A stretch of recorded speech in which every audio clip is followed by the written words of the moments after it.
When the people's will is swayed by a con man's cheap charade, despite the crass misogyny and blatant hypocrisy, when the fascist voices swell, we hear echoes of the past.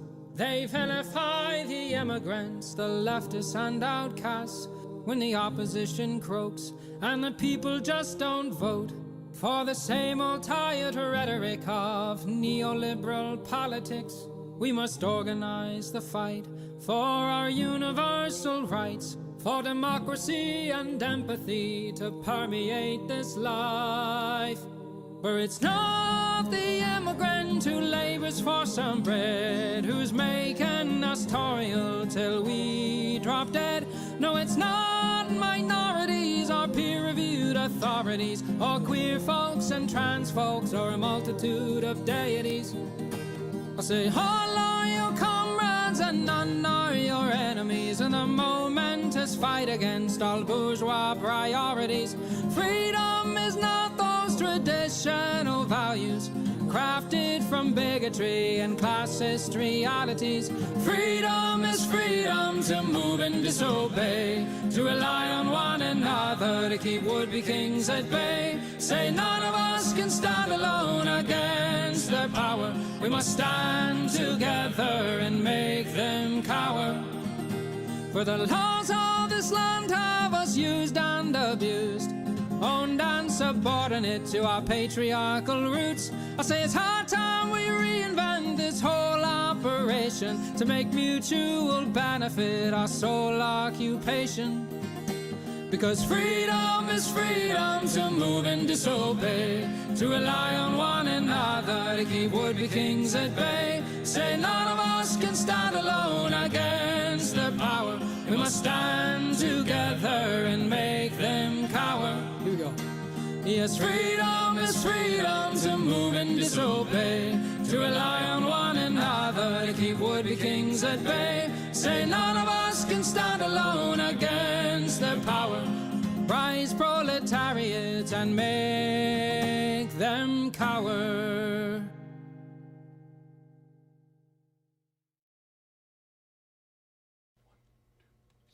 When the union's inspiration through the workers' blood shall run, there can be no power greater anywhere beneath the sun. Yet what force on earth is weaker than the feeble strength of one? But the union makes us strong. Solidarity forever. Solidarity forever. Solidarity forever. For the union makes us strong. Is there aught we hold in common with the greedy parasite, who would lash us into serfdom and would crush us with his might? Is there anything left to us but to organize and fight? For the union makes us strong. Solidarity forever. Solidarity forever. Solidarity forever. For the union makes us strong. They say our day is over, they say our time is through. They say you need no union if your collar isn't blue. Well, that is just another lie the boss is telling you, for the union makes us strong. Solidarity forever. Solidarity forever. Solidarity forever. For the union makes us strong. They divide us by our color, they divide us by our tongue. They divide us men and women, they divide us old and young. But they'll tremble at our voices when they hear these verses sung. For the union makes us strong. Solidarity forever. Solidarity forever. Solidarity forever. For the union makes us strong. They have taken untold millions that they never toiled to earn. But without our brain and muscle, not a single wheel can turn.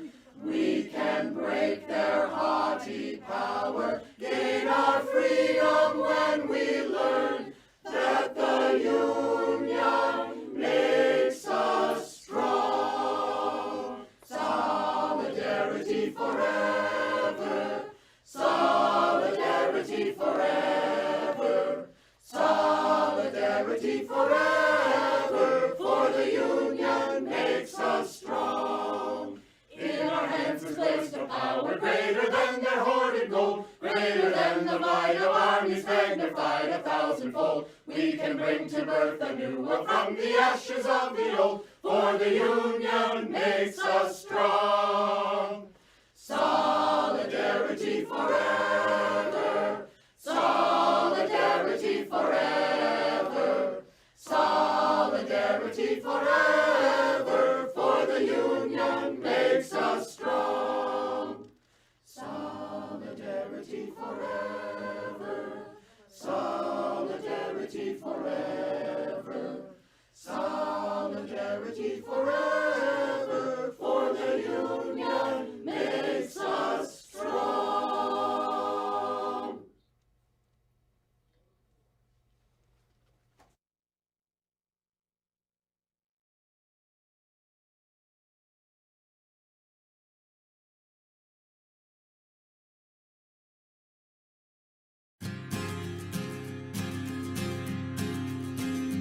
In a pleasant wooded valley lived a huntsman tall and able. He relied on skill and cunning for the food upon his table. He would walk the forest shadows with his little son in tow, teaching him the archer's art and all that he should know. Keep your eye clear and keen like a falcon on the wing. Keep your heart strong and steady like your hand upon the string. Never bow to a tyrant while your people are laid low, for the highest head may fall to the man who wields a bow. In the valley there was freedom and a man was left to living, but as year gave way to year the ruling men grew less forgiving. On a day as black as death a governor to rule them came, turning landsmen into slaves, and Gessler was his name. In the center of the village Gessler set a lofty pillar, and he ordered every subject, be he serf or be he miller, to do homage to the hat that Gessler placed atop the pole, or to forfeit to the crown his life if not his soul. But the huntsman William Tell came into town the morning after. William heard of Gessler's order and could only roar with laughter. Honest men should hold a rank above a petty autocrat. I would never bow to him, I'll not bow to his hat. Keep your eye clear and keen like a falcon on the wing. Keep your heart strong and steady like your hand upon the string. Never bow to a tyrant while your people are laid low, for the highest head may fall to the man who wields a bow. Gessler's soldiers seized the huntsman and his little son for treason, but the people of the village cried for mercy and for reason. Gessler stays the execution, but a cruel test contrives. Prove to me your skill, and you may ransom back your lives. I have heard it said you have no peer with longbow and with arrow, that your shaft can find the quickest hare and fell the smallest sparrow. On the head of your young son I'll place an apple ripe and red. Split it with one shot, or at my word you both are dead. William Tell went to his son and said, I swear I will not hurt you. Courage will not bow to fear, nor shall this evil conquer virtue. Turn your face towards our home and stand as still as any tree.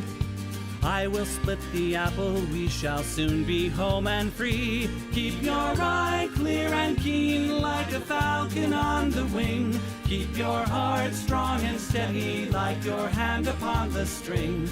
Never bow to a tyrant while your people are laid low, for the highest head may fall to the man who wields a bow.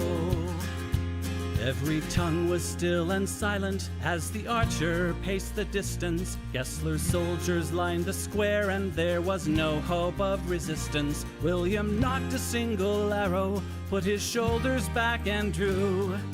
Then the arrow sang and split the apple clean in two. All at once the crowd erupted into cheers and into chatter, and a second arrow fell from William's quiver with a clatter. Gessler said, "Why hold 2 arrows when I bid you shoot but one? That one would have found your heart if I had shot my son. Take the archer now and hang him," Gessler to his men was crying. But before the soldiers moved, the archer and his son were flying. From the shelter of the wood, the hunter loosed a final dart. Gessler died with William's arrow buried in his heart. Keep your eye clear and keen like a falcon on the wing. Keep your heart strong and steady like your hand upon the string. Never bow to a tyrant while your people are laid low. For the highest head may fall to the man who wields a bow. Keep your eye clear and keen like a falcon on the wing. Keep your heart strong and steady like your hand upon the string. Never bow to a tyrant while your people are laid low.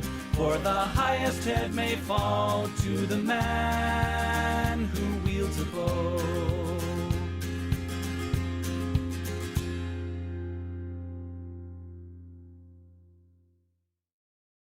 Those who make peaceful revolution impossible will make violent revolution inevitable.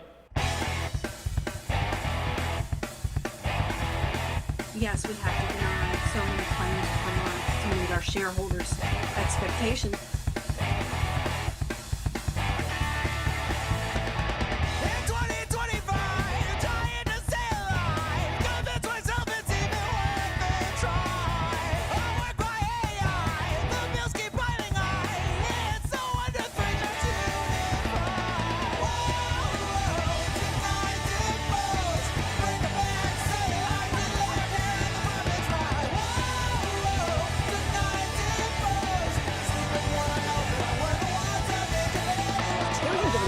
Including children, have lost their health insurance. What's so frustrating is that politicians have spent decades saying they recognize the problem and they make promises to do something, and then almost nothing happens. You know what they say to themselves in the dark. It's only a crime if you don't wear a tie. We keep them all busy paying their fines. Hear the epiphany, light up the spark. You know what they say to themselves in the dark. It's only a crime if you don't wear a tie. Seniors are the fastest growing segment of the homeless population.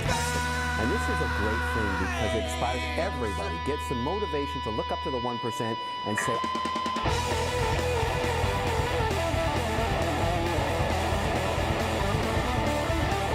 now they're looking at your posts, they're looking at your anger, and they're moving to apprehend those who say something in anger.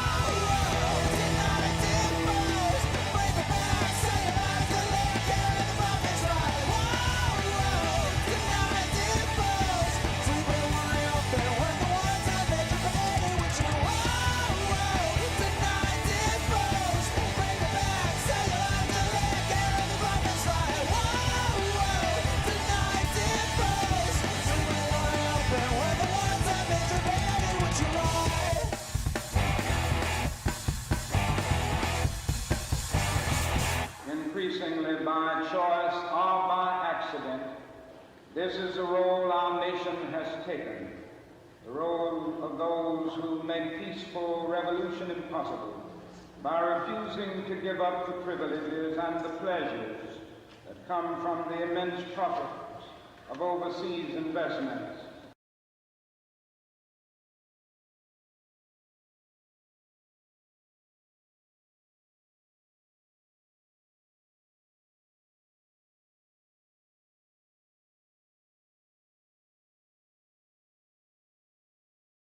You noble diggers all, stand up now, stand up now. You noble diggers all, stand up now.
Politics mainly, plenty more. Your sense of fashion, you'll adore. So grab your stuff and hop aboard. We're going straight to Jack's Discord. Riverboat Jack, Riverboat Jack, Riverboat Jack, Riverboat Jack, Riverboat Jack, Riverboat Jack, Riverboat Jack, Riverboat Jack. That's what I'm talking about. First time singing the song, it's for Riverboat Jack. Shout out. I don't know what I'm doing really, but I got passion. And that's what it's about. It's all about passion.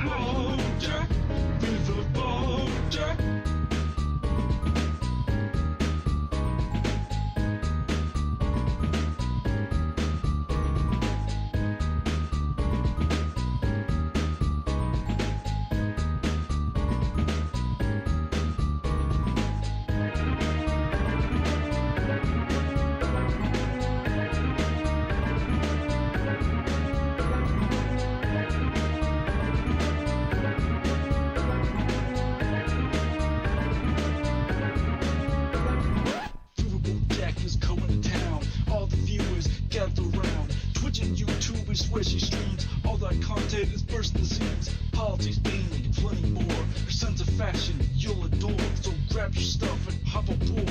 We're going straight to Jack's Discord. Riverboat Jack, Riverboat Jack, Riverboat Jack, Riverboat Jack, Riverboat Jack, Riverboat Jack, Riverboat Jack, Riverboat Jack, Riverboat Jack, Riverboat Jack, Riverboat Jack, Riverboat Jack, Riverboat Jack, Riverboat Jack. Hello everyone. How we doing? Getting some finishing touches done here. Gotta finagle with this. Hello. How we all doing, folks? I did not, in fact, get the rest I needed. Gotta work every day, 24/7, 365, am I right? Jack, are you asking me to call my senators? That is, in fact, what I'm asking you all to do.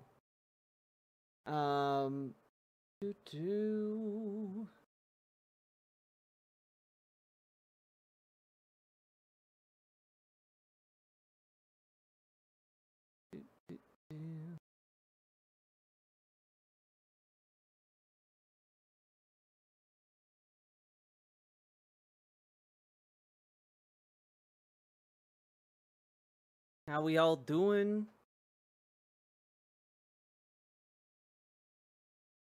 Jurassic Park shirt? You betcha. Yeah, Van Briggs.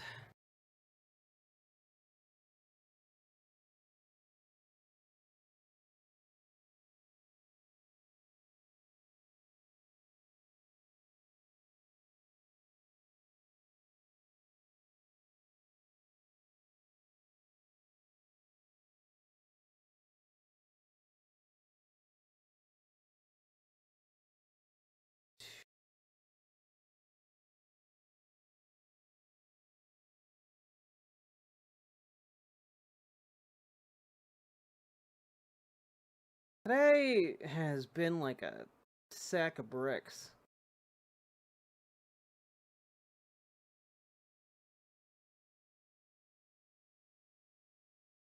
All right. I mean, Van Briggs, I've worked every single day for like the last week. I tried to take one day off. I can't do it. I'm extraordinarily cranky, and I'm beyond my crankiness zones. All right. So, folks, yes, we're doing an urgent emergency stream.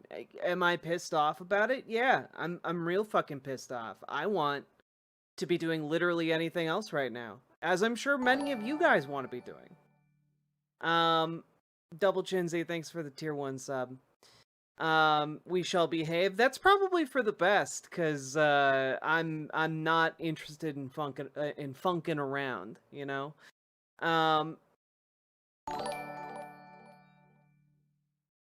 If you want me to call my senators, then as a Journey fan I have to say any way you want it, that's the way you need.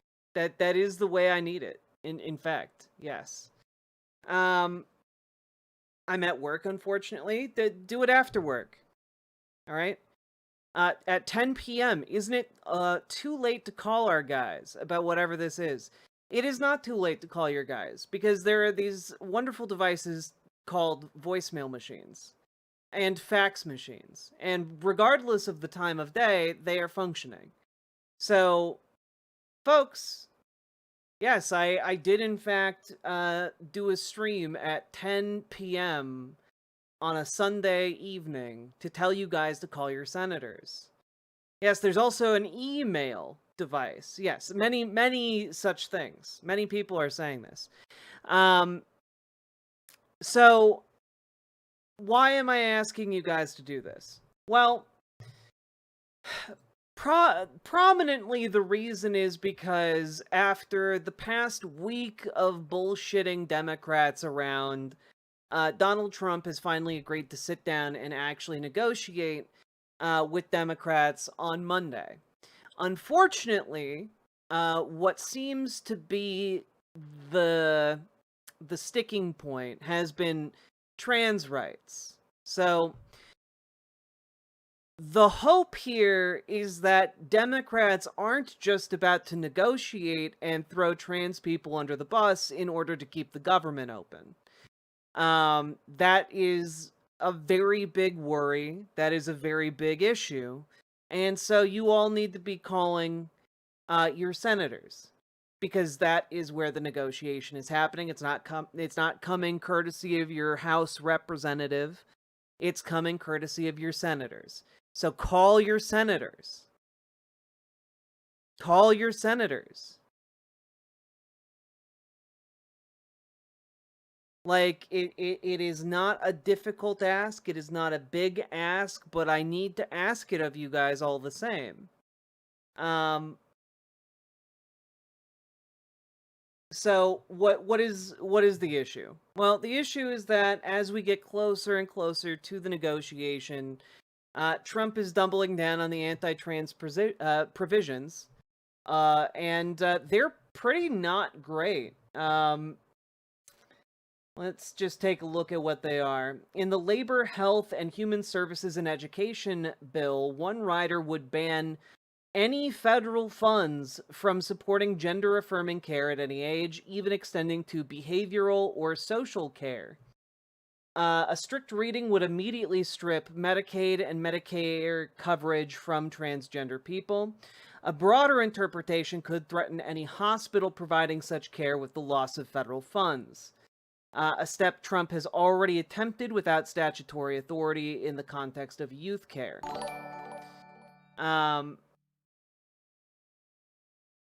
I'll be calling later. Can you remind us, however, to contact them? I will. I'm going to finish giving this background, but then I'll let you guys know. The Commerce, Justice, and Science Bill carries its own slate of riders, specifically anti-trans riders, a ban on funding transgender surgeries in any federally owned, leased, or used facility, and a prison placement ban that would force transgender women into men's jails. The Financial Services in General Government Bill follows suit, barring coverage of transgender health care for federal employees and their families, while undercutting DC's protections for transgender care coverage. So this is pretty bad. This is pretty bad.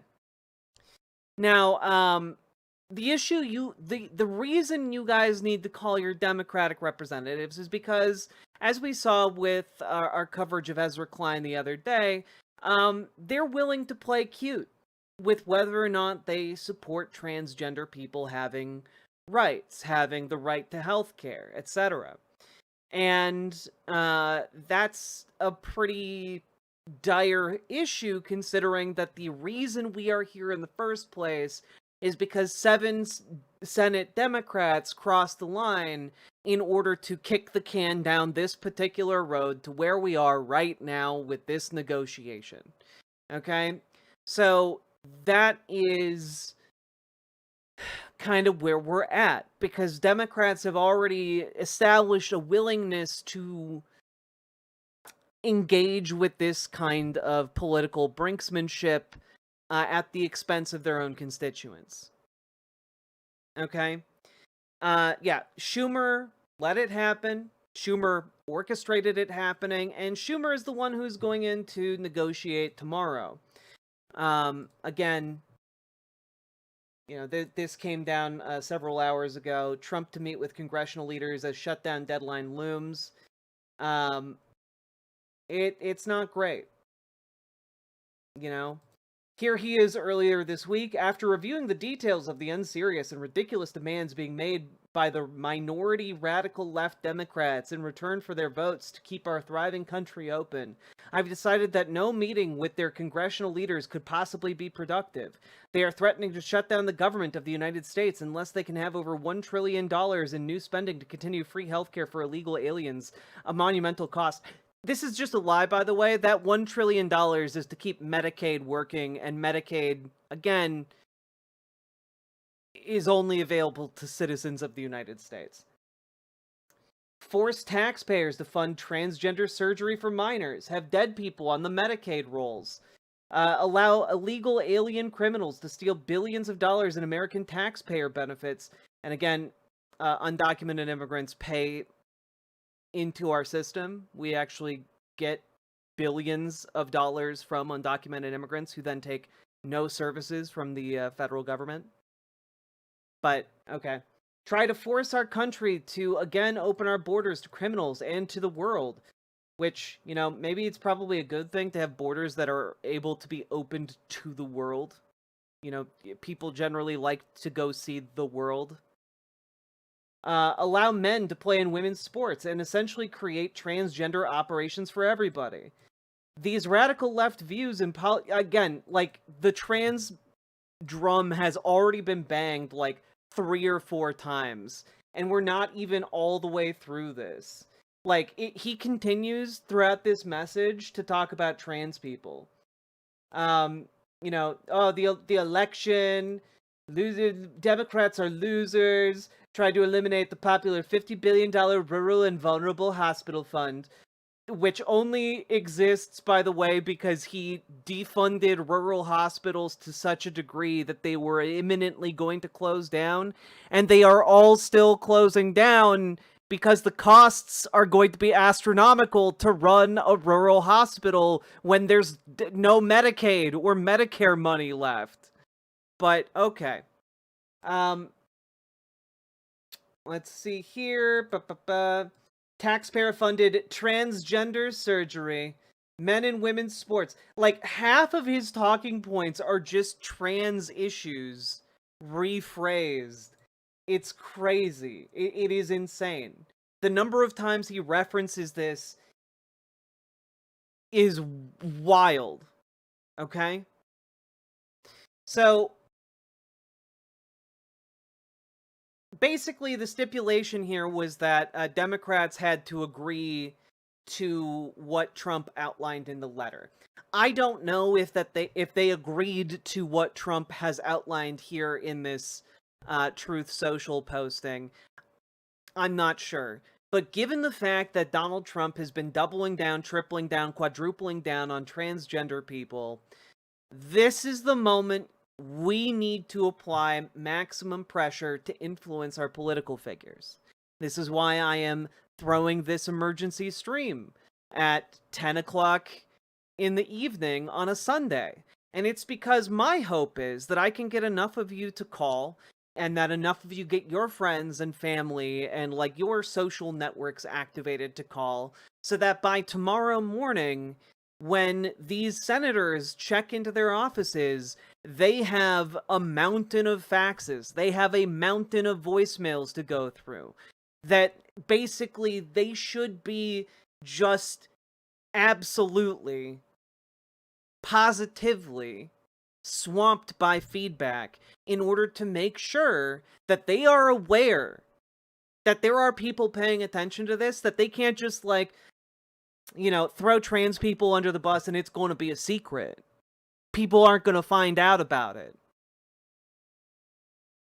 That we actually give a shit about whether or not trans people have rights in this country.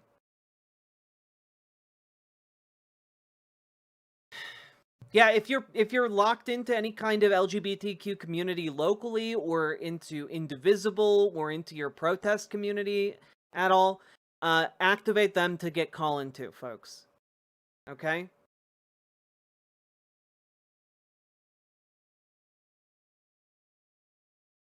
All my state's federal reps are Republicans, so call them anyway.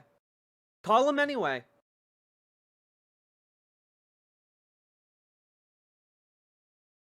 Like, I understand if you feel like it's a long shot, call them anyway.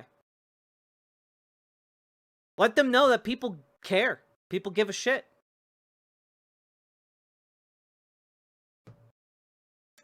And yeah, of course, Schumer is spearheading this. So Schumer says we need a serious negotiation with the GOP to keep the government open. God, it's... he is not the leader for the moment. Schumer told moderator Kristen Welker that he called Senate Majority Leader John Thune on Friday to encourage a meeting, which the White House accepted on Saturday evening. Weird, by the way, that, like, he called the Senate Majority Leader and the White House accepted. You know, that seems like maybe not the White House's lane to get involved in one of the other branches of government, but, you know, all right.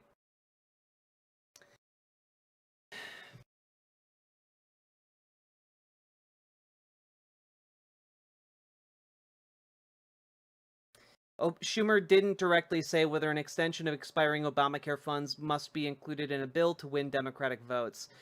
Quote, we have two concerns. The first is healthcare. Our healthcare situation is a shambles in good part because of what the Republicans did in the BBB, their so-called big, beautiful bill, Schumer said. People are losing their jobs, rural hospitals are closing, people are going to get notices of $4,000 a year increases in their premiums. So our job is to represent the people of America. So far, they've stonewalled and said they are not discussing any of that, and we'll see if it changes.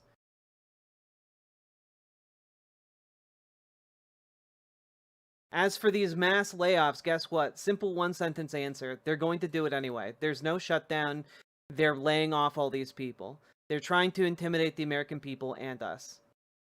Which, you know, I'm glad that at the very least Chuck Schumer understands that the mass firings are a complete and total bluff, you know. But for those of you who are worried that milquetoast Democrats like Chuck Schumer are going to cave, we need to like put on our big boy pants, okay? We need to put on our big girl skirt, all right? You need to put on your non-binary overalls, okay? Look, you can send a free fax via faxzero.com. I'm going to link in chat the list for all of your senators. You can send a fax to them for free.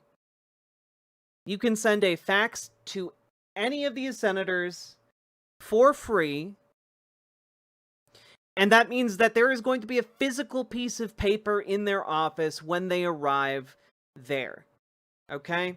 Here is the link for this in chat. Please fax your senators. Both of them. Fax your senators. Okay? Some of them, of course, are not accepting faxes. It just makes it that much more important for you to call them and email them. Okay? So, on top of that, folks, it's time to call them. Now, you can use a tool like 5calls.org. If you want to get even more basic, you can take a look at the publicly posted senator phone list, which I will link in chat here.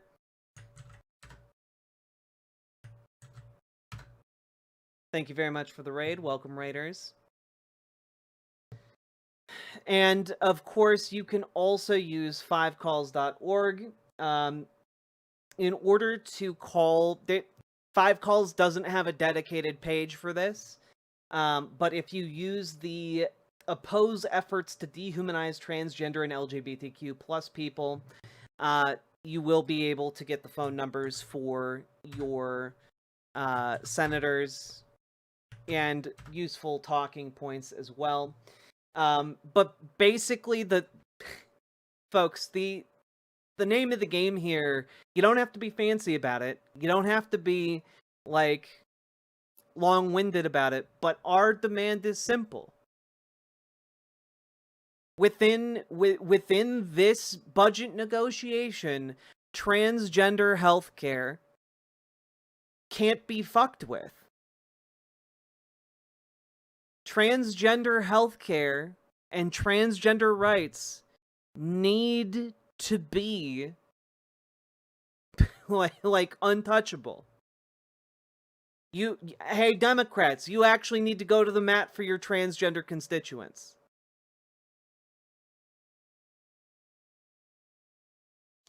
Can we put together a loose script to make this easier? Yeah, loose script time. Hey, insert senator name here. I have become aware that tomorrow, or later today, Senate Democrats are going to be negotiating with the Trump administration about our ongoing funding bill in order to keep the government open. One of the things that I am very concerned about is capitulation to the Republican framing on transgender issues, transgender rights, and transgender healthcare. You must protect both of those things.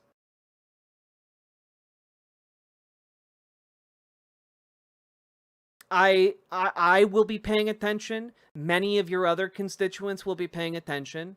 And understand that this issue is a matter of life or death to us. So, please make the right choice and stand up for your transgender constituents. And, you know, I think that would suffice.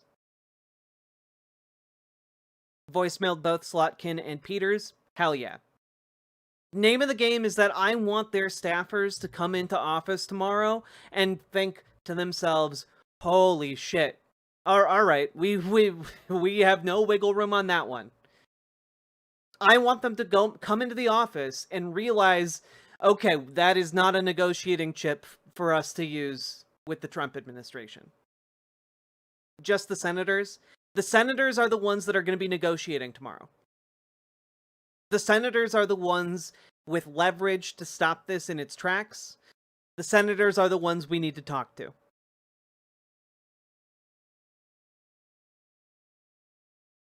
Do you have to use your real name /ID for faxing /calling? It does help, yes. Because they will note whether or not you are actually a constituent.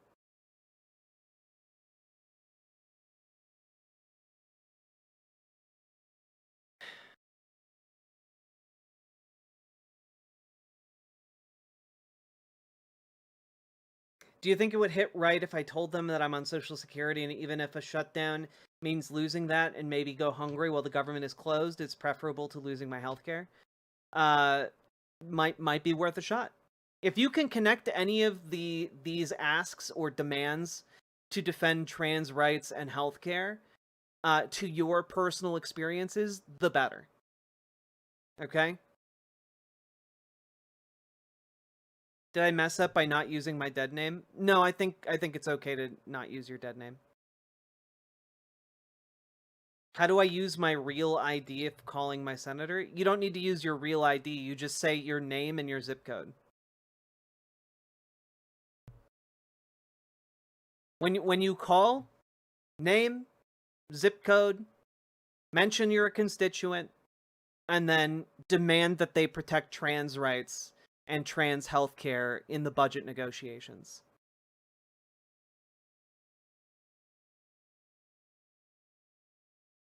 If no one in your life will raise a finger to even call, do the call yourself. Storm. Like, do the call yourself. You heard real idea. I was like, what? No worries for Axial. Pointing out in mine, it's just a jump away from the GOP going after autistic people, because I think we're next after trans people. Go for it. Go for it. Can Canadians do much? Sadly, this is where the American chatters have to show their quality.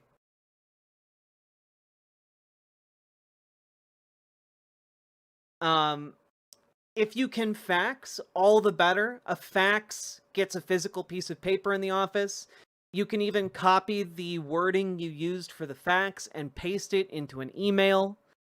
If you want to do like the trifecta of email, fax, and voicemail. All right. Folks, if you need the 5 Calls website, here's a link. I don't remember if I linked that or not. Boop, boop,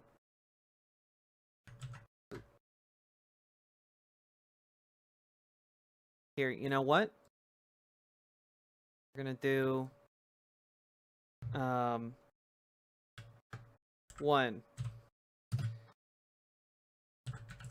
call, 2 fax, 3 email.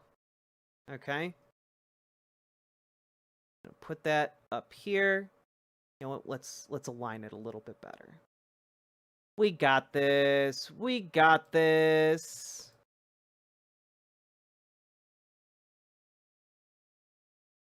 Here. Also, give it a little bit of a border so that it's legible. There you go. Make this small. Cool. Additionally,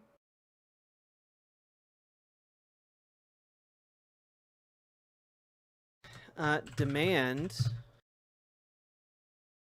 your senator defend trans rights and healthcare in the budget negotiations that are taking place today. Just do it today. Maybe later today.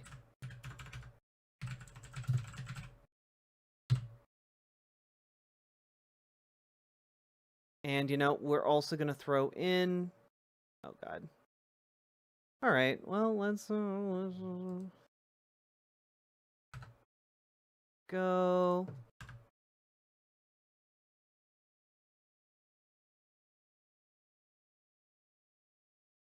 That is too long.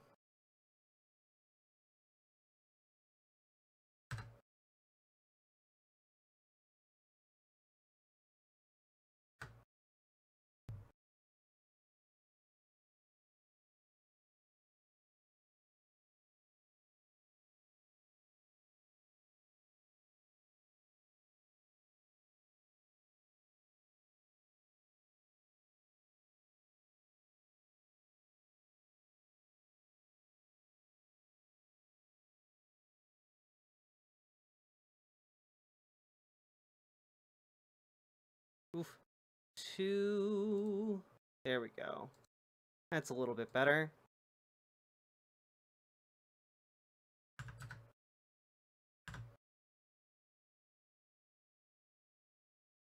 Okay, and one last thing. When calling or writing, state your name and zip code, and that you are a constituent.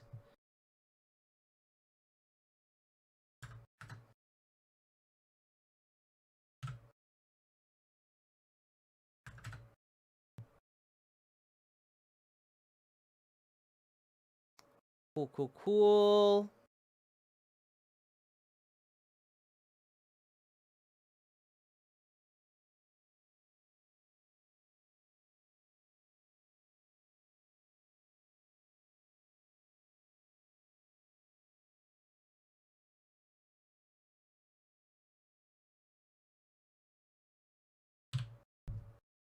Nailed it.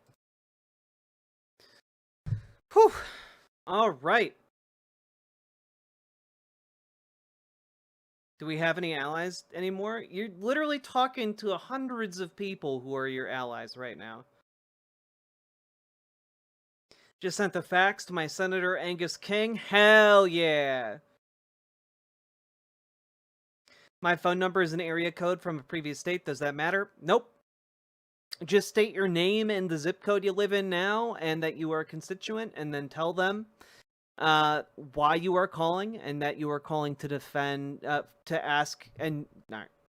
Tell them you are calling to demand that your senator defend trans rights and healthcare in the budget negotiations that are taking place later today.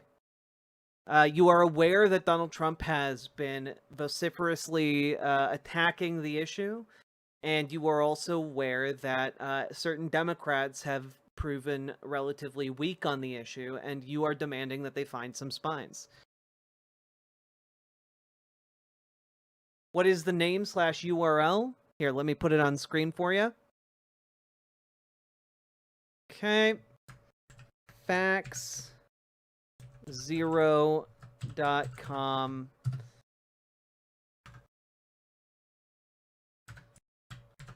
Free faxing. Boop, boop.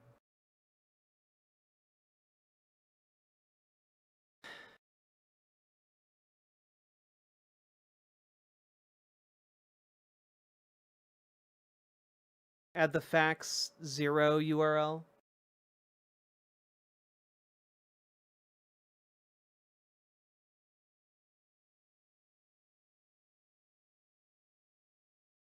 It's frustrating because I was just doing that.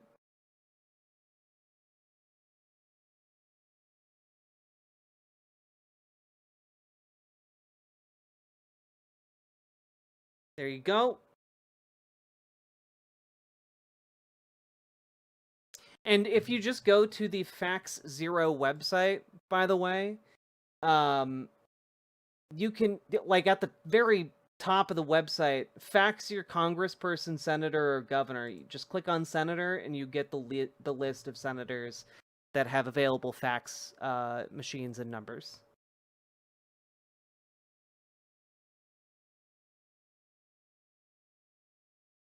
Just sent a fax to Dick Durbin. Oh, doing the Lord's work, insect-hoofed lassie, because God knows that man needs faxes.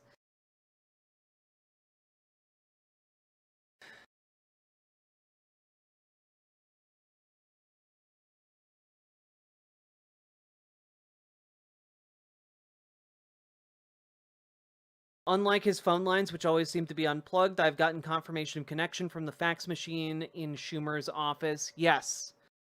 Also, might be worth faxing Chuck Schumer, even if you're not a constituent, in order to encourage him to protect trans rights.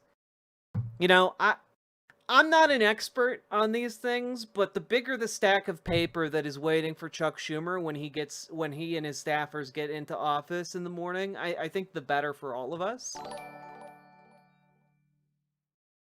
Please call and contact Extra for me. My state has the 2 most bigoted senators in the U.S. I plan to annoy other delegations instead tomorrow. Paladin, thank you for the $5 dono. Very appreciated, folks.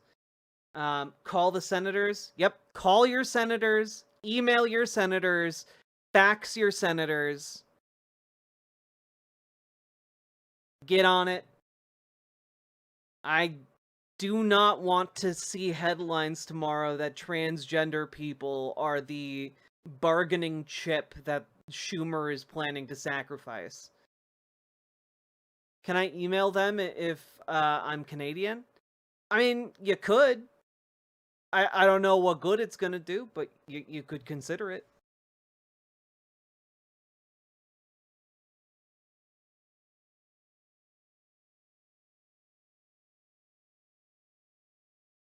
Honestly, Schumer is fair. He's the majority leader. He's the head negotiator. Yeah, like, I don't think it generally behooves you to, like, message someone who is not your specific senator. But, like, dude is the lead negotiator for the Dems on this one. So if this one time, consider faxing Chuck Schumer. Are you a left-wing extremist? Would a left-wing extremist be sitting on a live stream telling people to fax their senator? Are you stupid? Did you wake up this morning and like get hit with a shovel? Are you okay? Are you gonna seek like medical attention from the hospitals that Donald Trump is closing down? Like, what the hell is wrong with you? Are you just unfamiliar with the term fax? Have you not considered that facts don't care about your feelings?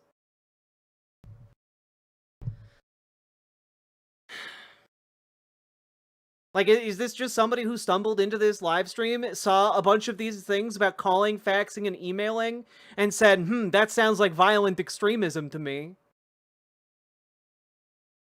Are you okay? Do you smell toast?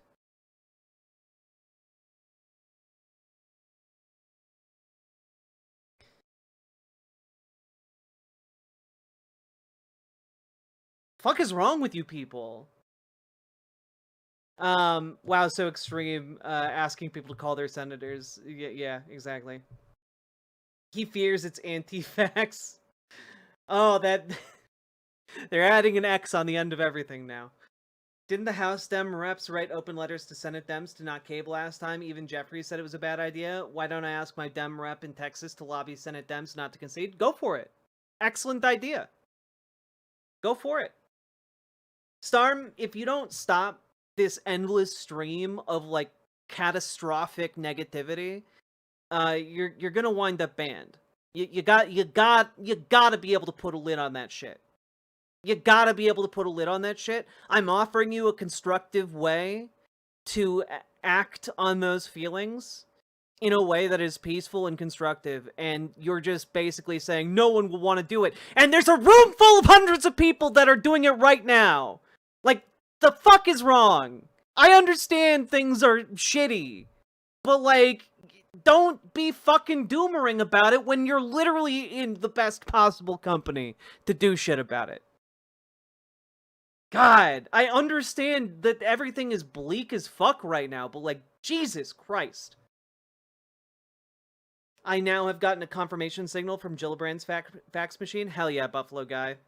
Again, these fax machines do work, and often are underutilized because the youth these days don't understand what fax machines are. Yeah, like, I understand the doomering, but like, now is not the time for that. Doomering is a luxury. Stop it. I'm making a nice template to send my polycule so they'll be inspired and prepared to help. That is wonderful. I hope to God you have just a gigantic polycule. I wish you many happy cules. That's how it's pronounced. That's the terminology. I'm very hip. Appreciate all you do. Well, Sam Rocher, thank you for the $10 Canadian. Very much appreciated. I know you've corrected me on how to say your last name before. I am sorry, I've forgotten. Let's see. Jack is awesome. The only streamer I've seen that actually teaches us how to advocate for ourselves, listen and act. I mean, in my ideal world, it's not just you guys, like, advocating for yourselves, but it's you then taking those skills into your friend groups, into your communities, and getting them mobilized too. You know, even if it's just mobilizing them to do shit like this. It's so useful. Dude, the Nazis invaded the Soviet Union. We might as well not fight back because it's all over. Ass energy. Time is the crime. Thank you for the $5 super chat. You are wonderful, and I hope you have a wonderful day. Miss your Riverboat Jack. I mean, Jack Boat, River Jack, Boat River. I'm not gone. I've been here the whole time. But also, hi, Cassifal. Hope you're having a good day. Do we know they actually read these, though, and aren't sent straight to a bin? Yes. They're, the people who work in their offices are paid to read your letters, read your emails, read your, faxes, listen to the voicemails, and what they generally do is they tally how much feedback they have gotten on which particular issues, and then they hand that feedback to the elected official, right? That's generally how this works. So the point of you guys doing this is so that when they walk in tomorrow and their like office, little office hounds have like tallied up the work and they're about to go into those negotiations, someone hands them a tally paper and is like, oh shit, hundreds of people have called and taken the trouble to call and fax and email about defending trans rights. Well, I guess let's maybe cool it on being willing to throw trans people under the bus. They might not see, like, your senator is probably not going to see your specific email, but your email or your fax or your voicemail in the aggregate does influence how these people make their decisions. It is not any one of us, it is all of us together. Did my calls? Hell yeah, Andromeda. If anyone has contact info of other trans streamers and creators and trans-friendly streamers / creators, it might be a good idea to tell them to rally their audiences too. Yeah, it's a very last-minute thing, considering this meeting came together over the course of today. So, I know it's like less than 24 hours notice, which is extraordinarily short turnaround.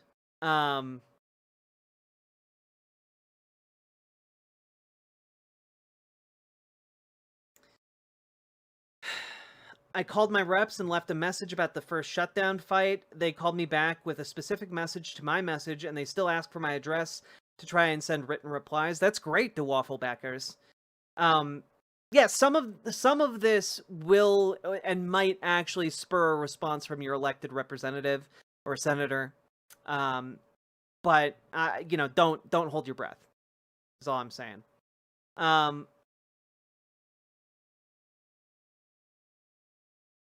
does one send a fax in the year of our Lord, 2025? That's a great question, and I'm just going to say it right here. Fax0.com allows you to send several free faxes every single day. So if you wanted to, you could fax your senator every fucking day. Remember when Denmark was conquered by the literal Nazis and they still managed to save their entire Jewish population? It's never too late. Never. And, I just want to throw out there, we are not in anywhere near as dire a circumstance as Denmark, all right, under Nazi occupation. But you know what? We can make a difference by just using phones and using, I guess your phone, but the internet browser on your phone, to email and fax your senators. Do I need to attach a file when I send a fax? You do not.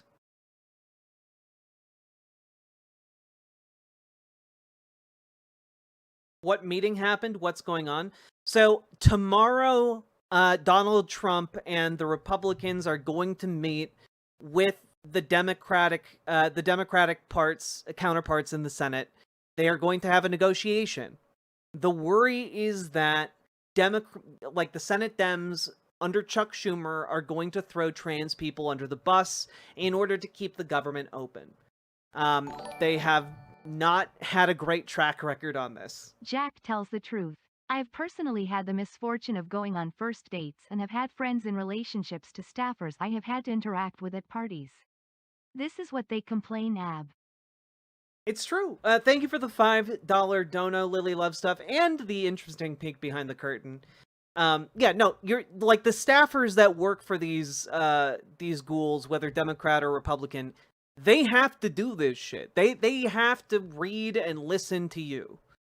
And so the goal here is for there to be an incredibly overwhelming, massive pile of work for them to do when they come into the office tomorrow. Okay? No hate towards them, towards those poor staffers, but like there needs to be a mountain of replies and feedback for them to go through so that they can go to their senator and say, about the trans stuff, Don't don't throw tradespeople under the bus. Okay? How do you want me to format my fax? Should I do it as an email format? Yep. You can if you write an email first, you can copy and paste that email as a fax.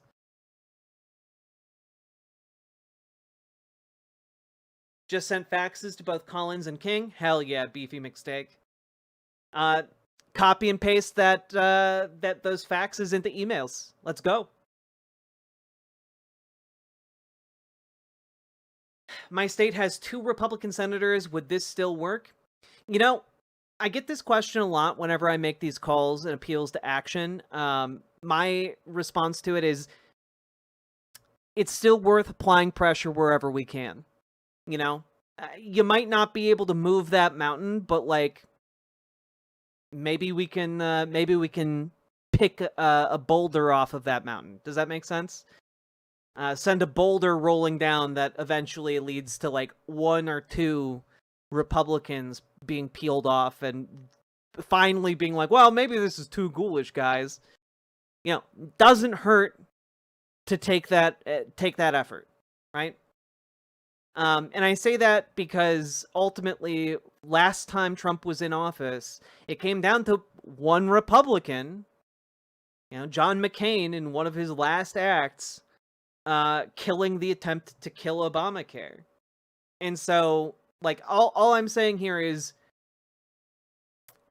worth a shot. I'm now doing a fax to Schumer. Yeah, and it's also might be worth faxing Chuck Schumer, even if you're not a constituent, considering he is heading up the negotiations tomorrow. So, add Chuck Schumer to your list regardless of where you are. Yeah, Chuck Schumer's voicemail might be down, but his fax machines still work. And, you know, my advice is, you know, go through all of the faxes, all of the paper and ink in his office until his office overfloweth with faxing. Might not move the mountain, but might help gum up the works. Exactly, Trash Nomancer. Thank you for being more succinct about what I was trying to say. You want their inbox to be full and 90% of them to be about stopping these anti-trans bill provisions? Exactly. That is the goal. Just left the voicemail to Warren? Fuck yeah. What's his fax number? You can find it over on faxzero.com/fax_Senate. I'll even copy it into the chat. Okay? There you go. Schumer's voicemail is back up now. 202-224-6542. Hell yeah.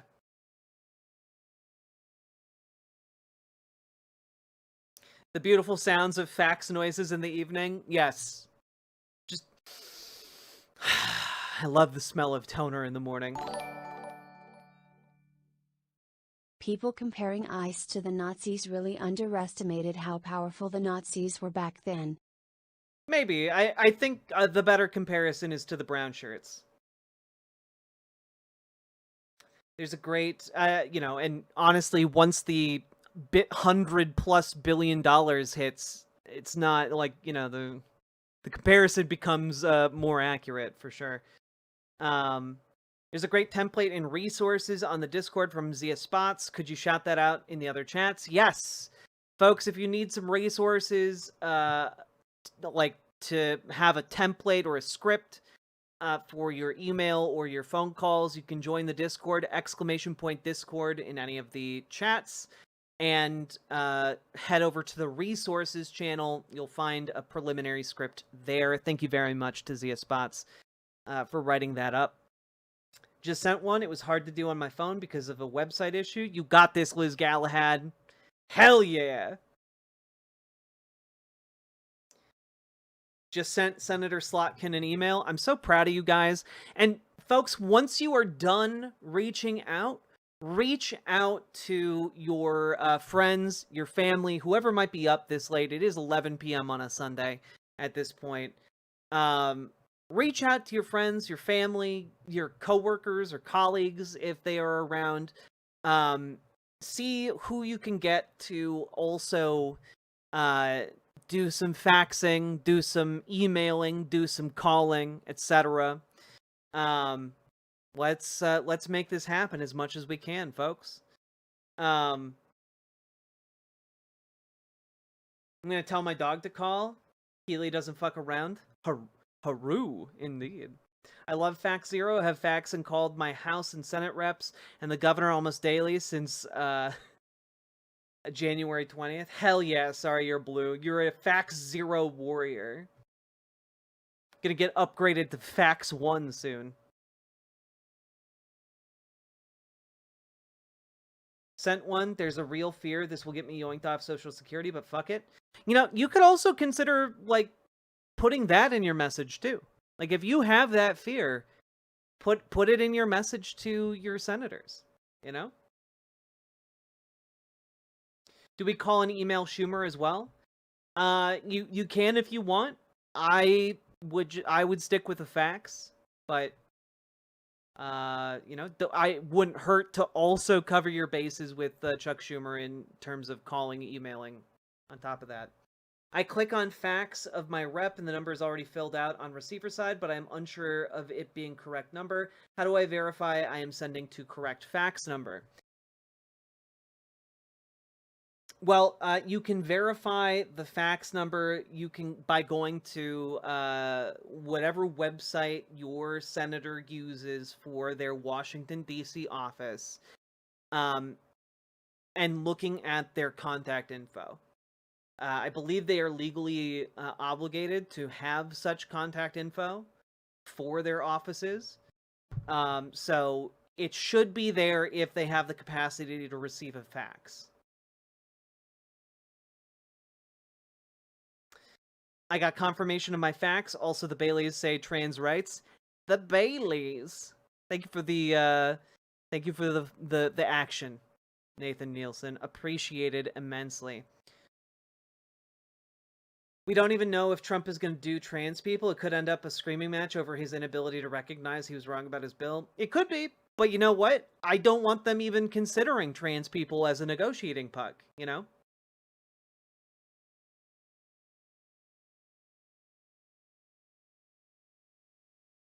Also, again, folks, when you are talking to senators, you know, watch your language, be respectful, and, you know, also let them know that you give a damn.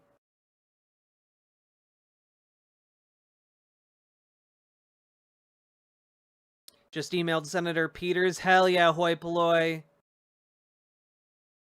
Now you need to go to bed? Excellent way to end the day, hoi polloi. Get good sleep.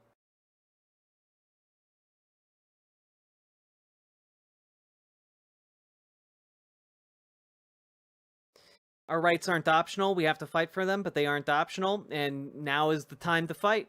Now is the time to send your emails, send your calls, send your faxes. I hear they listen to you if you include 100K. You know, that vastly overestimates how much money you have to pay a senator to get them to listen to you. You know, some of these guys go for cheap. You know? Yeah, you know, socialism is not a crime. Whatever you do, don't tell Chuck Schumer to eat shit. Yeah, don't do that. You know, like, I understand the impulse. It is a natural one. However, do not do it. Do not do it. Faxed and emailed Senator Tillis. Let's go! Yeah, it's Senator James Langford, though. So, yeah, that Langford. So, this may be the first time he's ever gotten a fax. I also called Representative Tom Cole, who is less extreme. You know, calling your reps and asking them to lobby your senators to, you know, in favor of trans rights, not a bad idea, but the senators are the ones who are going to hold this power going into any kind of vote. Follow-up question, why is the default fax number not the same as my rep's fax number listed on her website? What do you mean the default fax number? Every senator has a different fax.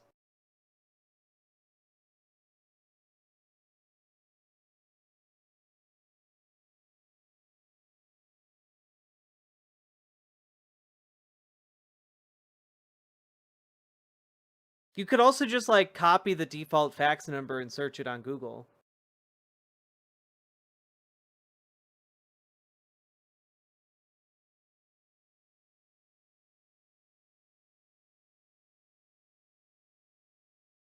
Sounds like fax 0 has outdated numbers.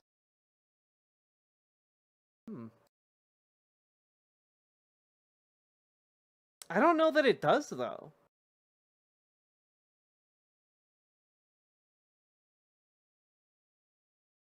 Because there are multiple offices that each one of these people have.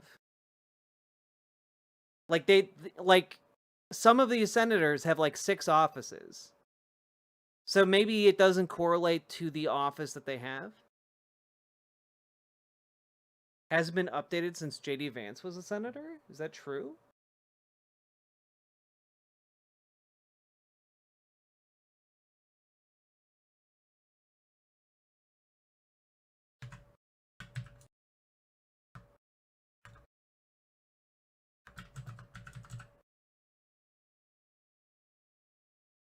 Oh, yeah, he's still listed there. Damn.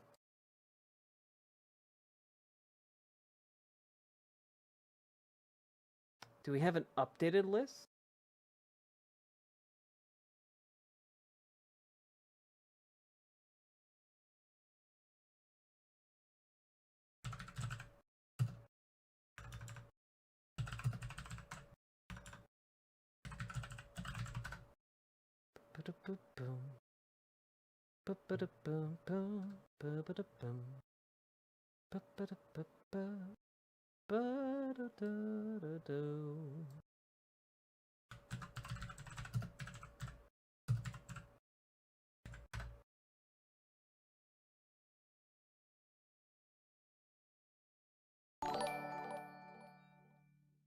I guess J.D. Senator, Vance... why do you have 6 offices?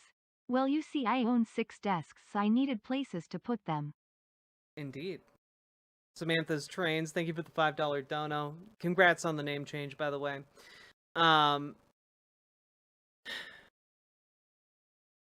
Would it be useful to provide proof for what I'm writing in my letter, or is that too much? Like, should I assume the senator already knows this? You can if you want. It just... brevity is going to serve you best. Also, yeah, please check the numbers. That being said, I'm just gonna take a look real quick.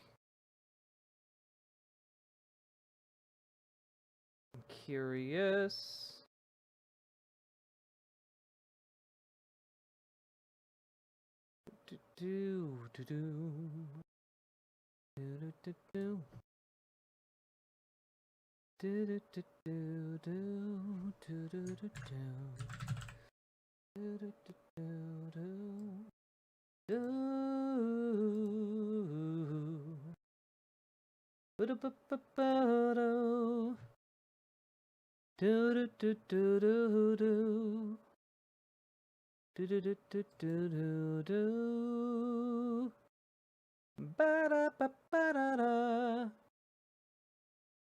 Yeah, I mean, you can Google the fax number.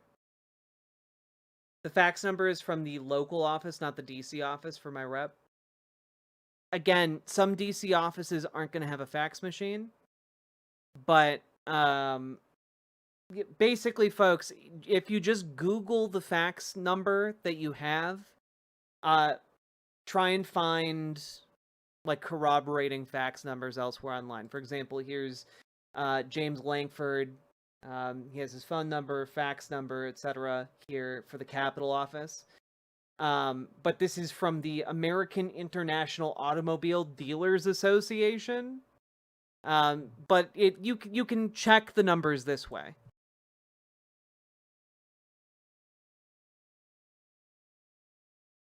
How much for a fart? $2,000. Still can't believe a millennial is vice president. Did it have to be couch fucker? It did. He had to break new ground, much like he broke new couches. Let's see. Wait, what? It should work? I mean, many of these senators have been in office for, like, decades, so a lot of their numbers are gonna work, but if you have a new senator, check their fax number, alright?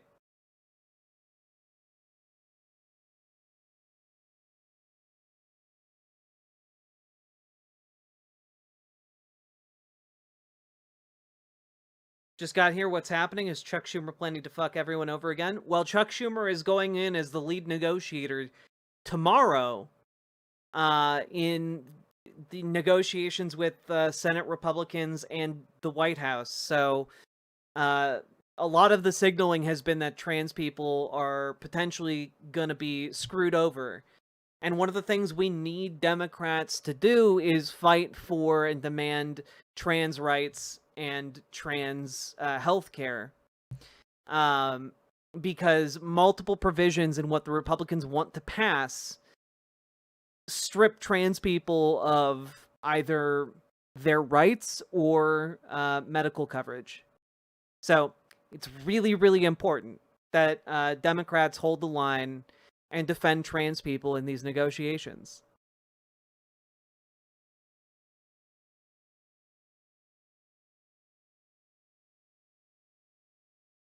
Yeah, if your senators only have email web forms, use the email web forms. Oh, that's pretty bad. Yeah, it's not great. Thank you for the explanation. No problem, Xenomut. Doing my best. It's obviously last minute, and I know it's a lot.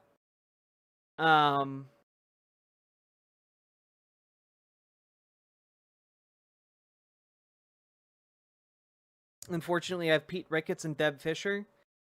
Send them emails anyway.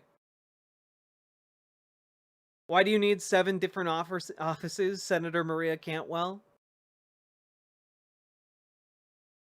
More like Senator Maria Can't Office. Nailed it. I actually wrote something personal. I'm mad. Good. Sending them something personal can also work wonders, but, like, you know, it is a lot more work. I'll fax all of them. Go for it. Like, if you feel motivated to leave a voicemail at every single one of their offices, go for it. If you feel motivated to, like, leave a fax at every single one of their offices, go for it. Like, it one for each concubine. I think they're just called mistresses at this point, right? Does concubine have, like, more negative connotations? I'm unsure. I'm writing to my lib Minnesota senators with the utmost emotional appeal. Hell yeah, Tiny Dynamine. Hit him with the kindness. The most devastating weapon a Midwesterner might have. Are we calling Dem senators regardless of where we live? It works best to call the people who represent you. So call your senators, and if you want to be extra, call Chuck Schumer, since he's the one leading the negotiations. So 2 senators, 1 Chuck Schumer, 3 total.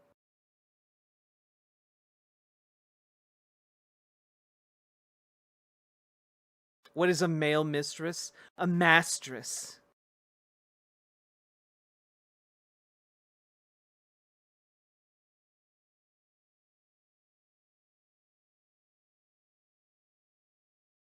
I think a concubine is recognized by the wife. Oh, so it's like a okay, all right. I like knowing that distinction.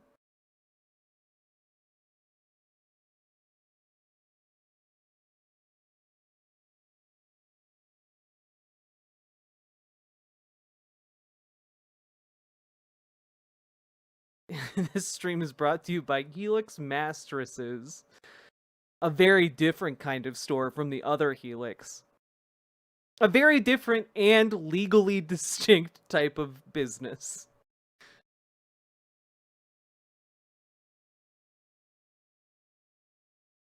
I think a male mistress is a concubine. I love you guys.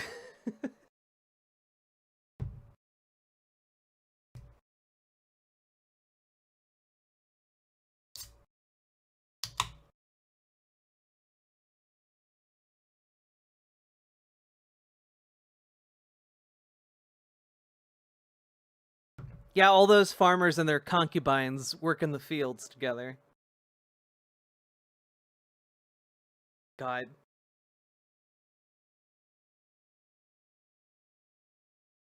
There's the monster. Yep. It's been a long day. You guys all know that, like, I get up at, like, in the morning, right? And then I have, like, a full day, and then I come and do this. Alright. Now, we're hitting a point, and I'm wondering if what I need to do to keep up the energy for this stream, right? Both the energy and the interest of viewers.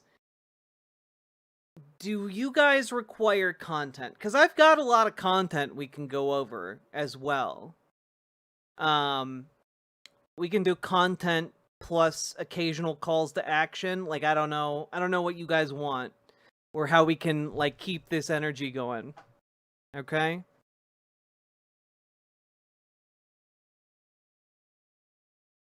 Content would be fun. Okay. Because we could finish Rudyard. Can you raise your gain? No. Let's watch a terrible movie.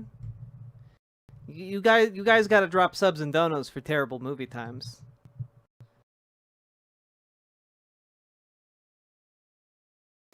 Since you are working on your day off, do something you find fun? No, because the entire premise of me doing this stream is so that you guys will watch it. And when I do things that I find fun, viewership tanks. And the entire point of this is to get more viewership so that more of you will call your senators and email them and, you know, fax them, etc., etc., etc.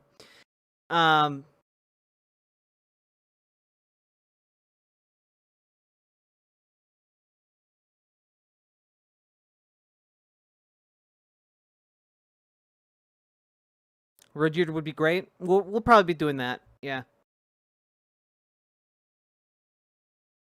This would be a good time to finish your game, so you're open to answering questions. I think we will do that maybe later. How much personal suffering do you require? I don't know, a lot.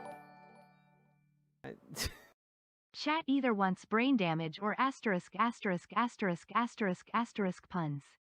Nothing in between. Also, John Deere really screwed me on the right to repair my concubine. Samantha's Trains, thank you for the $5 dodo. I appreciate it.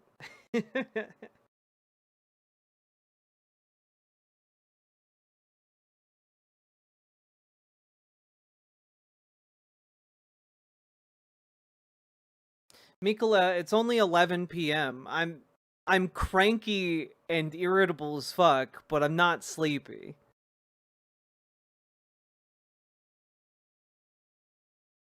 All right. So, everyone, did you exercise today? The fascists did. Why haven't you? Hell yeah. Simric, thank you for the $5 super chat. And also, we're going to do some content. We're going to do some content for you fine folks. And, well, it's certainly going to be content.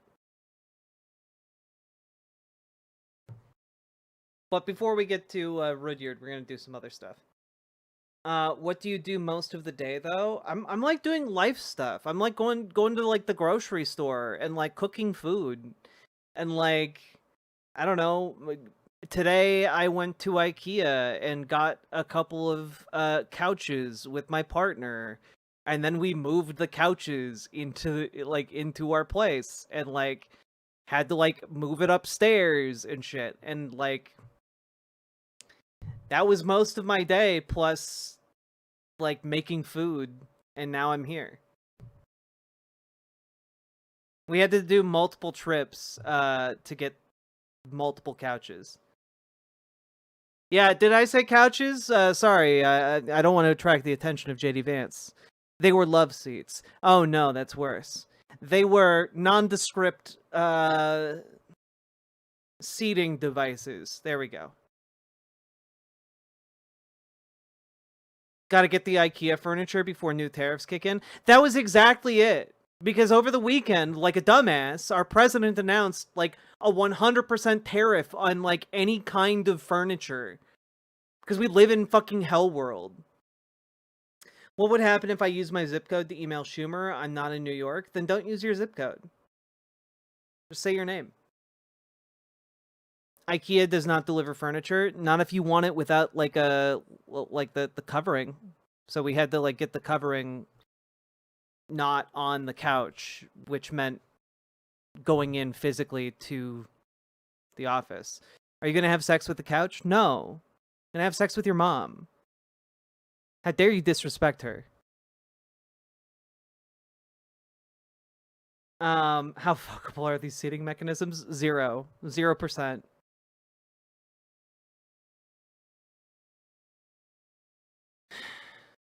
Is it most effective to fax my senator's DC offices?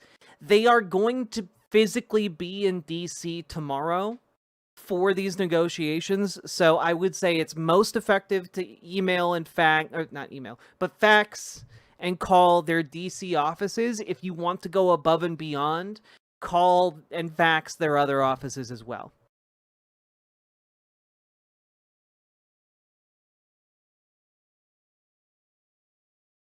Go to Habitat for Humanity or Goodwill. The problem with that advanced turtle logic is that I would love to do that. The issue is, it's an old-ass house, and it's impossible to get goddamn furniture into the house. Most of our furniture is used furniture. Because that's the best kind of furniture. However, one, we already bought them. And two, you gotta get them into the house. And if they're disassembled, they're much easier to get into the house. Would it be worse if JD specifically had a futon thing? I'm not engaging with that anymore. I'm so proud of what I wrote, and yes, that is a brag. Excellent.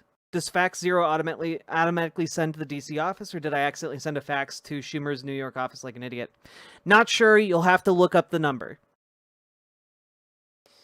Do you own the house or are you renting? I pay rent. Sent messages to my senators and Schumer. Really hope it helps. Do not want to see my friends and partner lose their rights. I don't want us to have to flee this country. Same. Damn, my mom pulled a hot streamer. Awesome.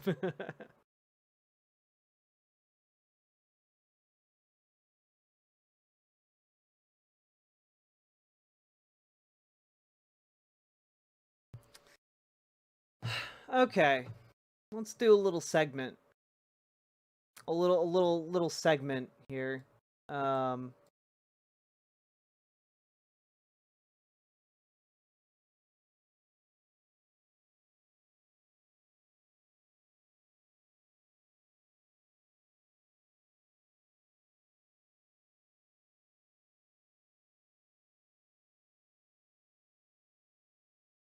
Wait, what if I group these all together?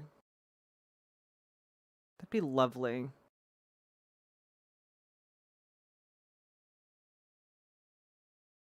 Group them all.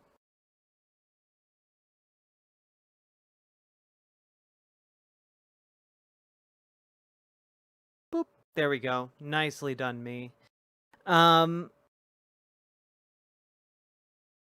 know what? Fuck it. There you go. You guys love a good sub counter. There you go. You guys have a sub counter. If you make it to 100, we'll either watch a shitty Christian rom-com or we'll watch another cult anime film. We're running out of those, so I'm not sure if we have one left or not. But fuck it. Starting now. You do an incredible show. Do I? I don't know about that one. I do my best. How about a top counter? Then we'd be sitting at 0 for a long time. What slop did What If Alt Hiss do this time? You guys, we haven't even finished the last slop we did from What If Alt Hiss. That's the thing. That's the... You guys don't even understand. You haven't even finished the last slop we did. Alright?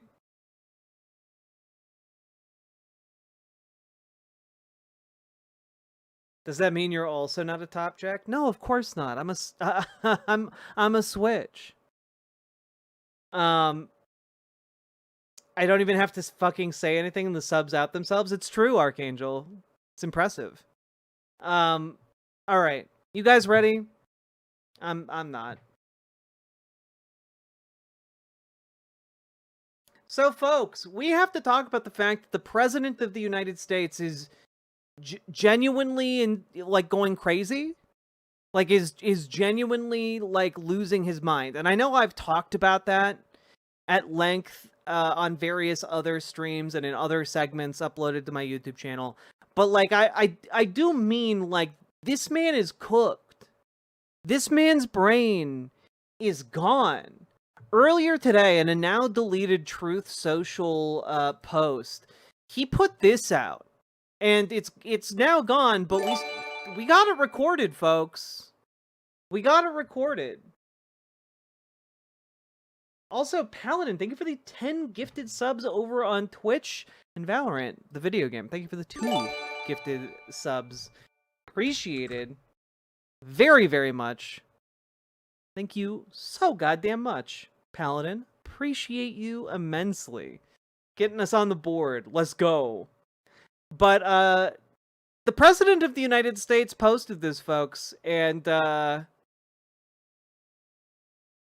we all have to figure out and contend with the reality that means we live in. Breaking now. President Donald J. Trump has announced a historic new healthcare system.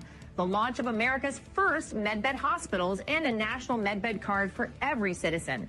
Every American will soon receive their own medbed card. With it, you'll have guaranteed access to our new hospitals led by the top doctors in the nation, equipped with the most advanced technology in the world. These facilities are safe, modern, and designed to restore every citizen to full health and strength. This is the beginning of a new era in American healthcare. In this first phase, only a limited number of medbed cards will be released. Registration details will be announced very soon. Breaking now. So, in case any of you are like, wait, what the hell is that? Is that AI? One, yes, it is. It is very, very much AI. Why did his voice sound AI? Because it was AI. Why did that woman's voice sound AI? Because it was AI, everybody. What's a medbed? Excellent question. And the answer to that is that there is a conspiracy in far-right circles that has persisted for a while that there is technology called a medbed.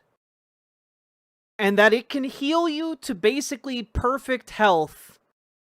And that the government is covering them up for some reason. And earlier today, the President of the United States posted this to the world on his own actual social media site. When we talk about the fact that, his brain is cooked, guys, we have to contend with a couple of different options here. Either he posted that on purpose because he thought it was real. He thought he had been interviewed about med beds and was like, oh, I gotta put that out into the world. Okay, that's one possibility. Another possibility is that he had a staffer who thought that was a good thing to post. That he's so surrounded by morons and inept cretins that someone in his orbit was just like, yeah, whatever, throw that up there.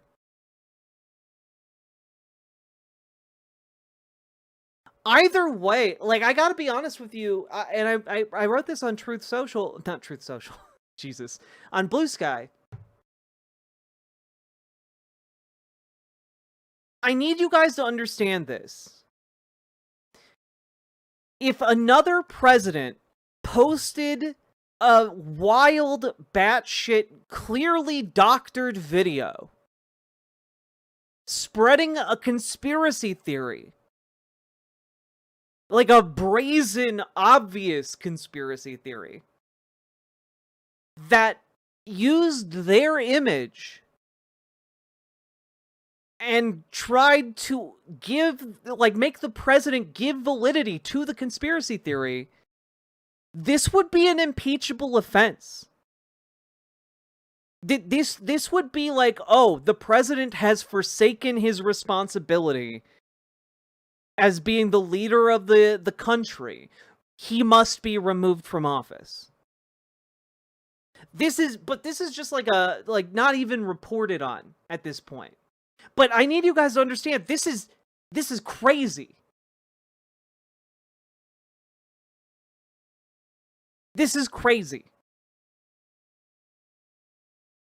Because obviously, when it comes to this conspiracy, it's like, why are they hiding the medbeds? Oh, it's because the Jews want to use them for themselves, or, you know, the shadowy international trans cabal, or, you know, etc., etc., etc. It rapidly degenerates into bigotry. And on top of that, it's just absolute batshit.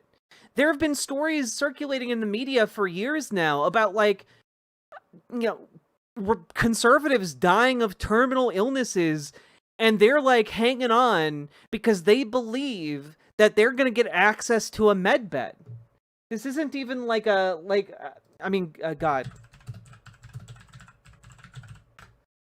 Can we,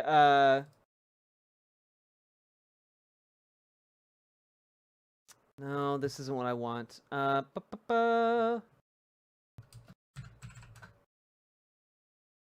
Yeah, here we go. Excellent example of what I'm talking about. Racked by pain and enraptured by a right-wing miracle cure. With Patriot Party News, Michael Cheeseborough found a sense of community in a place where conspiracy theories could become real in the form of the medbed.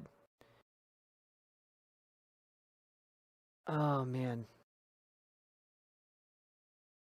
Michael Cheeseborough awoke to the same reality as he did each morning, with pain radiating up his spine and into his shoulders before he opened his eyes.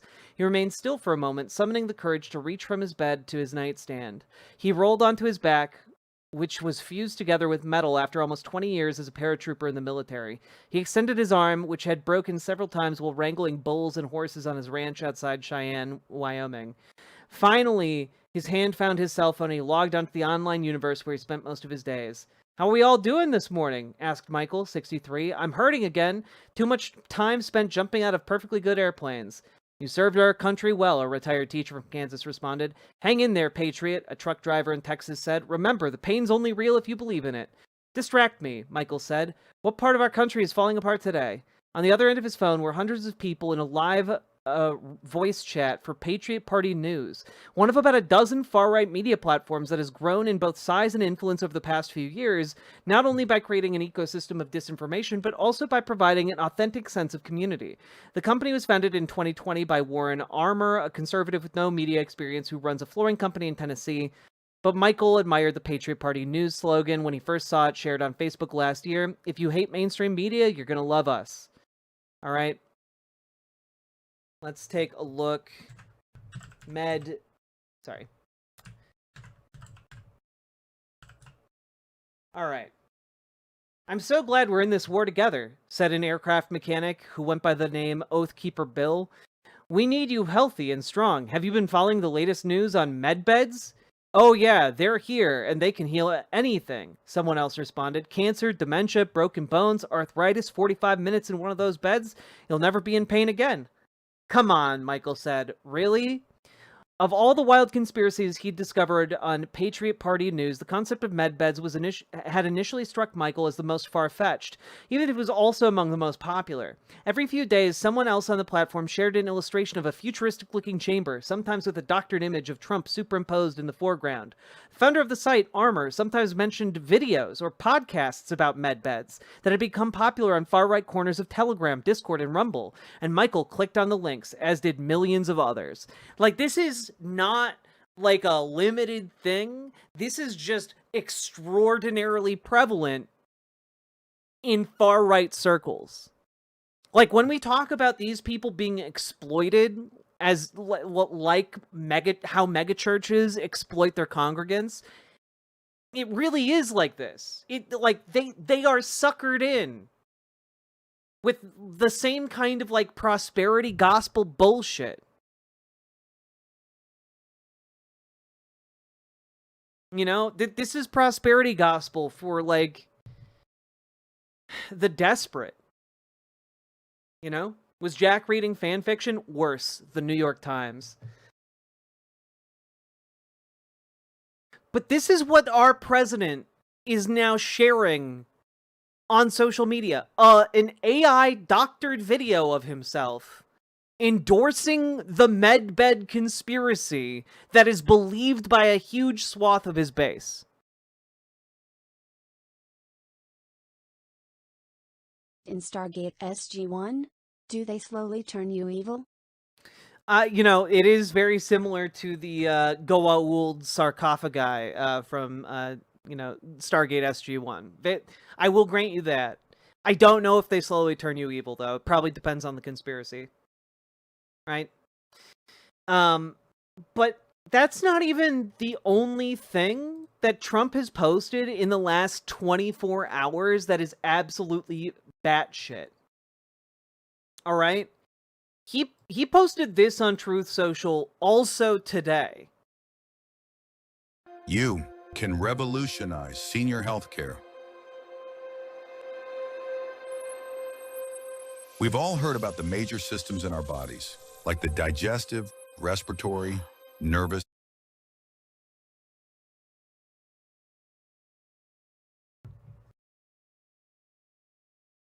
And there are no FDA standards for what is already in the market today.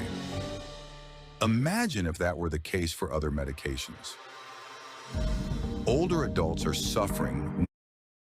Yeah, in case you're wondering, this... Now it's time to educate doctors on the endocannabinoid system, provide Medicare coverage for CBD, and give millions of seniors the support they deserve. You will deliver the most important senior health initiative of the century, cementing your legacy and transforming aging care. Millions everywhere will thank you.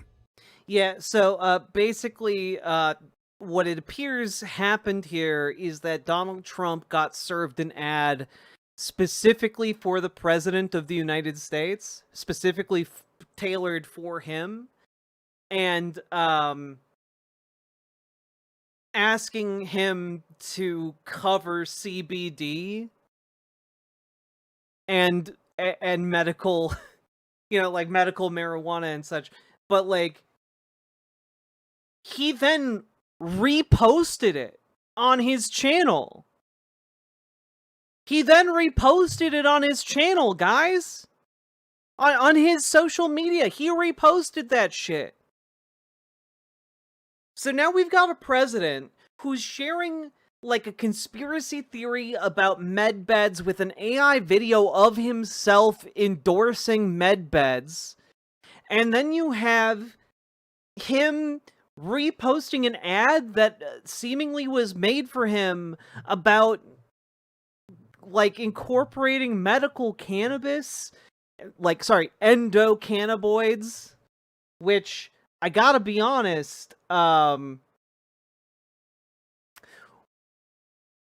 it's really bad news if corporations can specifically run ads for the President of the United States, and when that president's mind is so shattered that he then just reposts the ads, because the ads are talking about how his legacy will be cemented forever if he just does this one thing that is endorsing his product.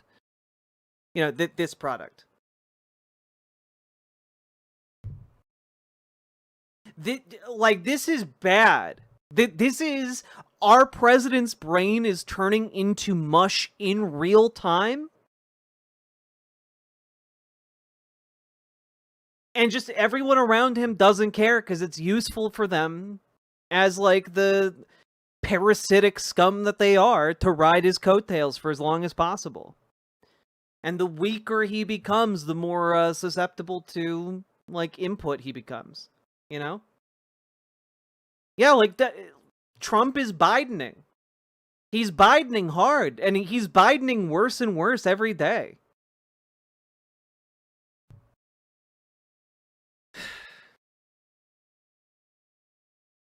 It is soup at this point, it's true.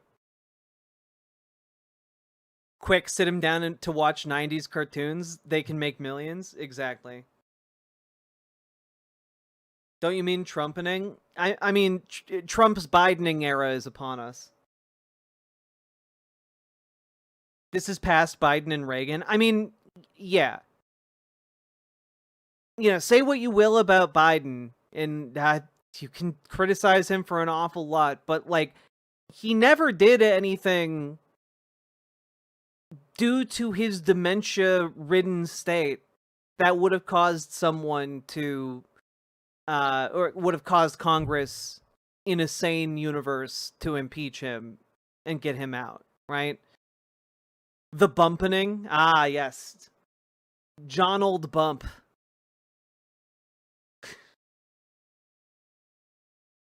I just...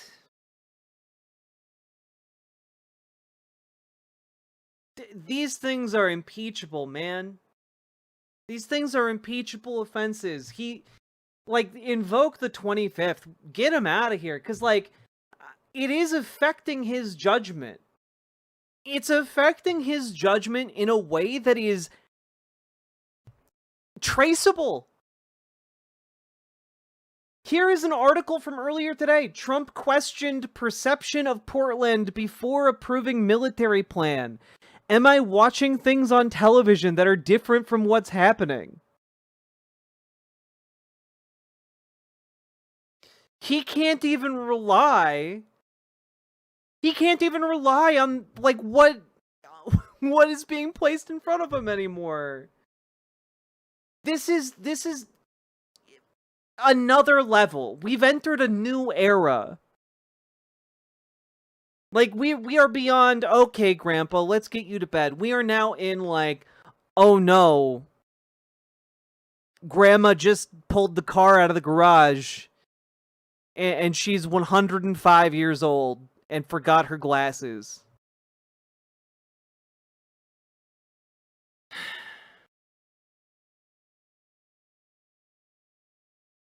Yeah, exactly. Like, Loner Weirdo, yeah, Biden had people around him, like guardrails, preventing him from looking too bad in the public eye.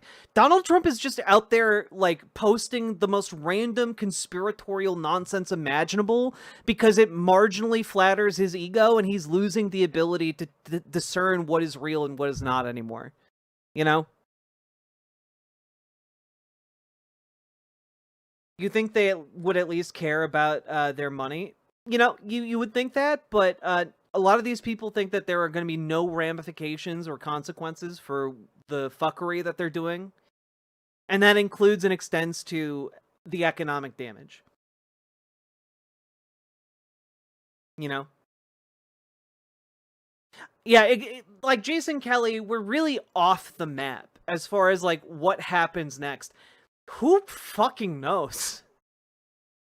Who knows? I don't know. I'm trying my best to keep afloat and on top of all of this stuff, and like we can't. I can't. Like, it's not possible to stay on top of the mountain tidal wave of shit that is happening right now, when, like, our president is stage 9 brandoning live on social media. Exactly, Velvet. And on top of that, we have, like, 2 conservative terror attacks in one day. Like, it's impossible to stay abreast of everything that's happening. You know? Like, It's nuts. It's just nuts. Emailed both of my senators and texted my local LGBT group to do the same. Hell yeah. Look, as many of you as can get the word out as possible before tomorrow that you need to call your senators and tell them to remain firm on trans rights, as many of you that can do that as possible, the better. Okay? Email, fax, call your senators, and get your friends, family, and colleagues to do the same. Yeah, get your DSA chapter call, get your LGBTQ community, get your polycule, get your, whatever social connections you have, get them emailing, faxing, and calling, okay?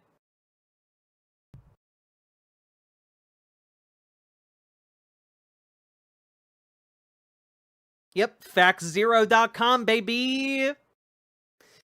And with that, how can anyone even begin to articulate how much of an issue all this is? If I called any of my reps, I would be on the phone for a straight hour. Yeah, I don't know. I don't know that there's anything we can do about the Bidening of Donald Trump, but it is, it should worry you. Like, even if you're a conservative, this level of slippage in intellectual capacity should be worrying, regardless of what your politics are.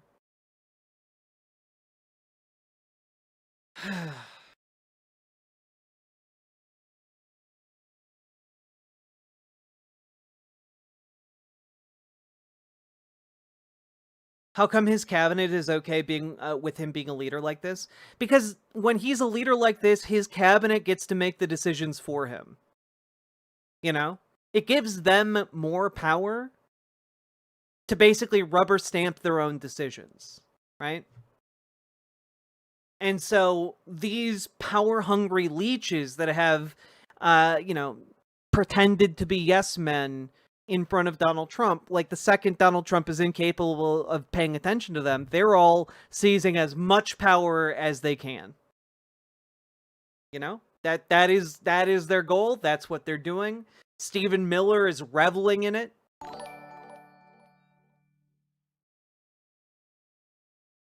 Senators contacted. DSA chapter posted call to action. DSA National Queer Socialist Group also posted. DSA Shimps contacted. Indivisible reached. Hotel Travago. Do the things chat. Gamer G, thank you for the $5 dono. And true! Everyone should do all the things. It's very, very important. If this was Bush in 2007, I'd be screaming for impeachment. If this was literally any other president that was posting conspiracy theories, this, to be honest, this is like if George W. Bush, several months after 9/11, posted a 9/11 truther video. That is, can you just attempt to imagine that, folks? That is what is happening here with Trump posting these conspiracy videos.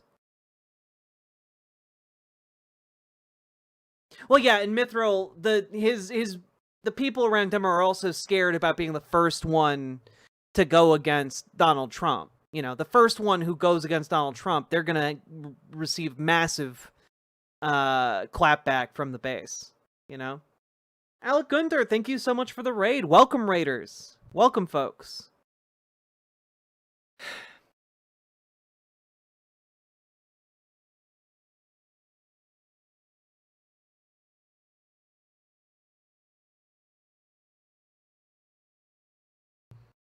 Also, just one last thing before we end the segment.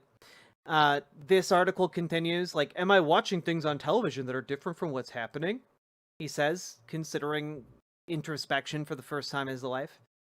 Hours before the Trump administration federalized 200 Oregon National Guard members, President Donald Trump, during a Sunday morning interview with NBC, appeared to be cooling on his plans to send troops to Portland to protect U.S. ICE.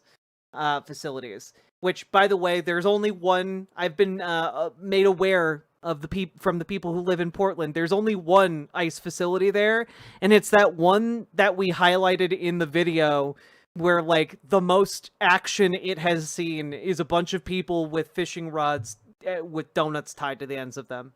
You know, like that's it. That is the only facility there. When asked whether he was still sending troops to Portland, which he described as war-ravaged in social media post on Saturday, Trump said his administration would make a decision on that pretty soon. Well, I mean, we're certainly looking at it, Trump said. You can't have that. We don't want that. They're attacking our ICE facility, and they're attacking other federal buildings. I get, you know, the mental damage to those buildings, immense. God. Yeah, later Sunday, the Trump administration did make the decision to deploy troops to the state, federalizing 200 Oregon National Guard members effective immediately for 60 days. It's so, like, God, it's dumb. God, it's dumb. Yeah, you know, Portland went ice fishing.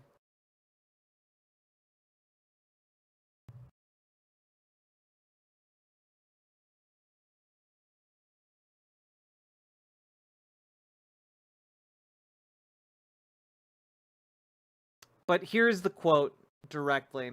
Trump referenced a weekend conversation with Oregon Governor Tina Kotek, and he alluded to being told by Kotek that the reality in Portland is different from what's being portrayed to him. I spoke to the governor, and she was very nice, Trump said. But I said, well, wait a minute. Am I watching things on television that are different from what's happening? My people tell me different. They're literally attacking, and there are fires all over the place. It looks like It looks like terrible. Like, the people around him are just telling him lies. They're just telling him lies. And he's going along with the lies that they're telling him.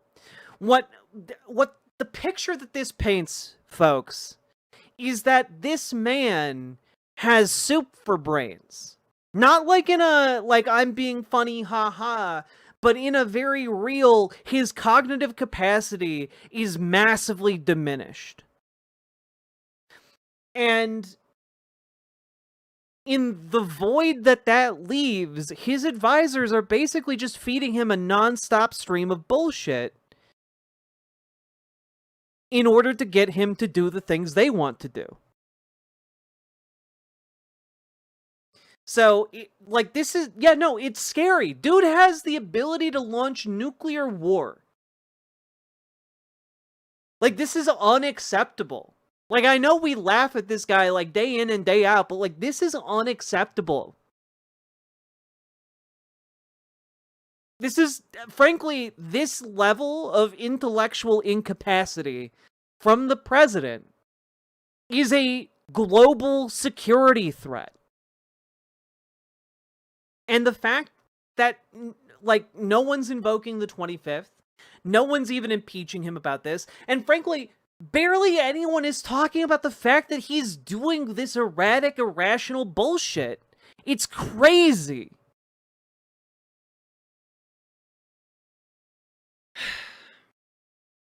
Yeah, the Portland stuff is definitely Stephen Miller, but, like, you know, who knows who's responsible for him posting, like, calls for the government to end restrictions on Medicaid covering CBD.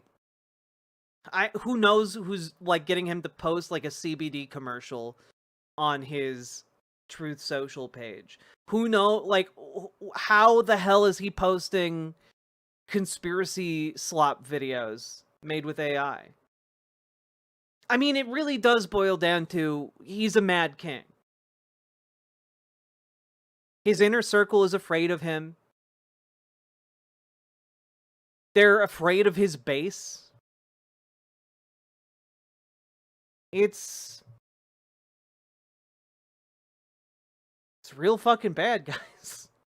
I don't. There's not really another way to describe it. This is a crisis. And it's a crisis that doesn't appear to have any neat ending anytime soon. So, with that being said, remember to call your senators. Tell them to stand up for trans people, trans healthcare. Tell them not to capitulate to Republican demands that trans people be sacrificed in order to keep open the government.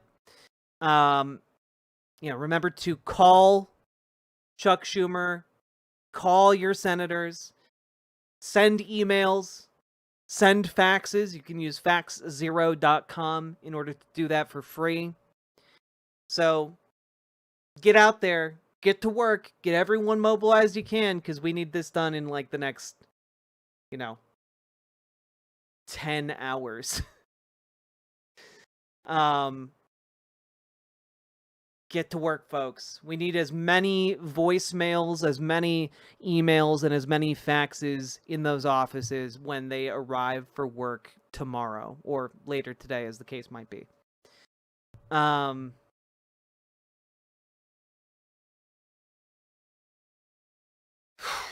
So, let's keep going on. Did they say they want trans sacrifices? Donald Trump, earlier this week, put out a message saying that he was point blank refusing to come to the negotiating table, essentially because he wanted Democrats to throw like trans healthcare and trans rights under the bus. And currently in the riders that are before the Senate, there are multiple anti-trans provisions. Those provisions need to be struck down from the final bill in order to protect like trans healthcare and like trans like civil rights. So we need them to hold firm, and we need them to actually get those provisions removed.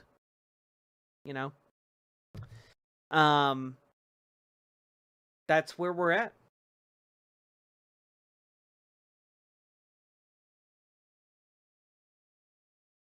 God.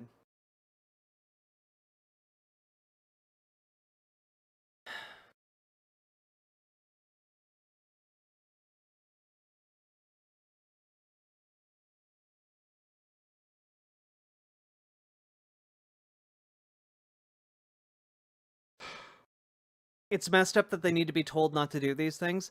I mean, it is messed up that they need to be told not to do these things, but that's kind of how political pressure works. Another way of saying political pressure is just organized bullying. Is there a list of state senators and contact info somewhere? Yes, there is. Here is the United States telephone list for the Senate. I'm going to link that for you guys here. Boop, boop. Boop. You can go to your senators' websites and they'll have their emails listed. Another useful tool that I have been recommending people use, though I've been made aware that it might have outdated numbers, but you can, again, Google the number before you use it. There is also Fax Zero's list of senators with fax machines. Oh, this was updated on March 15th of 2025. All right, so it's not that outdated. But if you want to use it for faxing, here you go. Here you go. Here you go. Fax Zero allows you to send free fax messages online. So don't need a fax machine. Don't need to pay anything. Can just fax your senators. And if you want, you can copy and paste that email text right into that fax and send it out. All right?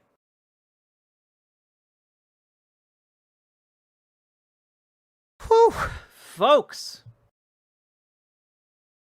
Been going through a lot of stuff here. Just gonna take a breather. How y'all doing? How y'all doing? You're very welcome, Rain. I have a Republican senator. I know. Still worth messaging, still worth calling, still worth faxing.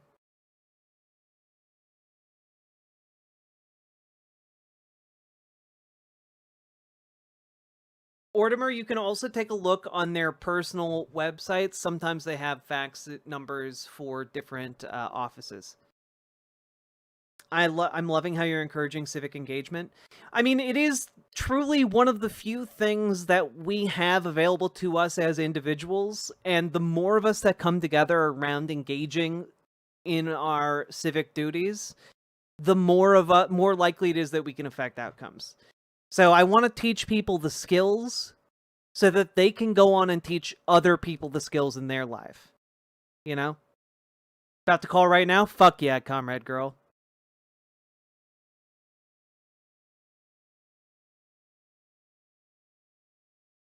Tired from watching my 1-year-old niece today? Oof.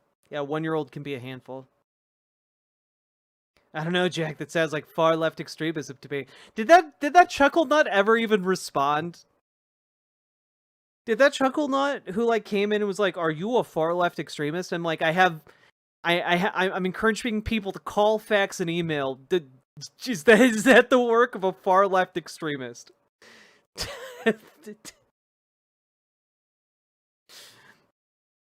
Well, you might be calling for violence. For violence is implied.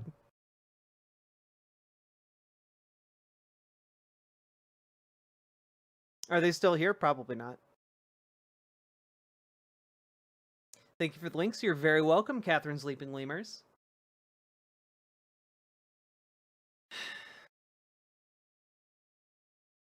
I emailed Senator Schiff. It was probably a little awkward, but I'm glad I did it. Excellent work, Jenna Sparks. It is truly, like, I know it can feel hard, but the more you guys get used to doing it, the less hard it is, and the quicker and easier it becomes.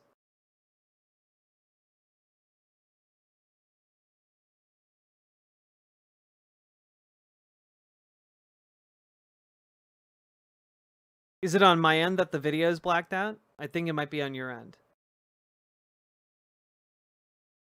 I believe anyone can contact Schumer because he's the leader of the Dems. Well, anyone can contact any senator. But I would encourage you, like, because Schumer is going to be leading negotiations tomorrow, like, if you're going to email or message or voicemail, you know, another senator, he would be the one to do, because, again, he's going to be doing all the negotiating.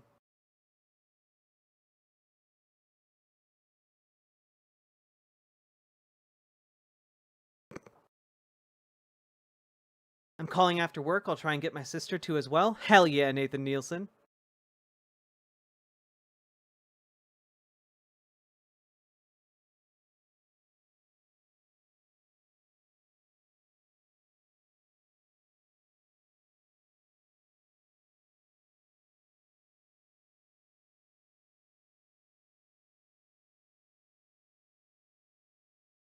All right, how we doing? Also, folks, if you're enjoying the stream, you know, doing a lot of heavy lifting here, but hit that follow button, hit that subscribe button, hit the like button, you know, click the button. You know, it might be an emergency stream, but you guys still get the button song, all right? Oh, God. Why did that happen? I'm sorry. There we go.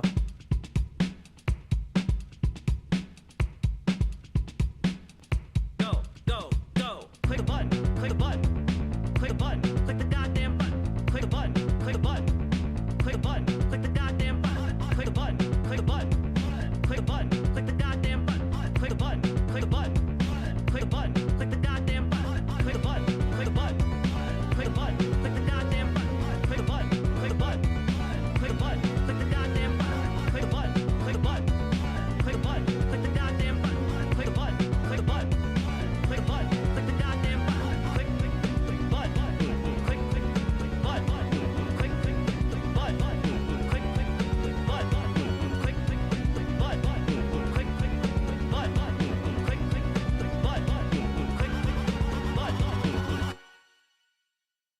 Also, Rain, I would tell people, and I've told people already, don't use your dead name. You don't have to use your legal name. Use, like, the name you go by. But do include your zip code and say that you are a constituent. Come for the politics, stay for the dancing, Jack? Hell yeah. Also, folks, if you guys hit 100 subs, we'll do something cool. Specifically, I think I promised you guys we'll go over, like, some kind of cult anime film, or we will do some kind of, like, religious rom-com situation.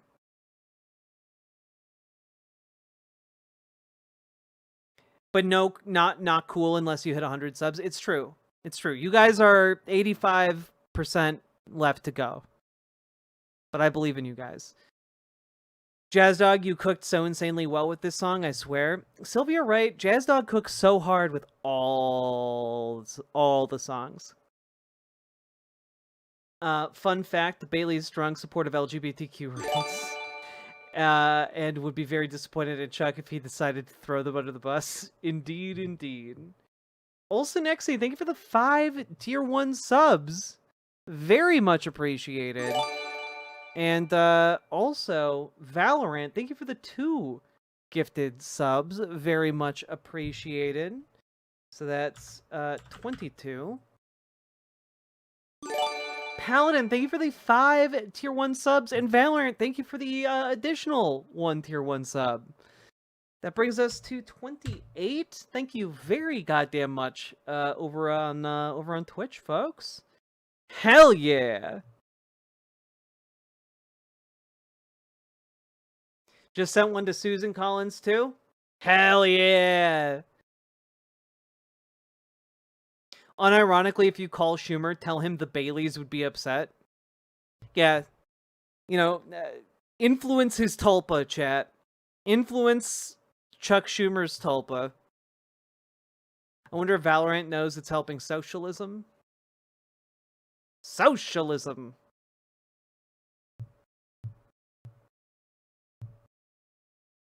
God damn.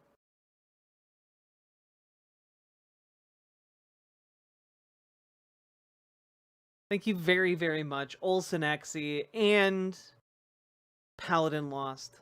Much appreciated. I hear Susan Collins is very concerned. She's always very concerned. His tulpa, oh my lord. You know, if enough of us tell him the Baileys support LGBTQ rights, pretty soon one of their kids is going to be trans. Then he'll have to support trans rights.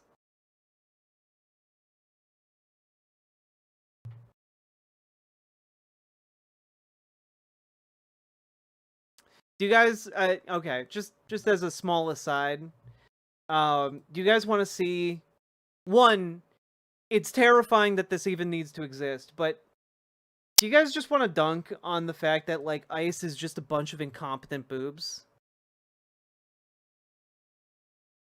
And, you know, thank God for it. So this guy rolls up on a bicycle, right? And just a bunch of ICE officers here. This guy rolls up, realizes, oh shit, this is not safe for me. Picks something up off the ground. These guys just start taking off.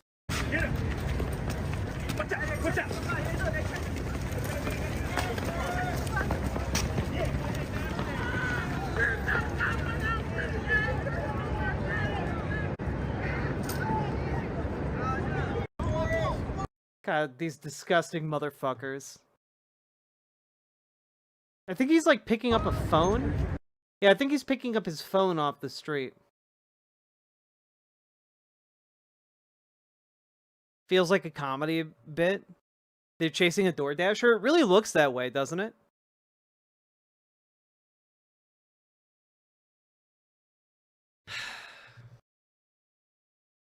Look at him go. Like, it's great. You know? It's great. If anyone needs to know this, Senator Padilla has a working fax number on his website, even though Fax Zero says he isn't accepting faxes. I successfully faxed him at 202-224-2200. Nice. But why did they chase him? Well, excellent question. And I mean, I think the reason is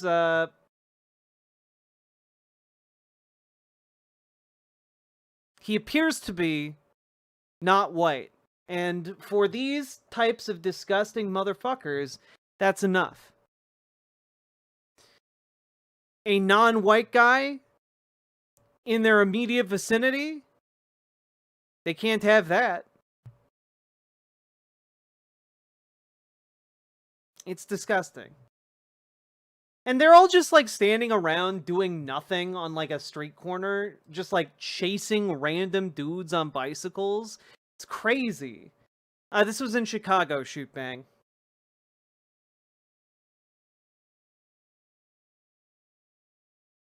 Also, just again, in terms of like Trump world just being absolutely fucking deranged and illiterate. Important thing to know, Abigail Jackson is the White House Deputy Press Secretary. Pretty important job. Pretty important job. Involves you being able to look at and synthesize a lot of information relatively quickly. She posts this from a recent Axios study. Democrats calling your political opponents Nazis has consequences. If you want more Ice FUD behavior, I posted a video in the meme channel of an agent dropping his sidearm, then picking it up without the magazine. Oh god, I saw that. That was... Oh my god. Thank you for the $5 dono, Brutus Magnuson.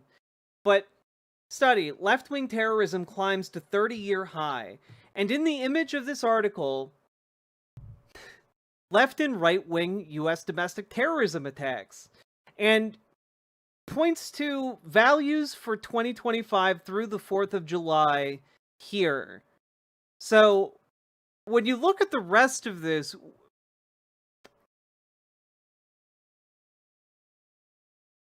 the gray bars you're seeing are right-wing terrorist attacks. All of those gray bars are right-wing terrorist attacks in this country.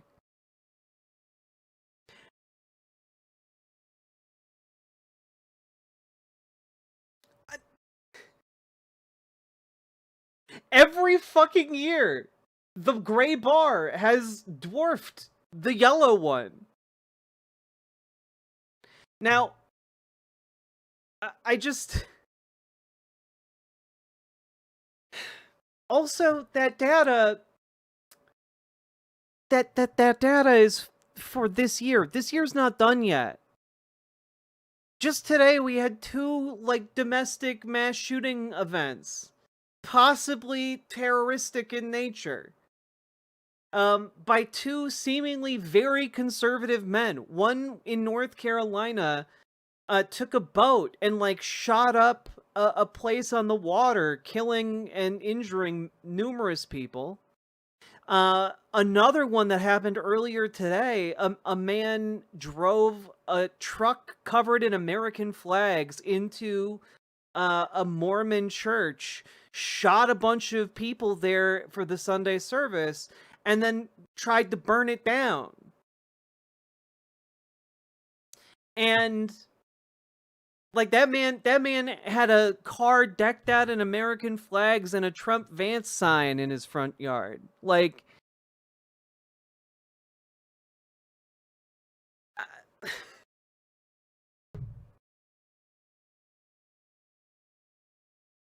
they're saying that was a false flag. Yeah, it's, whatever, when it comes to data now, I guess. But ultimately, the narrative that they're trying to spin with this is just comically counteracted by the very visual that is being used. God.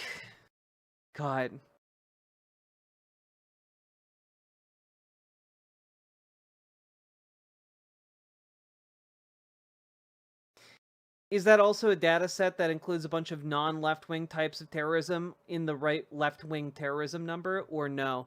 I looked at the data, and this specific graph, as far as I can tell, breaks it down by left-wing versus right-wing. There are other graphs in the study that break it down along different lines of extremist beliefs and ideological, bases.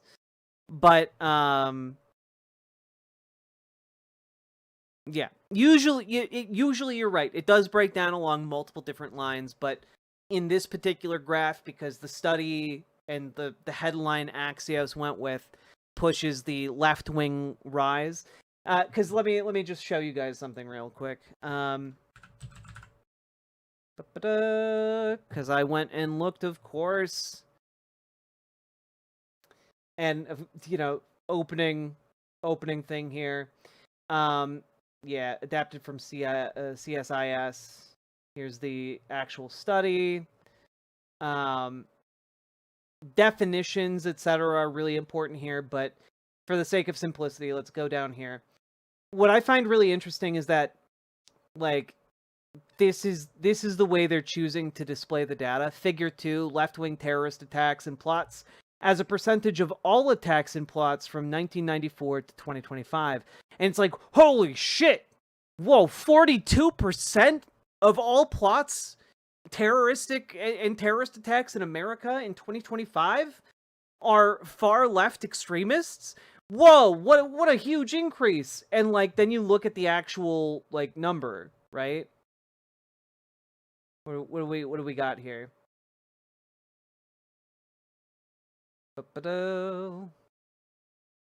The actual number of far left plots and attacks is 5.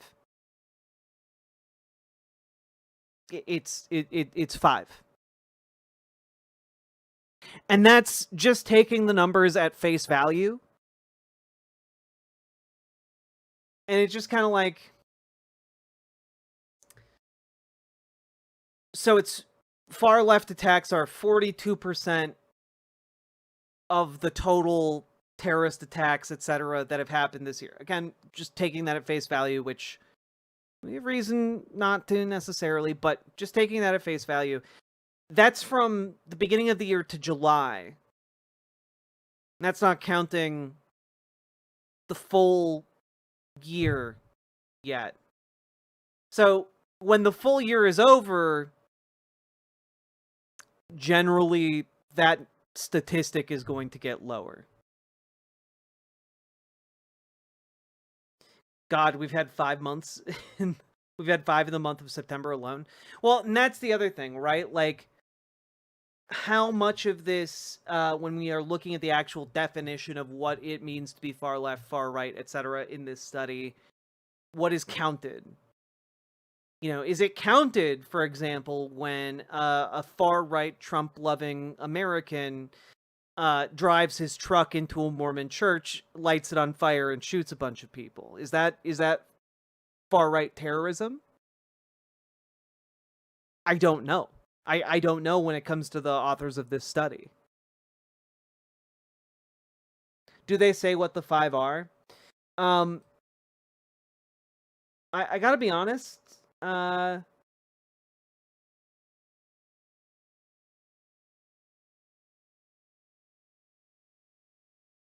Like, a lot of this seems to be colored by Charlie Kirk's assassination. They talk about it extensively at the beginning of this. What is excluded? This data analysis excludes a number of incidents that further contribute to the perception of an increase in far left, in left-wing violent activity in 2025. Different definitions and coding might legitimately include these, but the explanation below details why they are excluded from this data set. The definition of terrorism used here excludes the series of attacks against Tesla vehicles and facilities. There were more than 20 such incidents in the United States from January to April 2025. Again, this is... Yeah, alright. So if we're including, like, people attacking Tesla cars as terrorist attacks, okay. Attacks on Teslas, etc., opposition to CEO Elon Musk's political affiliations, particularly his role and actions in the Trump administration. Although the CSIS study team determined these attacks were incidents of economic vandalism rather than terrorism, many involved substantial property destruction and drew sharp condemnation from the Trump administration and Department of Justice. In some cases, prosecutors have even sought terrorism enhancements in charging decisions. Although excluded from dataset, these highly publicized incidents attracted significant attention and reinforced the perception of escalating left-wing violence in 2025. There are 3 high-profile terrorist attacks in the United States in the first half of 2025, motivated by the conflict between Israel and Palestine. These included the April arson attack on Pennsylvania Governor Josh Shapiro's residence, a May shooting that killed 2 Israeli embassy staff in Washington, D.C., and a June firebombing of a pro-Israel solidarity walk in Boulder that injured 15 demonstrators. In this data set, these attacks are classified as ethno-nationalist incidents rather than left-wing ones. However, it is noteworthy that all 3 incidents involved attackers motivated by opposition to Israel's actions in Gaza or U.S. support for Israel, a political position traditionally, though not always, associated with left-wing politics in the United States. Finally, political demonstrations against immigration and customs enforcement activity in the United States resulted in many violent encounters, namely between law enforcement and demonstrators. However, most of these incidents did not reach a level of violence that satisfied this study's definition of terrorism, and they were not intended to cause a broad psychological effect. Nonetheless, they too contributed to the perception of growing left-wing violence. So, like, it's just very interesting to see what they included and what they excluded.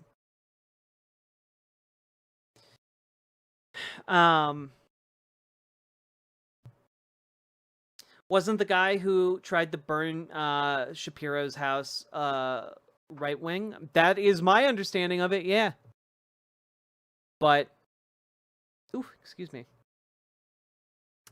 Yeah.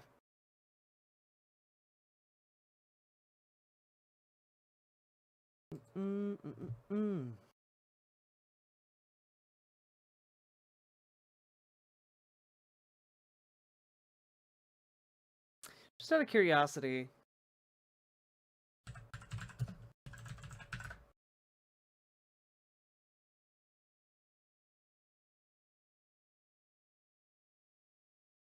Do.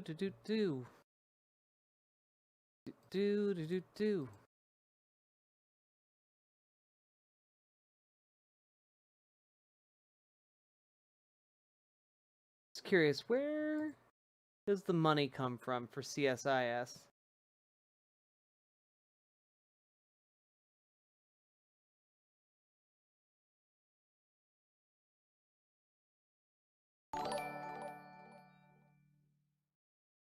Thank you for calling for action more than any other streamer I watch. Although I'm at work, as soon as I get home I will be calling and faxing both my senators and Schumer. Hell yeah. Splintered Orion, thank you for the $50 dono. I really, really appreciate it. Yeah, I don't know exactly when staffers are going to be hitting the hill to see, you know, their messages. I'm guessing it might be around like 7 a.m. Eastern time. So we've got about, 5 hours and 45 minutes until then.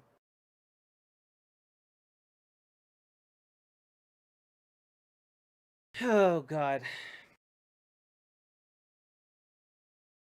Oh, the guy who tried to firebomb Josh Shapiro's house claimed to be pro-Palestine, but also tried to convince his family to vote for Trump. A mixed bag. His true motivation was his mental illness. That's probably true. Jack's got some baby cheeks. Nani?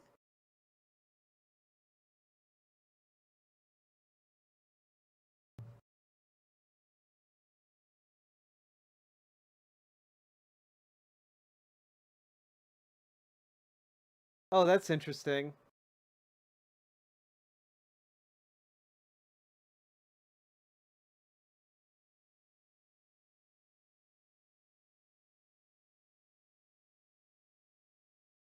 Just, just a few companies that sponsor CSIS. Amazon, Aramco, Bank of America, Chevron, ExxonMobil, FedEx, General Atomics, General Dynamics, Lockheed Martin, Northrop Grumman, Pratt Industries, Qualcomm, RTX, and some of the nonprofits, the Bill and Melinda Gates Foundation, the Carnegie Corporation, Climate Works, Dalio, Ford, Khosravi Family Foundation, the Korea Foundation, the Margot and Thomas Pritzker Family Foundation, the Open Society Foundation, PepsiCo Foundation, Sarah Skyfe Foundation, SED Fund, Sequoia Climate Foundation, Smith Richardson Foundation, Stanford University, Stavros and Niakros Foundation, Tides Foundation, Wadhwani Foundation, William and Flora Hewlett Foundation. Huh. Wonder why all of these, I wonder why this organization might have sponsored some kind of study in the wake of Charlie Kirk's assassination.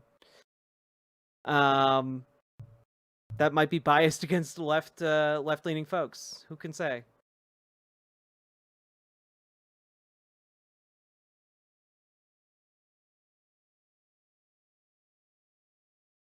I'm out, but I faxed and emailed my senators. Thanks for pushing us to do that. You are very welcome. You're very welcome, Agun. So National Security Think Tank? Exactly, Kitsune Cavalier. CSIS is Canadian intelligence. It might be Canadian intelligence in Canada, but in the abstract, when we're talking about like a geopolitical nonprofit, we're talking about the Center for Strategic and International Studies. When we're talking about CSIS. Comrade Girl, hell yeah. Thank you for calling, faxing, and emailing.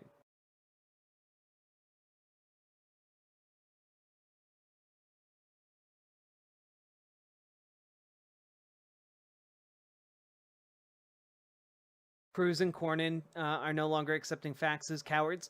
I would encourage folks to double check the Fax0 fax list. Some of those offices update their contact info on their websites. If they say they are not accepting faxes, look up your senator's website and see if they have a fax number listed.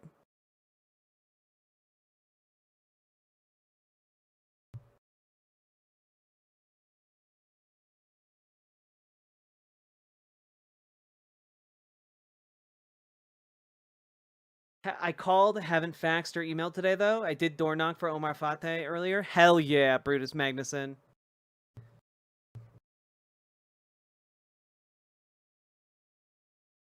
All right.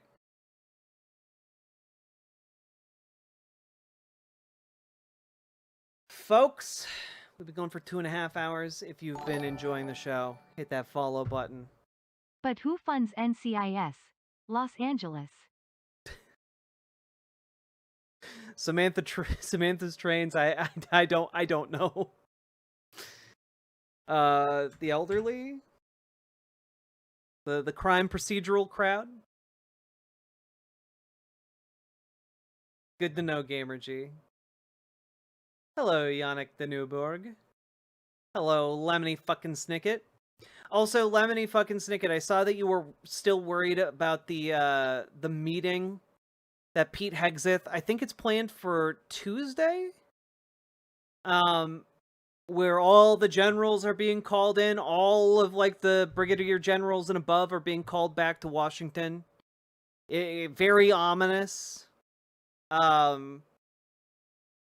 Yeah, turns out he wants to talk to them about grooming and warrior ethos. So, that's cool. Also, I think this $5 dono put you guys at 40? Maybe? Yes.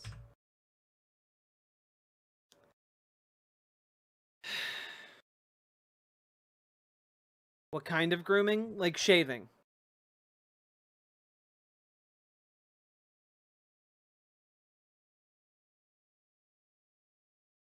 Which is a de facto roundabout way of, like, you know, segregating the military, but we've talked about that already. On the eve of the budget deadline, yeah, I mean, we'll see how that goes, you know?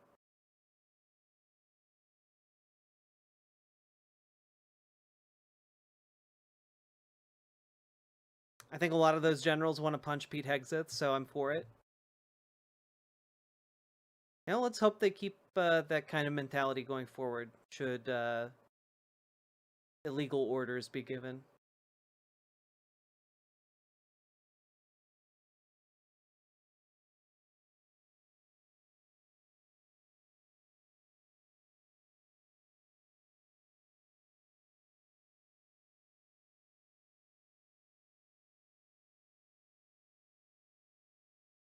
Now, folks,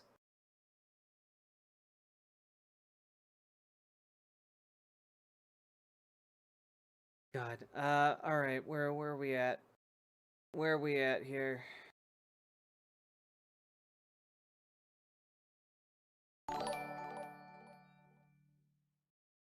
Thank you for encouraging us to be constructive. Anything we do is better than nothing. Last year we faxed Schumer so hard he turned off his fax machines. Yep. Let's do it again. And we'll do it again. Abyssal List, thank you for the $5 dono. You guys are making good progress here.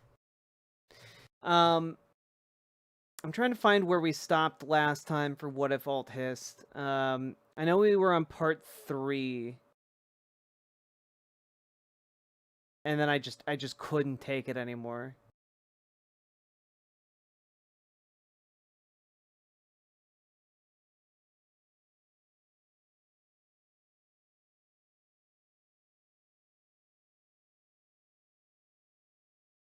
I remember that Griper meme.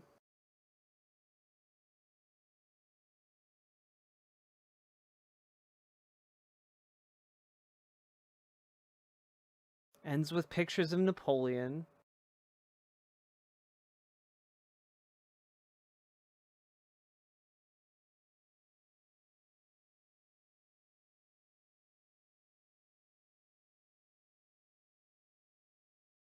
Ever tells you to be strong and smart. We have no place for meaning in this culture. It's all smoke and mirrors. In the 20th tradition, and there's a great thing you can. Okay, I remember this. I apologize for this horrible sound. It's What If Alt Hist. You criticize the economy. You're a loser who should just work harder. Like school, though, competes in the club, rich, opportunities there, and your head plays in mad in the ongoing devs and you find the foul impeachment. I can recommend both as activities, but building your life around that's right. He can recommend sex as an activity. I do remember this part. Them is just porn to the gut, especially in pussy. Traps them in cycles of self-loathing and relational warfare. To no cool to have kids read those to rap. You're a human, so act part crowd. There we go. I knew I remembered that creepy meme, the creepy fucking Griper meme that he threw in there. I knew I remembered this one, but it's right at the end. Okay. Cool. We are caught up with where we're at. I thought you would be proud of my mental horsepower. Man, it's gonna take way too long for this edible to kick in. I apologize. I fell asleep last time. What's Rudyard's thesis for this video? I believe his thesis is modern loneliness is because of social degeneracy, not capitalism. Capitalism is good. It's great. You know, you just don't try hard enough, but it's all the degeneracy that makes things bad, you see? Because again, it's Nazi think. This is how Nazis think. If only we didn't have so many degenerates, the world would be fair to me. You know, that's how they believe, right?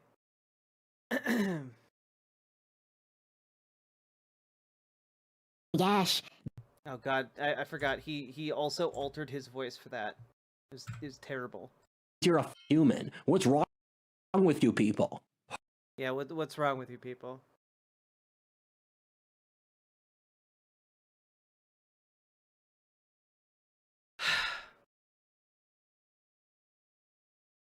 Here we go, folks. Catching you up on the brain rot. Remember, like, comment, subscribe. Drop those subs and donos. Call your senator. What does he mean by degeneracy? You know, the typical things that Nazis mean by degeneracy. The gays, the transes, the people having sex outside of wedlock. You know, stuff like that. Here we go. So, folks, I've been struggling to get through this with all of you. We finally have the time to do it. Let's jump in. Part 3 of What If Alt Histories, The Lonely Crowd Consumes All. Which has basically just been, I would have gotten away with it except for you degenerates. It really just is that. It's old man yells at cloud, except the old man is like a 23-year-old Zoomer. You know, it's crazy. Part 3, The Crowd. One of the most important books I've read over the last few years is The Crowd by 19th century French writer Gustave Le Bon. It's a study of crowd psychology, which was something France had a lot of experience with due to how many revolutions it had in that century. France, famous for being the only civilization with crowds. Before France, no civilizations had crowds. After France, crowds proliferated across the face of the earth. Suddenly, people were gathering in more than groups of 1 or 2 or 3. Suddenly, they were gathering in groups of 10 or more. The age of the crowd had begun. I loved that book so much, and then I ordered Gustave Le Bon's entire back catalog. I read like 10 of his books in the last few months, including 6 of his books in a row. I've now read his entire catalog. He's a very diverse writer, covering ancient Indian or Islamic history, the role of ethnic consciousness in history, the evolution. Sorry, what was that? What was that second one? What was that second one about ethnic consciousness in history? You know, I'm just gonna throw out there. Sometimes anthropologists of the past were not, in fact, closer to the truth, and in fact had less of an idea of what was happening. Bro, I read like 6 books in a row, bro swole. Without stopping. Huh. I didn't even eat, drink, or shit. I just read books.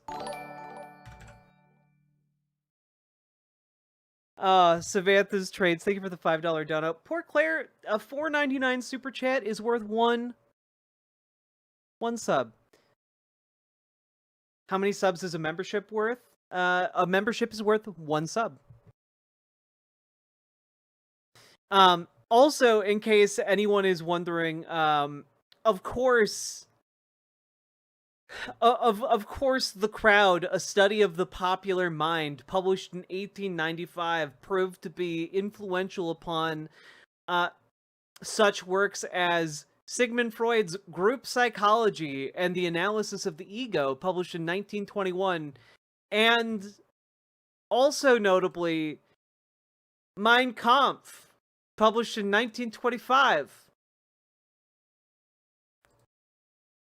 Because something important to know about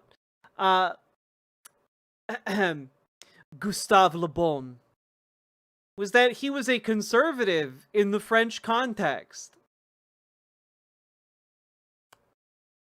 So,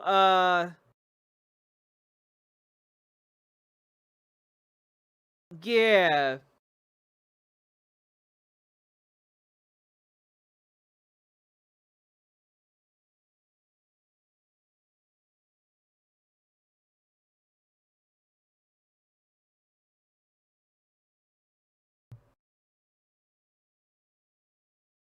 I just, seems like maybe worth noting. Evolution of human consciousness or the psychology of socialism in the French Revolution. His book on predicting the future of socialism was much like Nietzsche's in being incredibly prescient. Writing in 1880, he said that Europe would succumb to socialism, which would kill the continent's multi-century dominance of the world, while the 20th century would belong to America, which would incorporate socialism to a lesser degree due to America's more individualistic culture, and America would become the next technological powerhouse. He predicted the rise of enormous socially constrictive government-oriented cultures, which would push lies and conformity to control the public, since the natural culmination of communism is slavery to the state. He also predicted Asia's industrialization in— Yeah, he also thought that, like, humanity was guided by what he deemed as eternal laws. Like, dude thought that humanity was bound by, essentially unbreakable rules. And it's just not the case.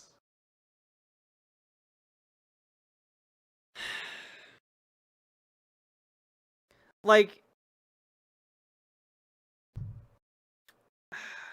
he basically tried to straddle this line about the idea of an unconscious mind and the idea of Darwin's evolution, and then, like, also tried to kind of talk about how all of these coalesced into laws that bind humanity.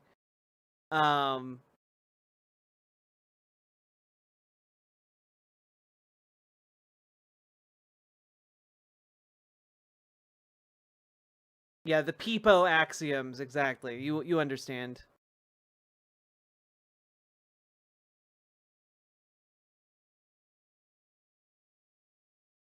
World War I. He said the moral foundation of socialism is envy, not helping others. His other book on crowd psychology is also incredible. The first point he makes is that crowd psychology exists in its own right, in that humans in crowds literally have distinct psychological traits from individual humans. For example, humans in a crowd will often cause crimes and try to tear down governments, something those same individual humans would not do as individuals. Taking someone else's property isn't acceptable unless it's socialism when the crowd does it. John Haidt, the greatest social scientist of our day, likes to say that humans have a hive mind. I'm sorry, Jonathan Haidt is the greatest social scientist of our day?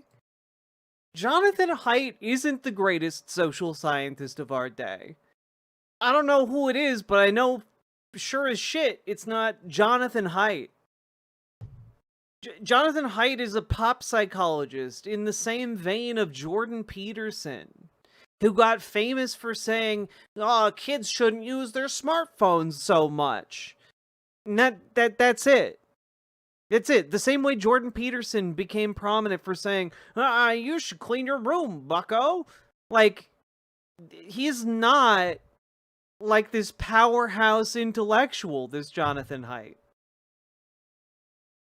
Switch, which much like bees or insects do. This is clearly true over human history, where young men will happily die for their nations under the correct context, which is triggered by the shared drill or basic training. These same humans would be far more careful with their lives on a personal basis but humans evolved the hive switch since tribes which lost in war got genocided. Thus, yeah, this is why you shouldn't maybe rely on someone who wrote a book in 1895 for your key anthropological findings, because tribes were not often genocided in wars. That generally didn't happen in history when we look back. Like, did people died? Sure, but like we've found a fair number of these sites where people were hunted down and killed en masse. Given the prevalence and the breadth of human history, this was not a frequent occurrence. And also, again, the reason What If Alt His loves this guy is, again, he did write a book titled The Psychology of Socialism, right before, like, the turn of the century, right? And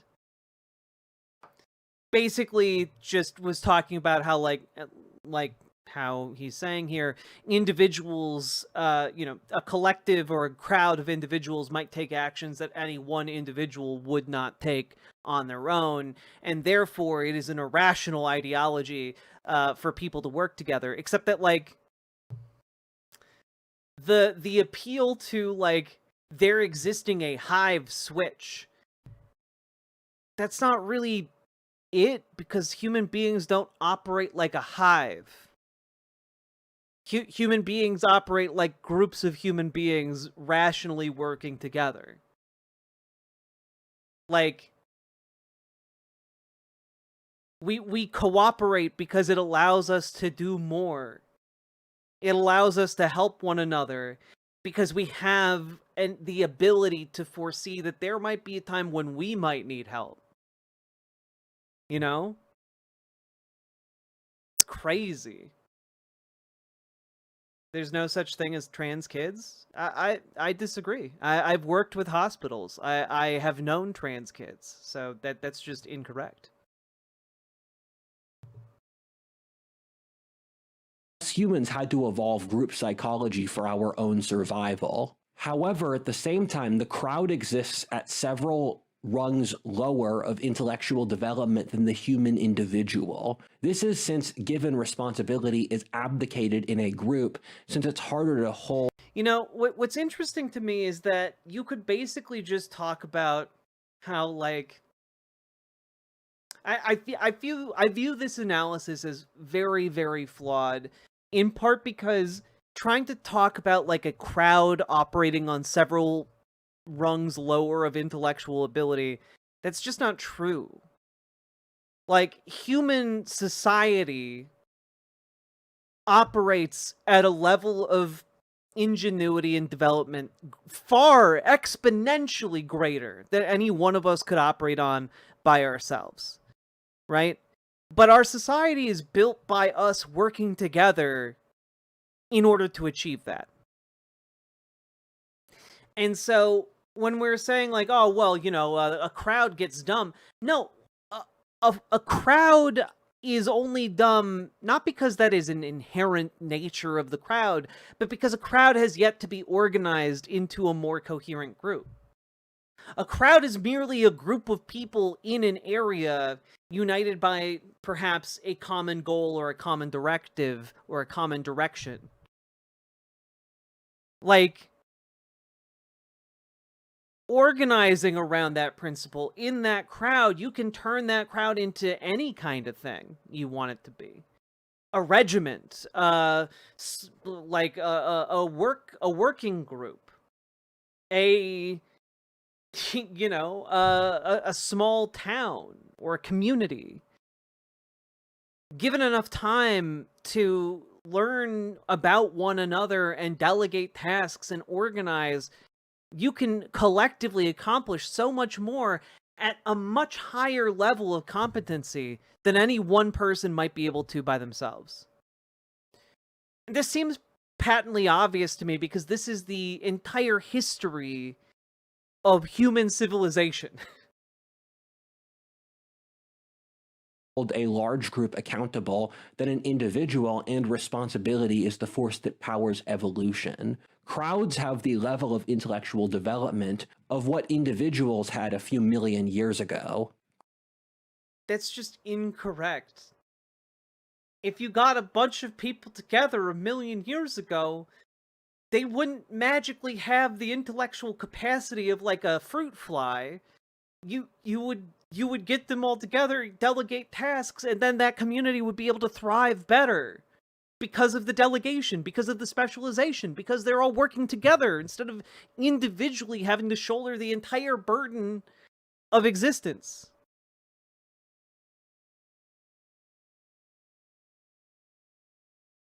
God. Crowds cannot differentiate between images and realities. Due to this, crowds can only be communicated complex concepts through symbols. Crowds also accept things uncritically if they provide social glue for their shared cooperation. All of the great human movements over history have occurred in large group settings, such as churches or political rallies. Were there even humans a million years ago? Yeah, I mean, modern humans came about 2 million years ago. That's my understanding anyway. Be right back, chat. I'm gonna whip up a nice Dijon vinaigrette to dress up this absolute word salad. Rudyard really is a dump truck full of bees of a person. It's true. A whole dump truck full of a whole lot of bees. Where the crowd function shuts down the logically critical brain so that humans can interact with the ideal world more easily. I also recently read another very brilliant book on crowd psychology by a World War I era British author named Trotter, which says that humans are biologically gregarious or social, so that the social rules we use to coordinate end up having enormous power over us. They often become the overriding principle in human societies, because they're the connecting variable. This is partly why religions are completely central to the identity of most societies in history, since they operate as the gregarious social connecting principle. Since humans are emotionally and internally complicated creatures, I don't really accept that framing of organized religion in that sense. Like I think that it's possible that religion can function that way, but it's not necessarily the case that religion does function that way. Does that make sense? I would just like to say the mob mentality is not the same as group cooperation. Exactly. Like, the psychology of a crowd is just, you know, it's in its infancy. You give that crowd time, that psychology grows and becomes more complicated as people get to know each other and delegate. It depends on what the task of the crowd is, what the scenario, what the context. We use social signals. God, if an anthropology professor like were to watch, I would love that. Maybe I could get like an anthropology professor to actually watch some of these videos and just like what the fuck them with me. Because it is truly insane, the kinds of things he says. Like dress, religion, accents, or whatever, to assess how culturally easy someone else is to cooperate with. If someone is of a similar... How culturally easy it is for someone else to cooperate with. Fuck you, man. Like, come on. Oops. Like, I'm sorry. Again, this is why the context matters. Is the context cooperating with someone to do, like, some kind of cultural rite? Because then that might matter. Is the context, though, cooperation to oppose authoritarianism? Or is it to, you know, because you both need to get bread and there's no bread left in the town or the city? Like, what is the context here? Because you can come up with situations where people, regardless of how culturally distant they might be, are going to cooperate relatively easily. Or social class to you from the same area and with a similar fashion sense. Wait, does Rudyard think cooperation is a hive mind? He's literally said that, yes. You can immediately intuitively pick up that they might share your genetic interests or have similar values. They might share your genetic interests is, you know, that's a pretty interesting way of framing white supremacy, I guess. You know, I haven't heard it framed that way before, but all right. This is why groups often police fairly petty stuff like dress or dogma, since they're trying to pull you into their easy to cooperate or easy to control framework. Some societies wire people in very conformist ways and others don't, both of which have their own issues. Can we all just like take a moment to like look at this?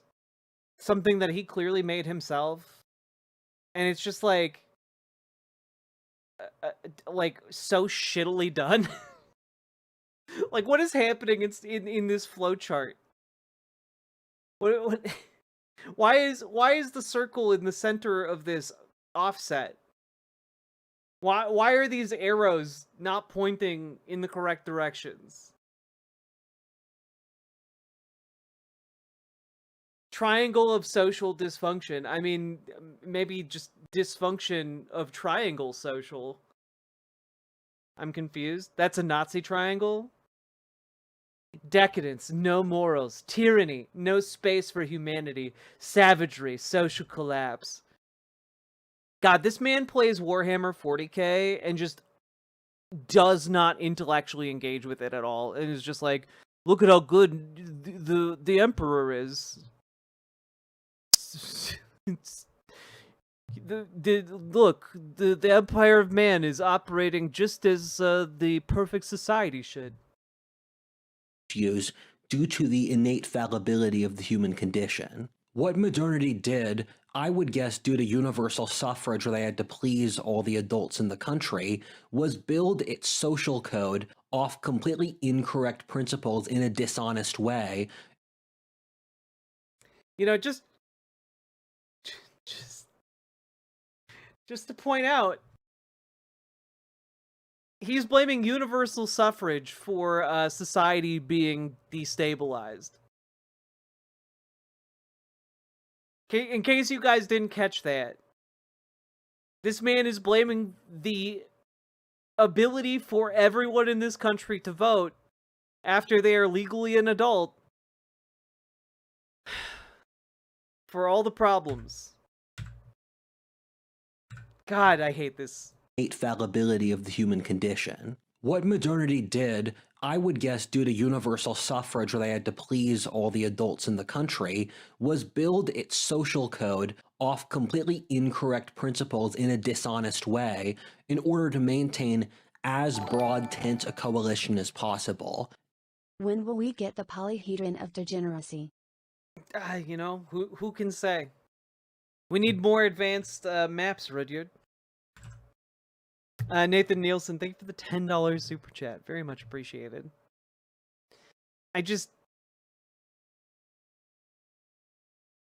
I'm sorry, the idea that before democracy or before universal suffrage, politicians were honest in good faith, like what kind of alternative reality are you in? You know, like what are you talking about? Did you even think about the things you were posting before you posted them on the internet where everyone can see and hear it? Like, come on. You know, you guys do need to make a Rudyard, a what if alt hist bingo card. If you start asking questions, the entire facade is going to fall down. What this means is that the system deflects deep questions by telling you to go back to the crowd. I watch a lot of music videos, and in music videos from the 2010s, wherever they wanted to glorify something, they would show a crowd. If they wanted to show something... Oh yeah, man. Did music videos have crowds in them? Oh, wow, that's crazy. That's crazy. Musicians who make videos want to associate themselves with large crowds? What a novel observation. It's not like their entire success within the music industry is dependent on people perceiving them as popular. And one of the easiest visual shorthands is showing a crowd being excited to see them.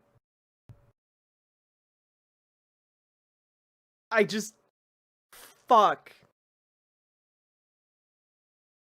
This isn't even a lack of media literacy. That's negative media literacy. It really is.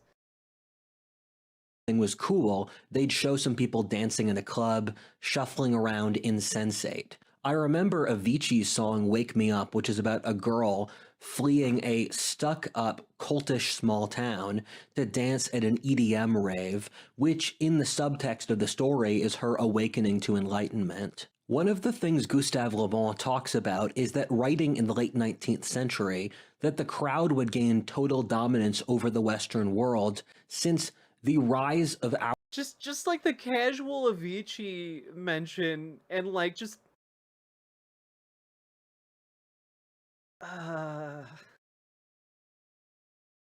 our form of democracy had gotten rid of all the other stabilizing variables, such as church, regional powers, the nobility, monarchy, or powerful merchant guild interests. You know, all of which we should definitely bring back, guys, because these were all great.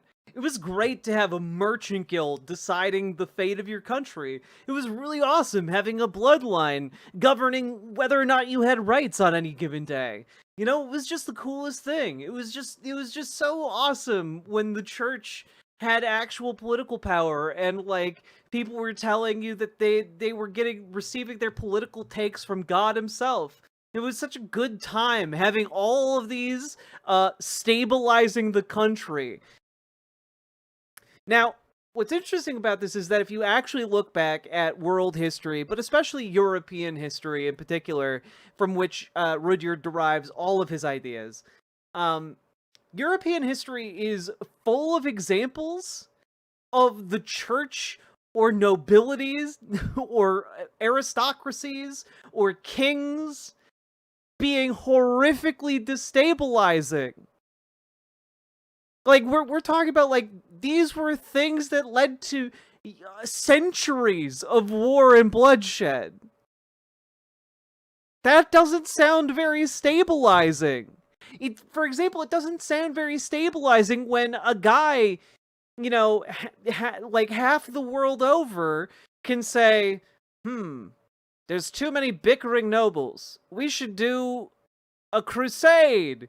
And then all of your, like, nobility and military folks start going and just wreaking death and destruction as they march to the other side of the planet in order to kill more people and try and steal land. That's not good. That's not stable. That should be pretty obvious. Like, just from an even surface level reading of history, these were not stabilizing elements. The political scientists of the pre-industrial world, especially so the classical authors in the Founding Fathers, were violently against the mob. Even in the 18th century, before the rise of modern socialism, the Founding Fathers predicted that socialism would arise in the future as a side effect of the rise of democracy, which they had seen through Greco-Roman civilization. You could view most pre-modern political philosophy as the attempt to avoid forming crowds. The Founding Fathers saw the ultimate unknowable horror from beyond the veil of space and time. It couldn't make sense of this video either. Hail Ratma. God. Thank you for the $5 dono, Knifeiest Duck. And I just gotta say, like, the Founding Fathers were not like afraid of socialism, etc. They did restrict voting rights because they were worried about, like, the lack of education for the masses, in part, and it also in part because many of them were very much white supremacists. You know, Benjamin Franklin famously wrote about the swarthy Norwegians and Germans. who couldn't possibly be allowed to emigrate into the United States. But, you know, setting that aside, like,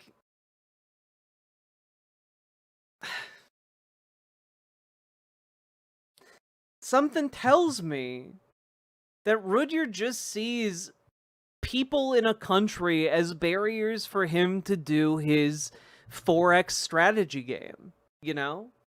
If only they were little NPCs that could be easily controlled by various state forces, it'd be much more desirable to him.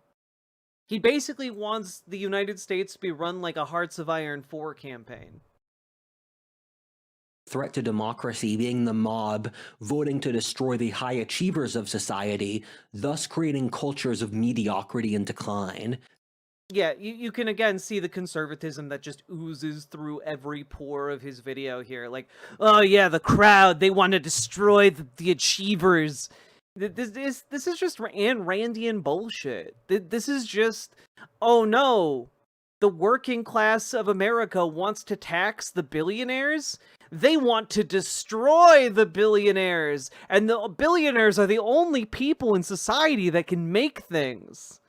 And like, that's it. That is the entirety of the point he's trying to get across here. Except he's trying to gussy it up so it's not as stupid as it obviously is. They built all of America's institutions like the Senate, which was built up by appointment by state legislatures initially, party candidates being chosen by the party, the Electoral College, and states' rights, all as balancing forces. Can I just ask a question? Like, why are you showing this while talking about the Senate? Just out of curiosity. Just out of curiosity, why are you showing a map of British diasporas in America, while talking about the construction of the social construction of the Senate? Of Deep South slavery, Scots Irish, Quaker Pennsylvania, Puritan Yankees. Why how is this at all relevant? The Electoral College and states' rights, all as balancing forces against the rise of mobs. We removed most of... Again, there's a difference between a crowd and a mob. There's also a difference between, like, a group and a crowd and a mob. Hello, Dirty Old Socks. Welcome, Raiders. Welcome, welcome. These, which just turned our entire society into the whims of the mob. One of the fascinating points Gustave Le Bon makes is that the crowd is profoundly conservative. What I mean by that is not that it's right-wing, but rather it doesn't like change. He said that the Industrial Revolution couldn't have happened with universal suffrage, which was totally true in the European context, since when Europe did put universal suffrage in place, they voted in socialism, which destroyed Europe's multi-century dominance over the world, over the... I love the juxtaposition that is constantly being farted out throughout the end of this video, which is just, you know, the crowd is profoundly weak and stupid, and profoundly conservative. But it also led to the destruction of, like, entire parts of civilization due to its conservative stupidity. And it's just kind of like, I feel like you're getting all turned around from the kind of point he's trying to make. You know, like, just comically so. I've been working on listening to Rand's book, and it is gross. Made it about 2 hours so far. I'm sorry to hear that, Benjamin Aristotle Bose. Course of the 20th century, as well as destroying Europe's technological progress. By any objective measure... I'm sorry, Europe's technological progress has been destroyed by... Czech's notes, democracy? Like, that's what he's arguing, right? Like, he's arguing that democratic participation in this, like, the organization and representation of the state has led to Europe's technology being destroyed. In what way? Europe is one of the most technologically advanced areas on the planet. In what way? Technological advancement has been in decline since the 19th century, whether through patents, creation of new intellectual disciplines, breakthroughs, quality of life increases, amongst others. Modernists just treat the idea that technological advance goes up with modernity as a sort of religious belief for granted, but it's... I mean,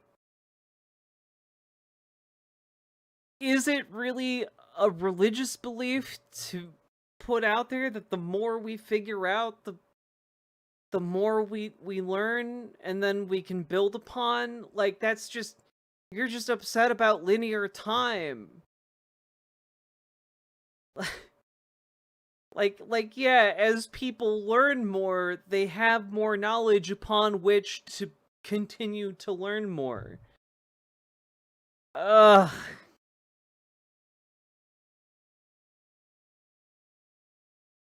Like, yeah, our ability to preserve information has gone up, which means it's easier for us to learn more and advance our understanding of the world, and I feel like I'm crazy for having to articulate that.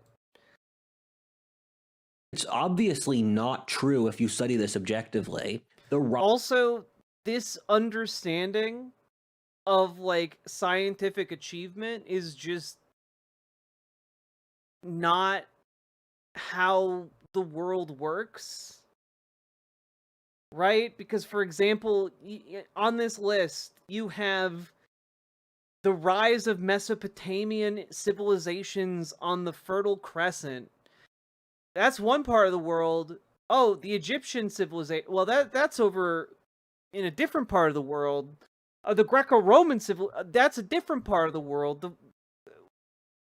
The Germanic migrations. That's a different part of the world entirely. And then nothing on this list is even mentioning, like, China or North America. And granted, it is the Eurocentric list here, but if it's the Eurocentric, why are you talking about Mesopotamia? Why are you talking about Egyptian? What are you doing? How does this man have, like, 750,000 subscribers? How is this man elevated by Elon Musk, one of the dumbest, richest men on the planet? Rise of modernity killed Europe's technological advancement, as we can see with Europe currently having no AI research to speak of.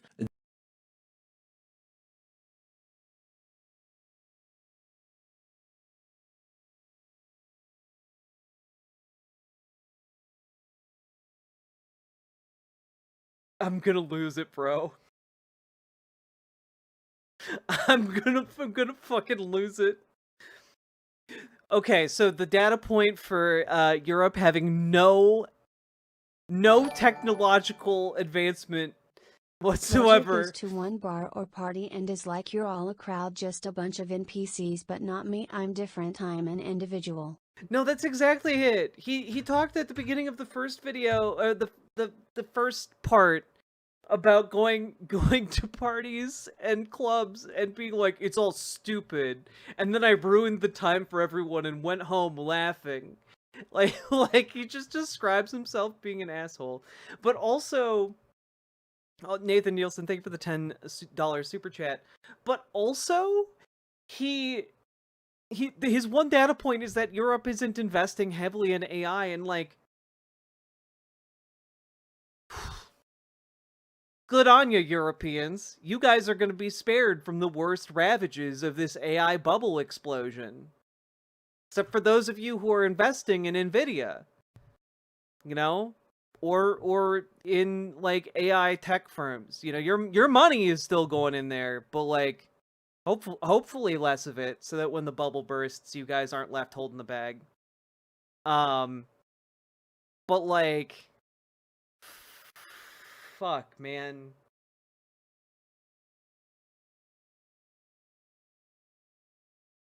Oh, this guy. They're trying to do the same in America today with regulations where the left is almost entirely technologically de-accelerationist. I know lots of leftists personally who actively want to use the state to deindustrialize the society for climate reasons. If this is the cost of being cool, what's the point?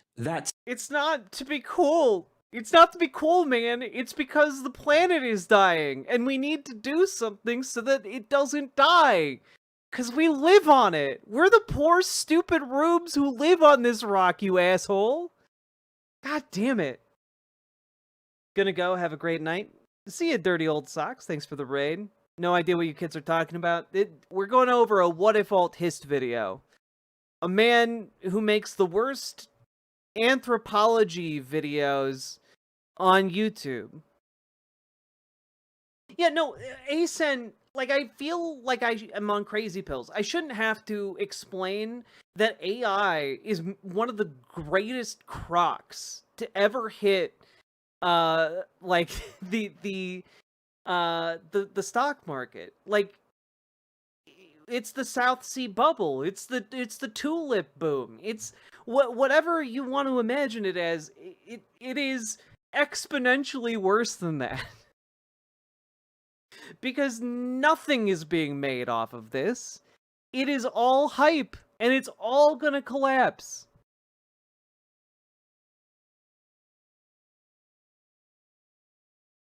Since innovation requires courage and leadership, innovations are made by brave individuals challenging the herd, since the herd doesn't believe things logically, but rather through conformity bias. It doesn't matter if it makes any logical sense. The herd will believe it because the others in the herd do. Man, it's really wonderful and really convenient that all of Rudyard's enemies are just irrational dumbasses with no coherent arguments against him whatsoever. In these videos, anyway, you know? It's really convenient for him. You can see trans as a very easy example of that. Does he get a lot of views with these videos? This video has 169,000 views. Removing leadership and masculinity, our culture has become fossilized. We got rid of church leadership. We attack strong masculine Lumlord CEOs. is literal the meme of the loner at the party standing in the corner thinking they don't realize my intellectual power. They don't realize the intellectual horsepower that I have. Matthew H, it's true, and thank you for the $10 Australian. But, like, did you guys listen to him? Did you guys just hear what he said? We got rid of church leadership. We attack strong masculine CEOs. We attack young men for trying to live. We try to crush small businesses with regulations. The nobilities were destroyed long ago, and we do everything possible to stop the rise of new dynasties or new elites. Okay, just real quick. Let's take that one at a time. Let's take that one at a time, shall we? Culture has become fossilized. We got rid of church leadership. Did we? Because last I checked, church leadership is doing just fine. Pope's doing just fine. We got the Southern Baptist Convention just chugging along just fine, covering up their sex abuse scandals against children. We got like we got like a bunch of church leaders just out and about doing the things. So I don't really know that we've gotten rid of church leadership. Yeah, the new Pope is American. We attack strong masculine CEOs. I reject that. Not a single CEO that has been attacked is a strong or masculine individual. Number one. But also number two, like, man, how much you gonna grovel for that billionaire money? Like this, you are painfully aware that you are in the orbit of like Peter Thiel and Elon Musk, and like the kowtowing is it's debasing, man. It indicates just an absolute lack of self-respect. Is Elon Musk strong and masculine to Rudy? Oh, I bet. We attack young men for trying to live. Do we? Do we though? Because I feel like you've had an hour to try and make arguments about that, and you haven't demonstrated that whatsoever. We try to crush small businesses with regulations. What regulations are you talking about? Like, regulations about how much weight can be put on, like, a support beam for a structure? Is that an onerous regulation? Because when you're talking about regulations, you need to be specific. Because there are regulations about keeping, like, shit out of your drinking water, right? There are regulations about whether or not companies can dump mercury into the local watering hole. Are those onerous regulations that are crushing small businesses? I would love to know. I would love Rudyard to actually present coherent regulations that he thinks are bad.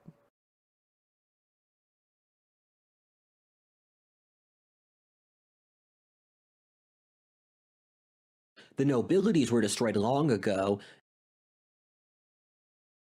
Do you want nobilities? Like, do you want people with bloodlines to just control swaths of the country by virtue of them being born in charge of them? And I know that I know that Rudyard does want that. I know that he, at heart, What If Alt Hist is a monarchist, because every dope-brained individual like him winds up being some kind of fascistic monarchist type, you know?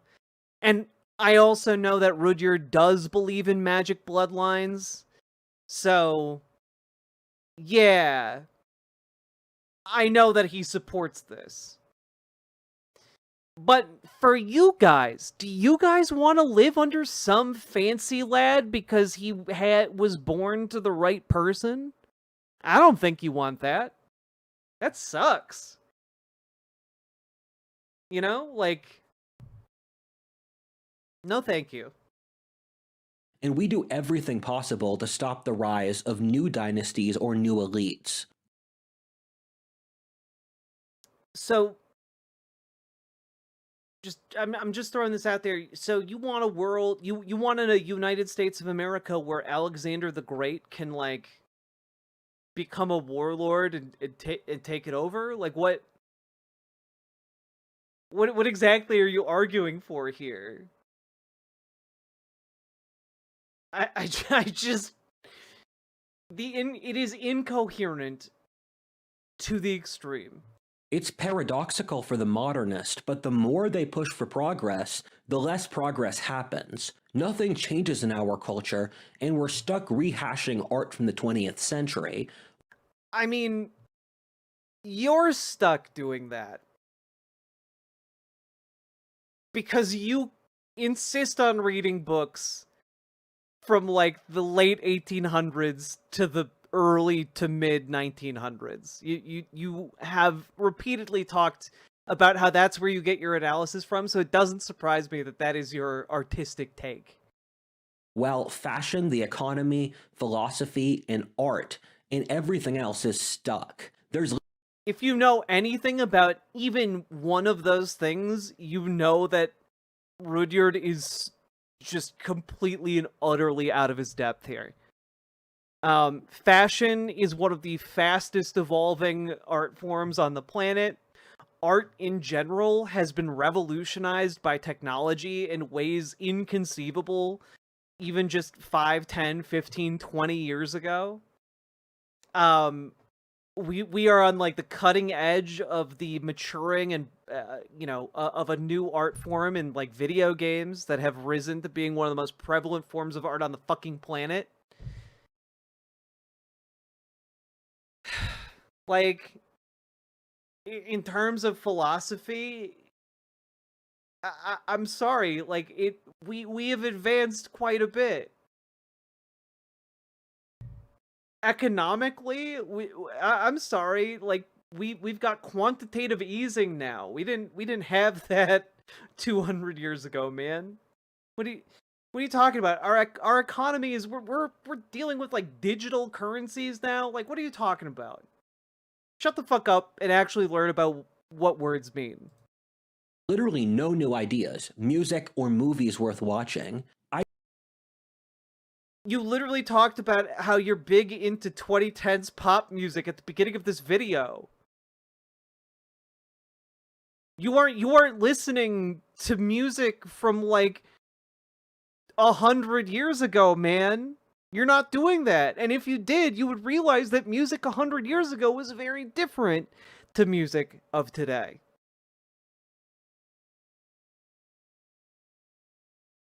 Same with movies, man. Go back and watch some 1920s pre-code films and then watch movies from today. It's very, very, very different. I read so many old books since there are no new interesting books to read or nowhere. Well, that's maybe part of the issue, right? You're not interested in reading new books with new ideas. That's part of the issue here. It is the lack of curiosity. Near enough. That's since the crowd attacks anyone who tries to think for themselves. Any independence or self-respect is automatically attacked in this culture. Yeah, who was it who came up with the term fractally wrong? I forget. Someone threw that around last time I was talking about a What If Old Hiss video, and I think it describes him very well. Innovation requires standing for something and trying to be better, which is the greatest taboo in our culture. When you read enough anthropology books, there's always this sort of attitude, even among leftist anthropologists, especially so in their context, is that— Knifeiest duck, of course. The knifeiest duck with the sharpest of wit. They'll look at tribal peoples and see their taboos and customs as stupid. But we're the exact same. Our taboos and customs are even more stupid than the tribal peoples, but we're such hypocrites we lack the self-awareness to realize it. One of the points Gustave Le Bon makes— I also just want to throw out there that anyone who's genuinely interested in anthropology would never describe, like, cultural practices this way, you know? Is that the singular individual will always beat the crowd. We tend to think that the more numbers you add to something, it's going to end up better, but that's just not true. We trust the auteur to make good art more than the committee. We trust Elon to make new technology more than the university system. Are you fucking serious?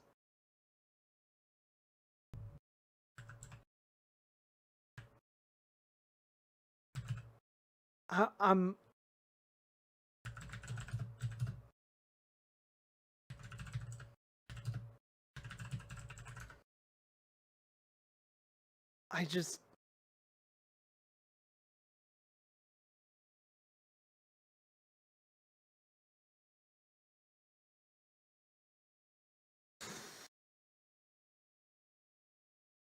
This man loses rockets to an insane degree. And he's using our taxpayer money to do it. You know, like, Elon Musk isn't sitting down and developing any of this shit, man. This has got to be a joke. It's not, unfortunately. I'm sorry, but like, this is an article, right, from NPR a month ago. Starship's 10th flight breaks streak of misfortunes because they blew up 9 rockets in a row.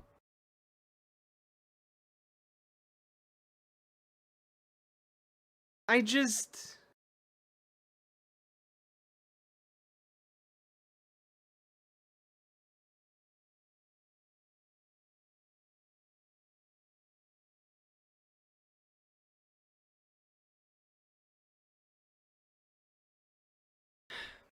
This smooth flight was very different from 3 tests earlier this year, which saw the upper stage of the rocket explode or disintegrate for various reasons, much to the dismay of many in the space community.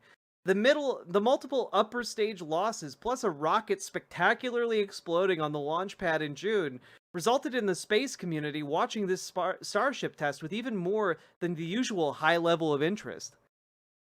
Yet the high level of interest was generated by people being very interested to see it explode. People were expecting the explosion.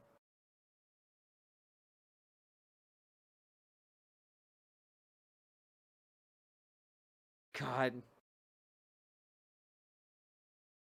Napoleon tore down the entire bureaucratic directory of the French Revolution. This system is weak and is a balloon to be popped. Nietzsche said that the age of the last men would be so weak that 100 men of fiber could tear it down. The society being this conformist and stupid is an amazing opportunity for those willing to push back. Once you have these committees, the way they resolve issues is always through consensus. That's since when you need 10 people to agree to something, they default onto a baseline answer, not for its correctness, but rather how agreeable it is.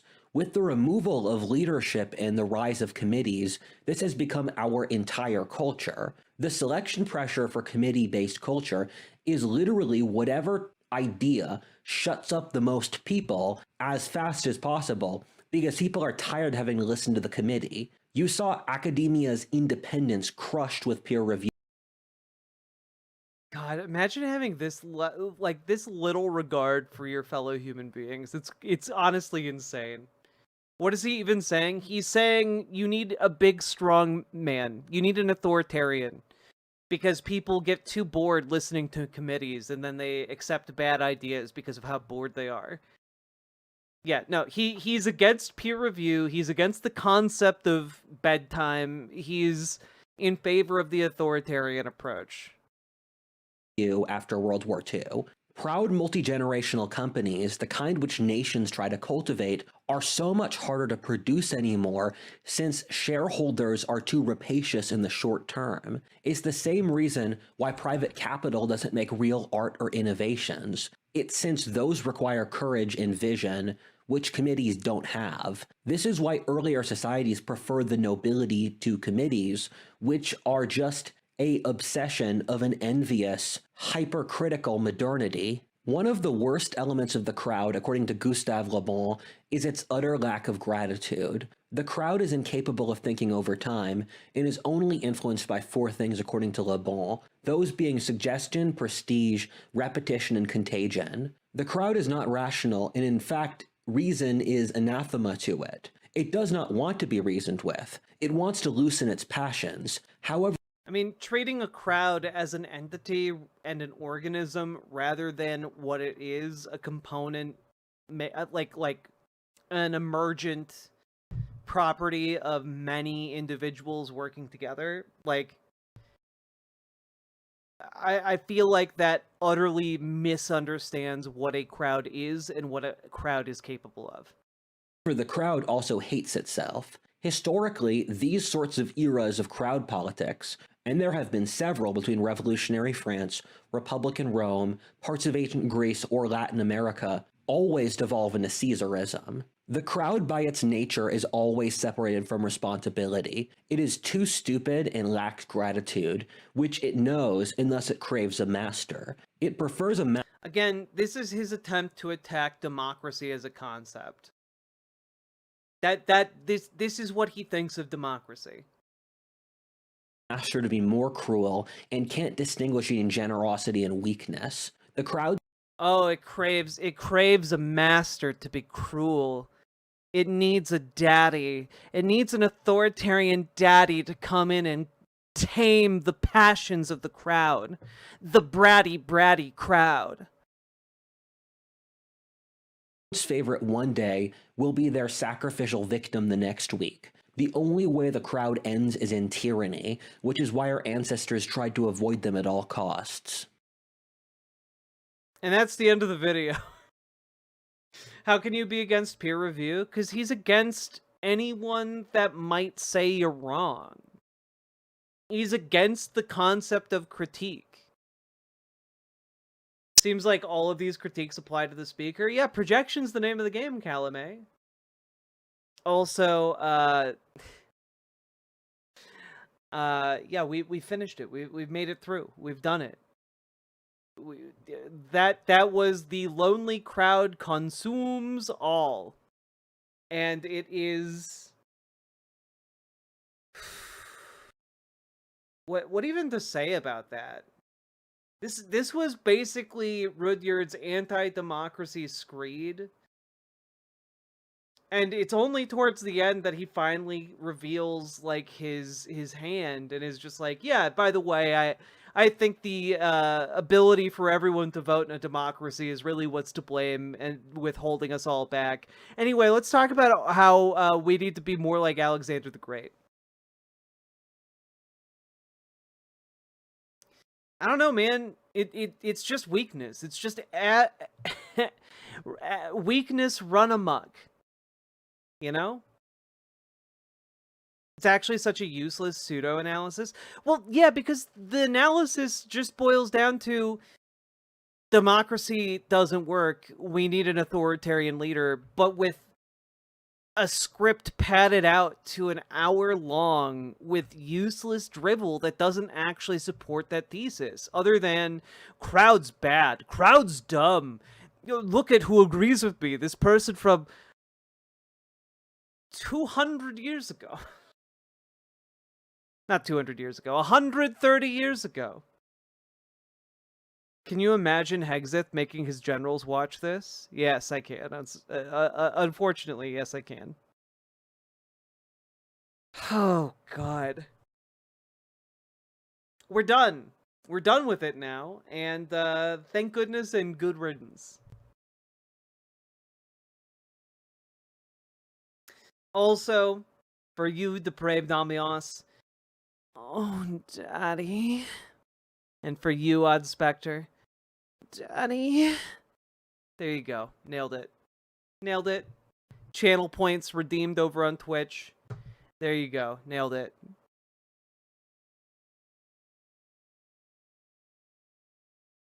How we all doing, folks? We've been going for about 3.5 hours. Well, 3 hours, 45 minutes. If you guys have been getting anything out of today's show, hit that follow button. Hit that subscribe button. Hit that like button. We got an entire song to let you know what to do.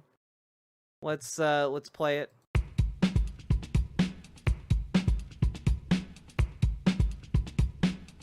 Go, go, go. Click the button. Click the button. Click the button. Click the goddamn button. Click the button. Click the button. Click the button. Click the goddamn button. Click the button. Click the button. Click the button. Click the goddamn button. Click the button. Click the button. Click the button. Click the goddamn button. Click the button. Click the button. Click the button. Click the goddamn button. Click the button. Click the button. Click the button. Click the goddamn button. Click the button. Click the button. Click the button. Click the goddamn button. Click the button. Click the button. Click the button. Click the goddamn button. Click button. Click button. Click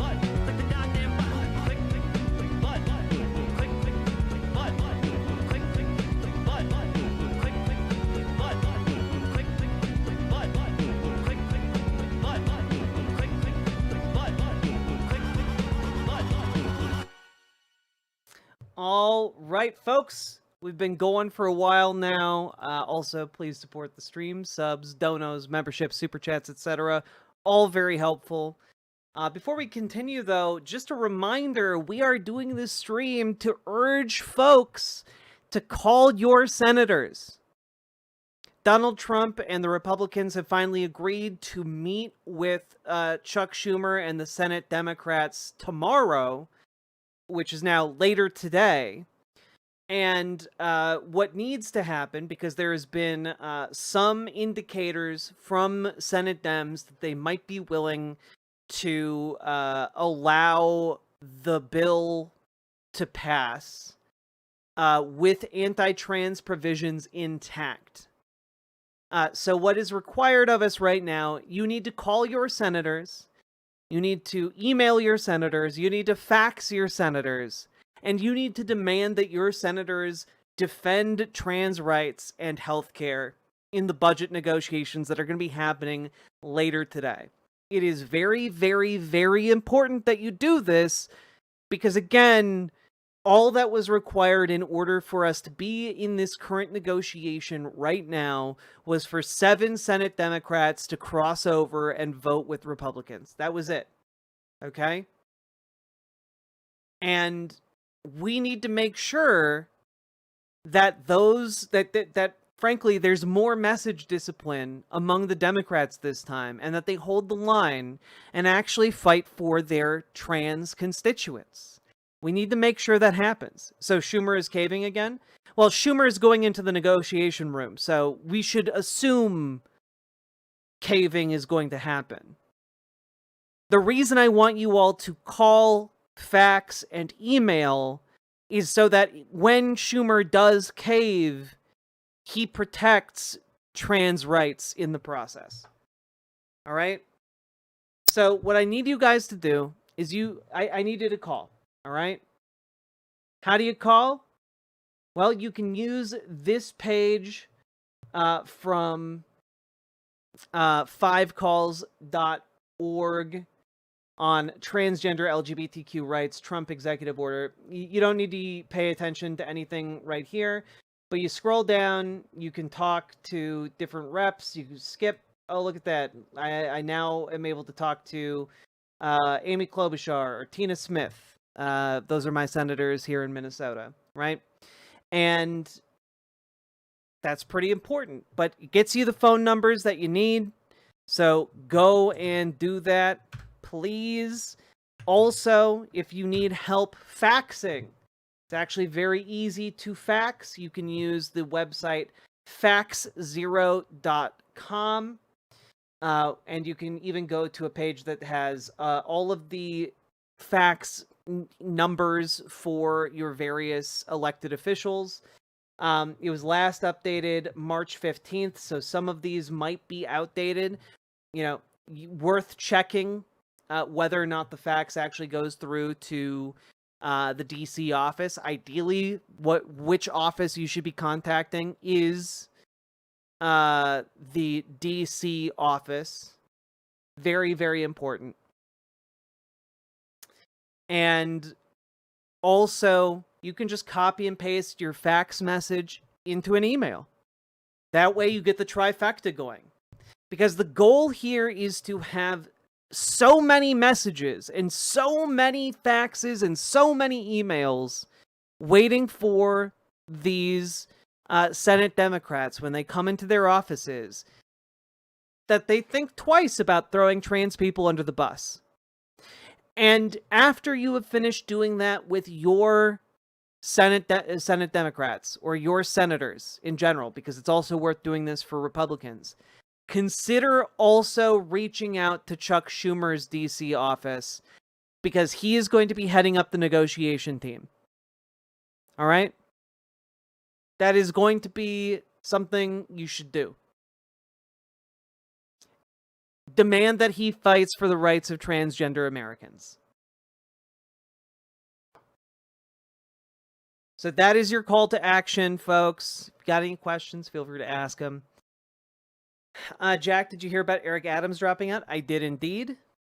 We'll talk about that more tomorrow, I think. I know Zoran Mamdani already has his reaction out.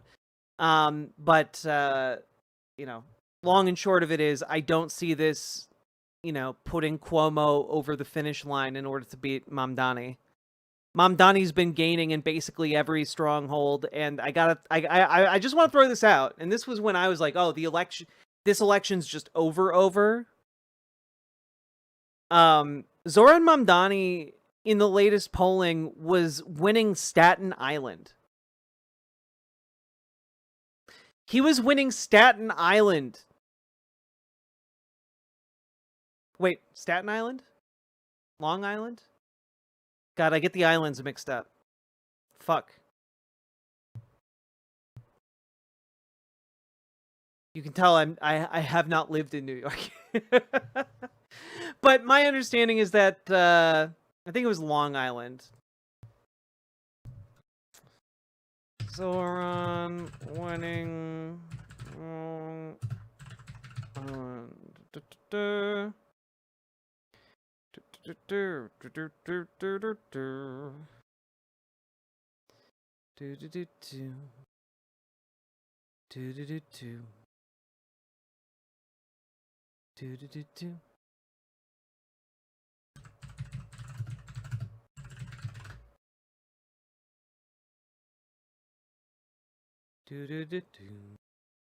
Was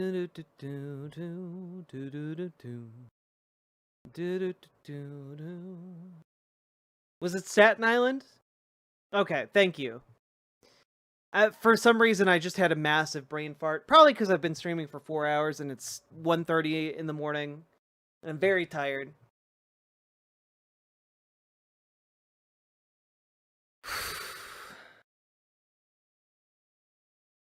Yeah, conservative stronghold, Staten Island.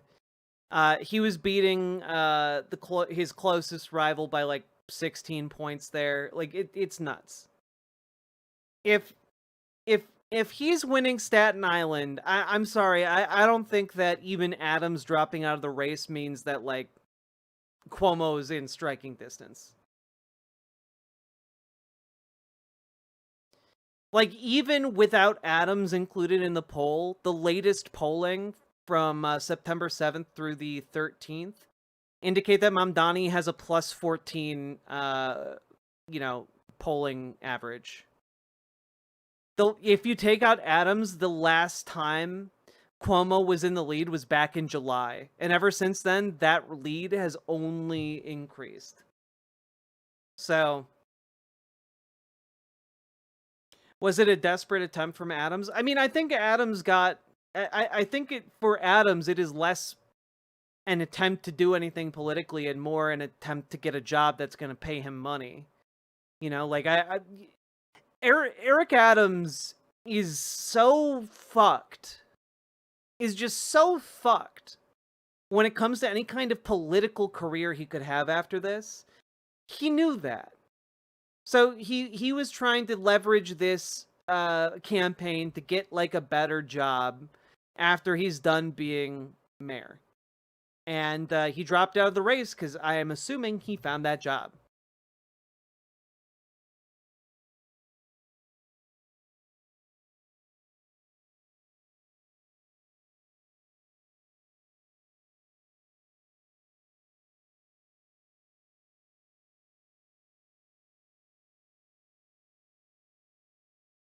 What is the provision we are trying to stop so I can call? We are trying to stop a number of different provisions in the spending bill. Notably, we are trying to stop... Let me bring this up here. We are trying to stop the rider in the Labor, Health, and Human Services and Education bill that bans any federal funds from supporting gender-affirming care at any age, even extending to behavioral or social care. The result of this rider would be, even in a strict reading, that all trans people, regardless of age, would be stripped of their Medicaid and Medicare coverage. And also, if it was broadly interpreted, this would mean that any hospital that provided that care could be stripped of their federal funds. Trump has already, by the way, attempted to do this. This specific rider would also ban trans people participating in sport, remove protections for LGBTQ plus foster children, prohibit pride flags in some circumstances. Another part of the bill, specifically the Commerce, Justice, and Science bill, has a couple of riders. One that would ban funding transgender surgeries in any federally owned, leased, or used facility, as well as a prison placement ban that would force trans women to be incarcerated alongside men. There is also, in the Financial Services and General Government bill, an attempt to bar coverage of transgender health care for federal employees and their families, as well as gutting DC's protections for transgender health care coverage. So, that's the bill. The bill we're talking about, Alex, is the budget bill. The budget bill that needs to pass in order for the government to continue to function. So, that is why I'm asking you all to call your senators and to organize your response to this, because it's a big deal, and because Senate Dems have previously shown their weakness, and that is why we are currently here, and because Democrats writ large have been indicating a willingness to throw trans people under the bus, we must encourage, our Democratic senators to hold the line, to actually protect trans healthcare. As part of their negotiation, they should be demanding that these riders be stripped. Okay?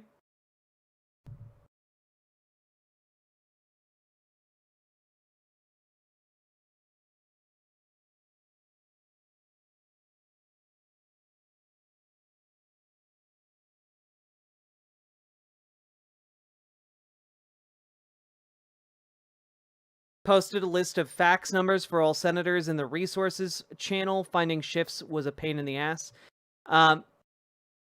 Folks, if you need help finding fax numbers to use on Fax Zero, Vegan posted a great resource in the Discord, !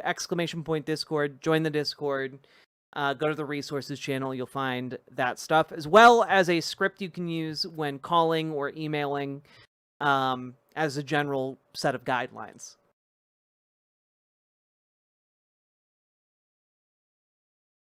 I don't know how they would enforce this awful shit. Do they assign fashion police? A man looks like this, a woman looks like that, no deviation. How can the right call that freedom? Well, that's why they're attacking hospitals, right? That's why they're attacking hospitals. That's why they're attacking healthcare. It's so that they can attempt to eradicate trans people root and stem from society. Because they view trans people as a product of hospitals and a product of medicine. So medicine and hospitals themselves must be attacked and destroyed. Like that is baseline what is happening.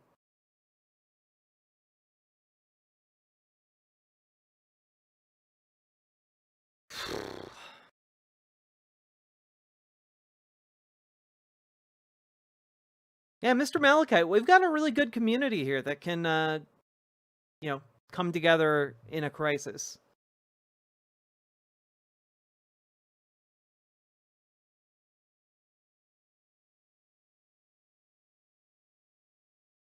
I received a letter from my doctor explaining they intend to keep gender care going despite any federal order. What happens if they cut federal funding to the most advanced trauma center in the state? Usually resistance and support stops when the checks stop. Yeah. It is very fucking spooky. And this is why I want to rally you guys as much as I can. I'm not the biggest streamer. I'm not bigger than Hassan yet. But whatever leverage, whatever power I have to organize you folks together to do something about this, I want to do.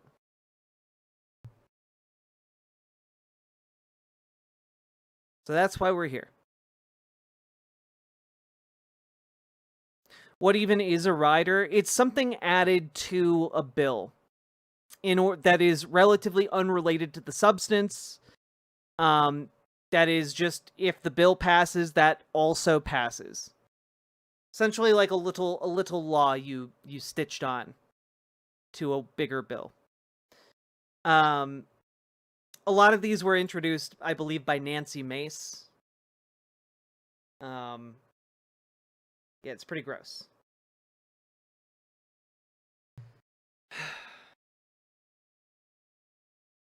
So hopefully Democrats will hold the line and listen to us all. Thank you.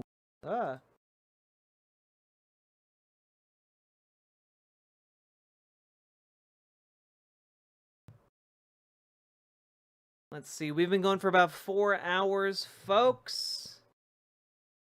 Has it really been 4 hours? That's crazy. It's fucking nuts. I feel like I just sat down here.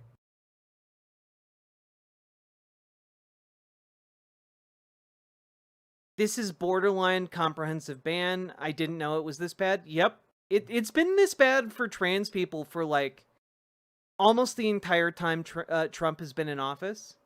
If you're seeing like trans people like nervous, on the edge, having breakdowns, like that's why. Like they are bent on eradication.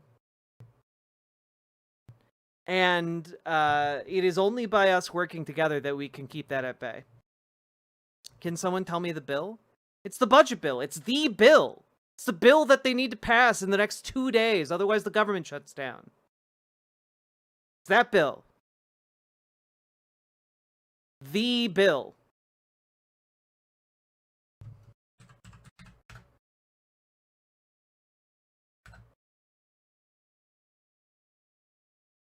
Like, if you just Google bill under the news tab, the #1 result is going to be the bill.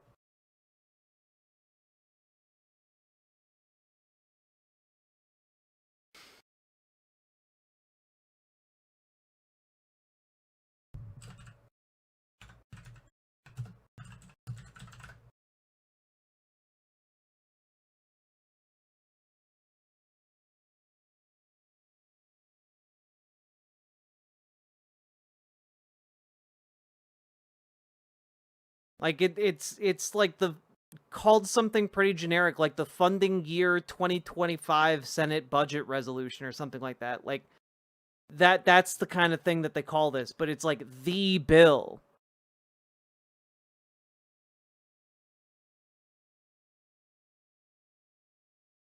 Sorry, I just joined, didn't know exactly what we were talking about. You know, I'm very cranky tonight, but it's not at you in particular. Would shutdown delay my SSI hearing results? I have no idea. It would have wide and sweeping ramifications, and delays might be might result in that.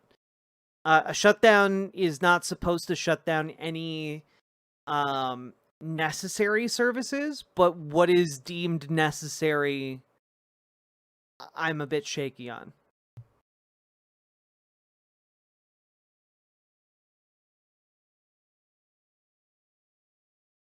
I know plenty of trans people who fled the country. Yep. It's hard to do, though. For a variety of reasons. I take it that there's little that can be done from outside of the USA. From outside of the USA, you can volunteer to phone bank on progressive campaigns. So if you hear about progressive candidates running anywhere in the country, you can volunteer to phone bank for those candidates. You can do that online. You do not have to be physically present in the United States. Legally, I think that is permissible. You just cannot do you cannot accept any kind of payment or compensation. Also, yeah, I guess you can donate to me. you can subscribe and donate and become a member today.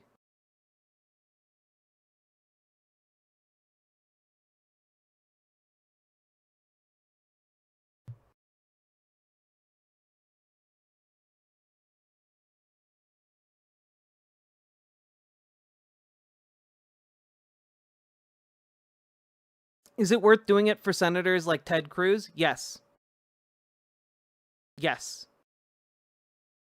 It is worth it because the more pressure we put on Republicans and the weaker Donald Trump becomes in the eyes of the public, the less popular Donald Trump becomes in the eyes of the public, and the more pressure you put on Republican politicians, the more likely it is that they will break and, you know, attempt to carve out a new niche for themselves. Because keep in mind, for a lot of these Republican social climbers or political climbers like Ted Cruz, they do not give a shit. Ted Cruz isn't loyal to Trump. Are you kidding me? Donald Trump called Ted Cruz's dad the Zodiac Killer and called his wife ugly to his face. And then Ted Cruz, like a couple months later, was like phone banking for the man. Has been brown nosing ever since, because Ted Cruz doesn't give a shit. And the second Ted Cruz feels like he can successfully stab Donald Trump in the back politically, he's gonna do it. You know? And so putting pressure on Republicans might not seem like a viable path forward, but understand all of these people behind their smiles, behind their attempts to be cordial with one another in public, they are all sharpening their knives behind their backs.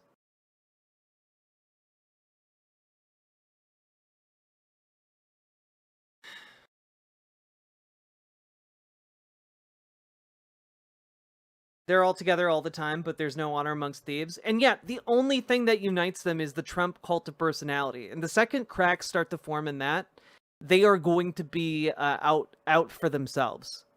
You know? He got it wrong. It's Ted Cruz. That's the Zodiac Killer. Maybe even a cannibal. Cannibal Zodiac Killer Ted Cruz. Makes sense. I've seen his face.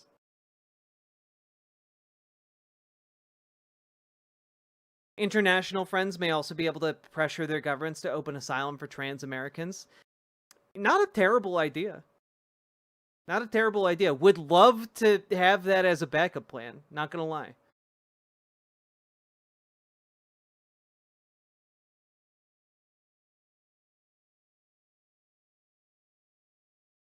We are trying? Hell yeah. Thank you.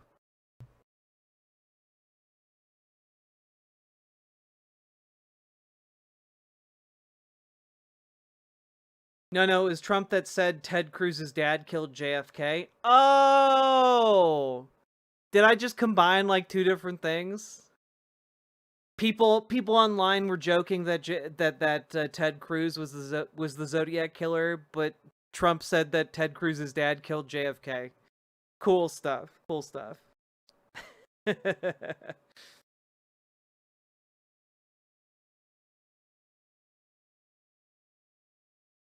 God.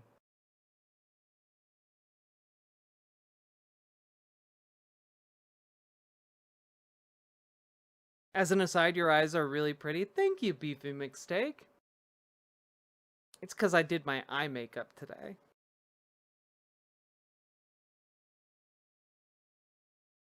And my skincare. And together, they make me unstoppable. Yo! At the moment, the best I can do to help.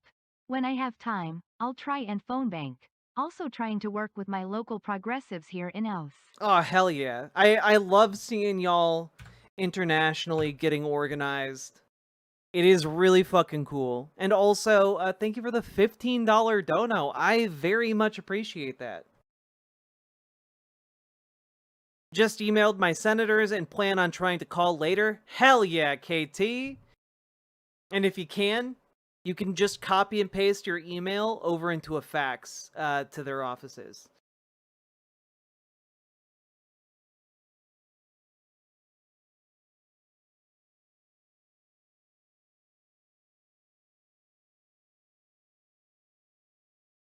Jack is hot, I gotta say it. Thank you.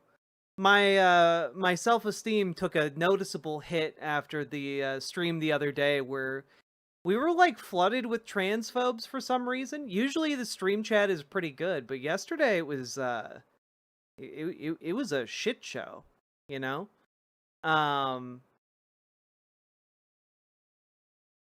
So I appreciate it.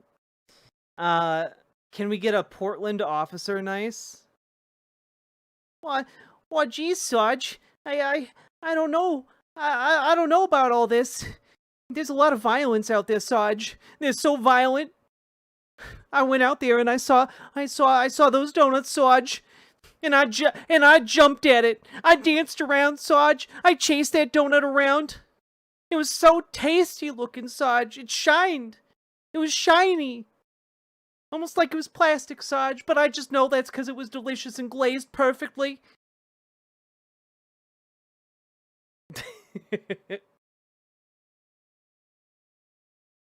But while I was jumping gleefully after it, Sarge. I twisted my ankle. I'm sorry, I'm gonna be laid up for months.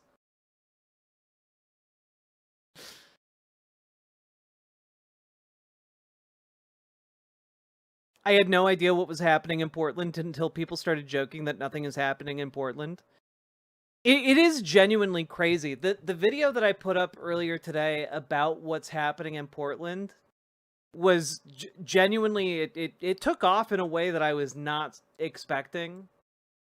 I don't know why, but I do think that this is the kind of stuff that is breaking through to, you know, your average people in the public. You know, people are going, hey, wait, we live in Portland. It's fine. And that is that's a hard juxtaposition with the president of the United States saying that it's an active war zone and you need to send troops there. And then you have people on the ground who are like filming around the facility and there's no one there. Like it's just an empty street on a beautiful day. It's wild.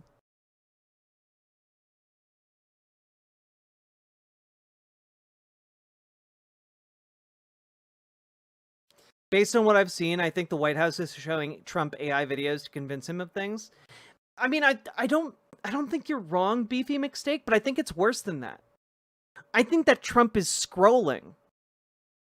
I think that Trump is scrolling and seeing random AI shit. He's doing the Facebook like mom thing of like seeing a bunch of AI shit and then just posting it onto his timeline. And it's just whatever he sees. You know? He posted a medbed or a medbed conspiracy video where he was AI like manipulated into condoning the conspiracy.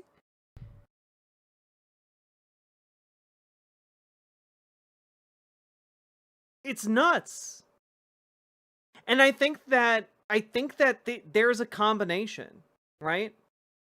There is a combination of the people around him are manipulating him into taking action because his brain is just mush.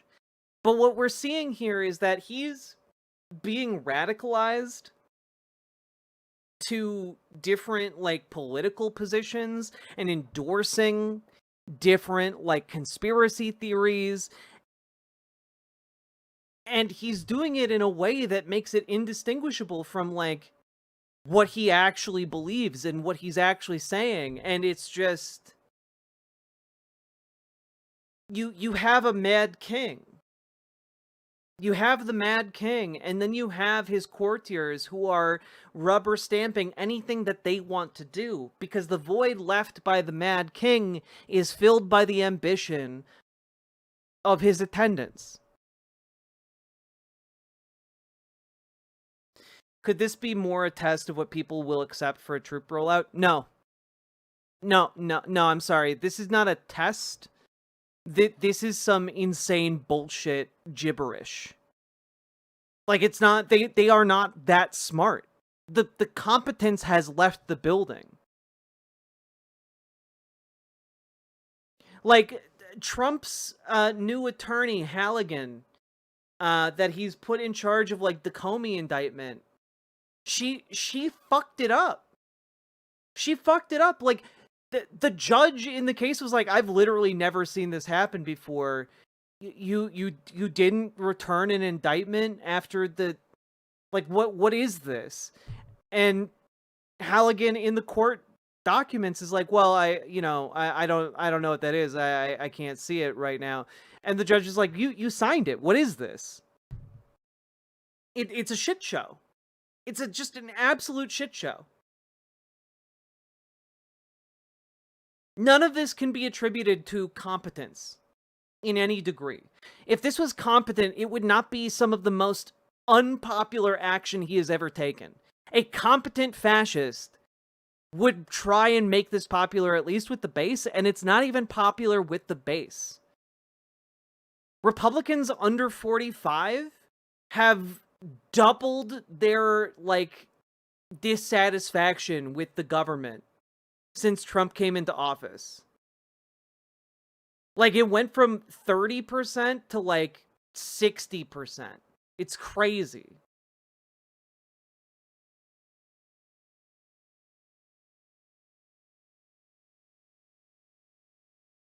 Well, and the thing is, yeah, Miller is in charge of the ICE deployments and stuff, and like in charge of like I would assume the troop deployments as well.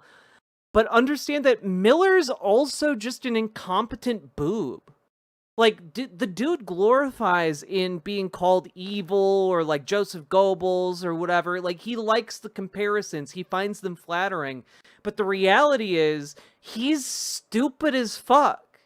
He's stupid and twisted and evil, and that renders him completely unable to launder these positions. Right? Like, he's doing the things he has fantasized about doing for his entire life. But he's also been an unpopular, hateful loser his entire life. And there's no way for him to turn the actions he is creating in the world into anything other than hateful loser shit. Because that's who he is. That's what he does. Do you think Mike Johnson is competent? That's a loaded question.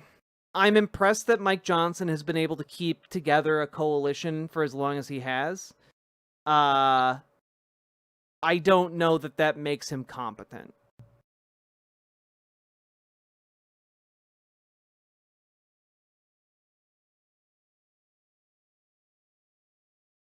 Oh yeah, no, the AI cat hate videos are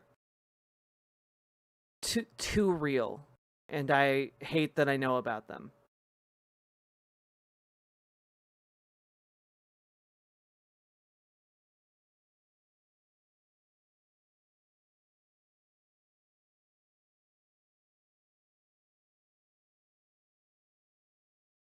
Dumb, whiny, pathetic craven. Those words describe many in Trump's orbit. All right, let's. I can't get over this fucking. You know, for those who missed it earlier, I can't get over this medbed conspiracy video that he actually posted. It's deleted now, but he actually posted this. It was live for like 2 hours. Breaking now. President Donald J. Trump has announced a historic new healthcare system, the launch of America's first medbed hospitals and a national medbed card for every citizen. Every American will soon receive their own medbed card. With it, you'll have guaranteed access to our new hospitals led by the top doctors in the nation, equipped with the most advanced technology in the world. These facilities are safe, modern, and designed to restore every citizen to full health and strength. This is the beginning of a new era in American healthcare. In this first phase, only a limited number of medbed cards will be released. Registration details will be announced very soon. Breaking now. The President of the United States, with no additional commentary, posted this video.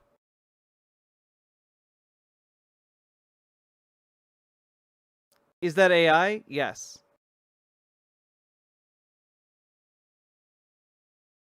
Yeah, the dementia is real. The Bidening, you know, the sunsetting of the has begun.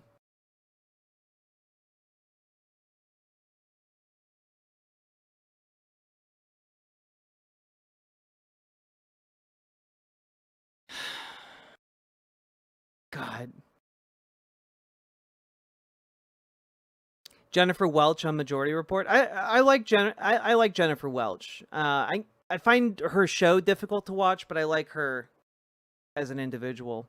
Spilling the tea on Mike Johnson being a closet case, stuff I hadn't heard anywhere else.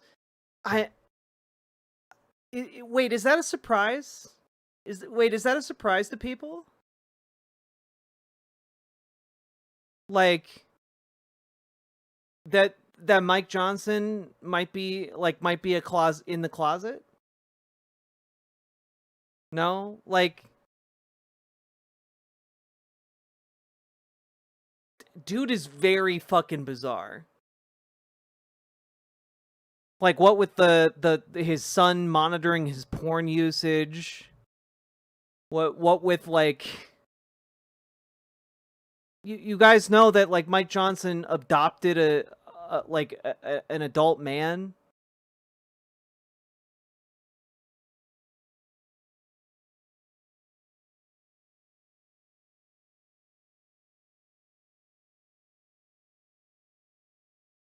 Yeah, like, I showed this earlier, but, like, prior to announcing that, like, troops would go to Portland, he literally said, "Am I watching things on television that are different from what's happening?" And it's like, bro,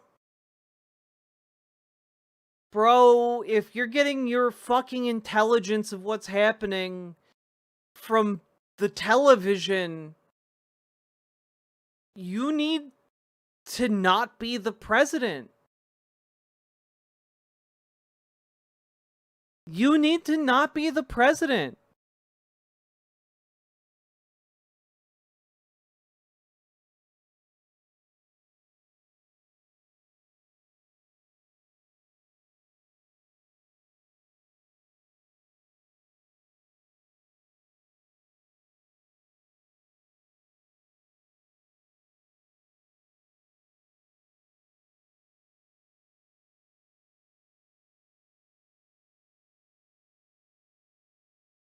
God. All right, folks. Continue to call. Continue to fax. Continue to email. Keep doing it.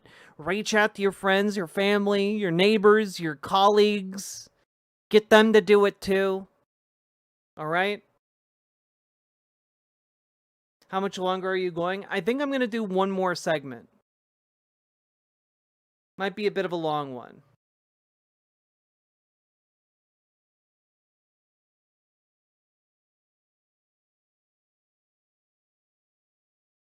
I did all I could.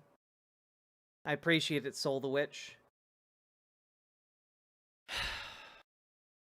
God, I might play a video game tomorrow. We might just do a straight video game stream tomorrow because I'm gonna be burned the fuck out because I didn't take a day off this week.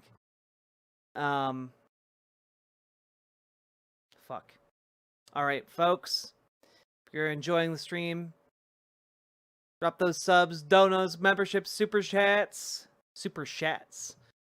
We're about to jump into a segment that I have been looking forward to doing for the last few days.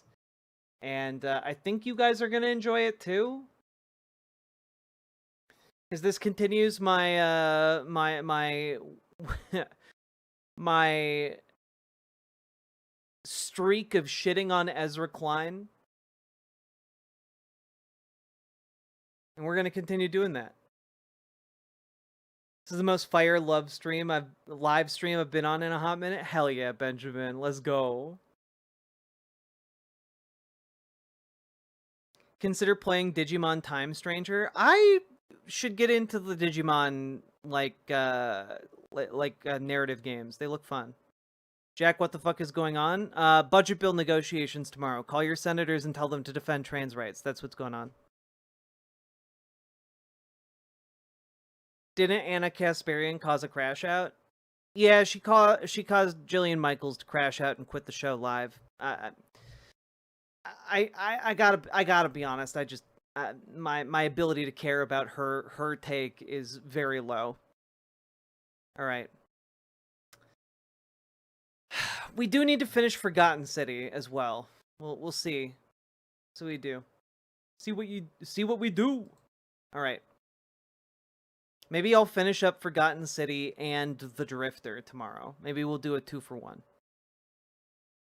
All right. You guys ready?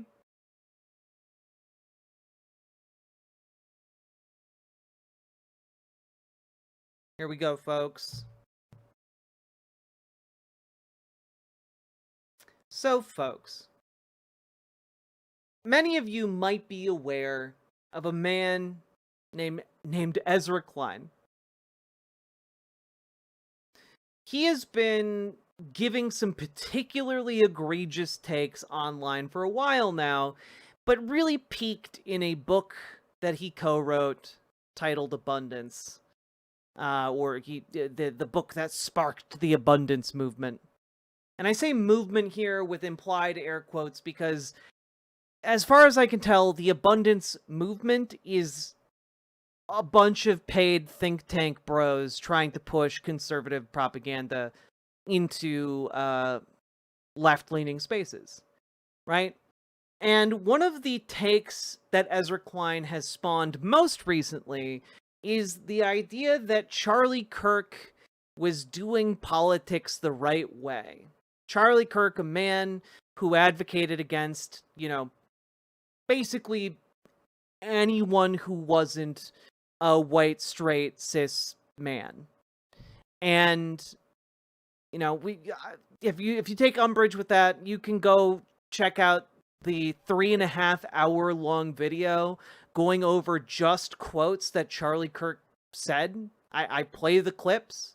We talk about them a little bit. I play the next clip. We talk about it a little bit. We play the next clip for 3.5 hours. And if you can walk out of that saying that Charlie Kirk did not stand for white supremacy, I do not understand you. But Ta-Nehisi Coates wrote for the New York Times in response to Ezra Klein's article about how Charlie Kirk was doing politics the right way, and basically dragged Ezra Klein publicly and viciously. And I'm here for it. I think it was good that he wrote that, and it was good that he communicated that, and it was good. It was just a good article.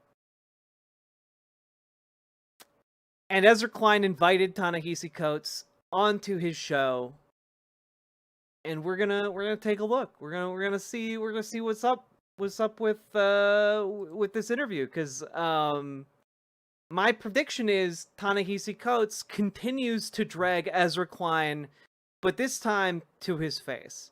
Well, let's see how this goes.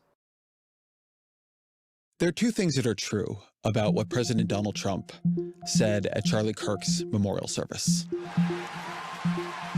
God. He did not hate his opponents. He wanted the best for them. That's where I disagreed with Charlie.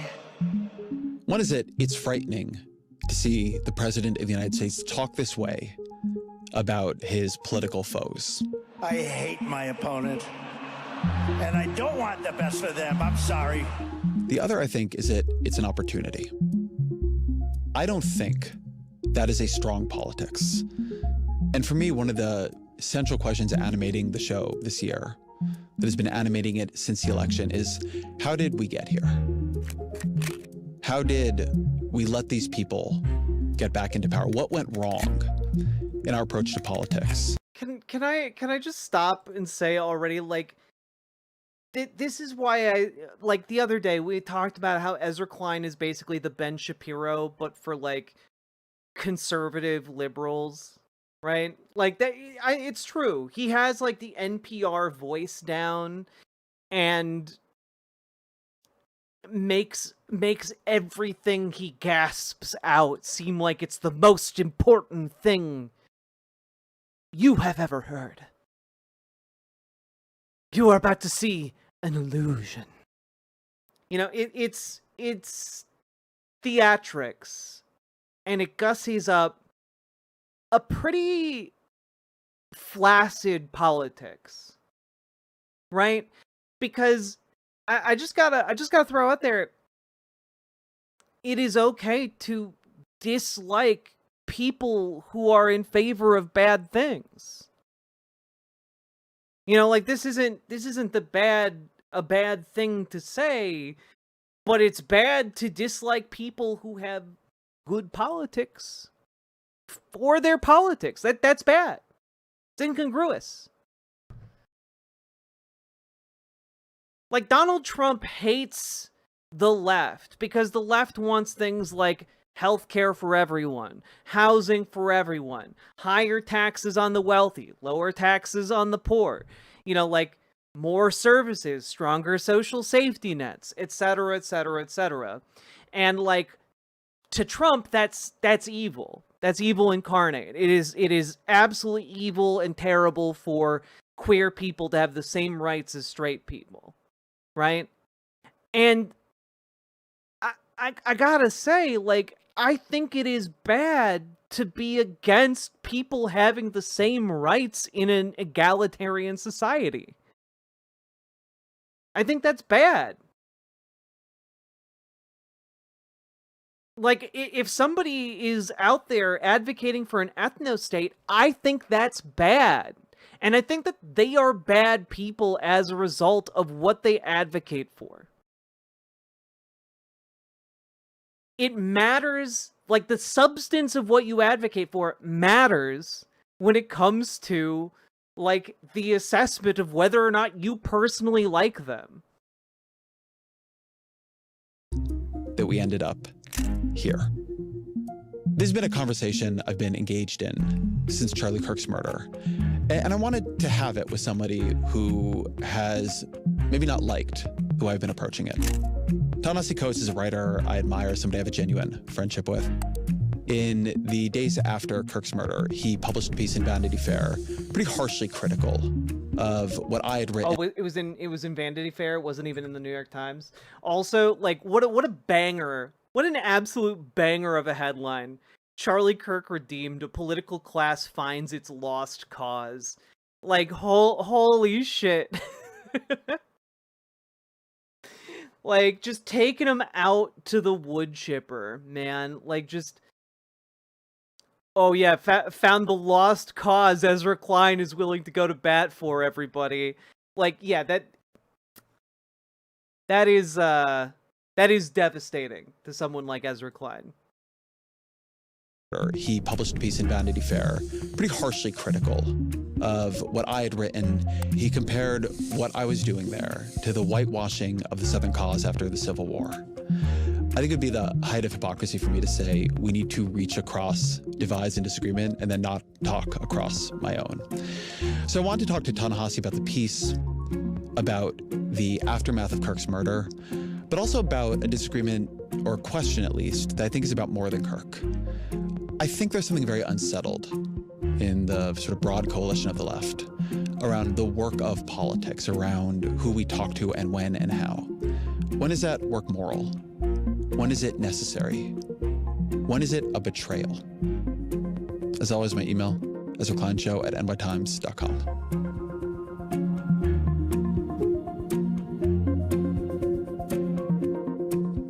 Ta-Nehisi Coates, welcome back to the show. Thanks. I don't know what number time this is. I think you're one of the. If you go back to the box days, I think you're one of the. You're on the leaderboard for sure. Yeah. Well, it's good to see you, man. Good to be here, Ezra. Thank you. All right. Well, let's jump into the disagreement. You wrote a column responding to my column on Charlie Kirk. Which is so uncomfortable. It's okay.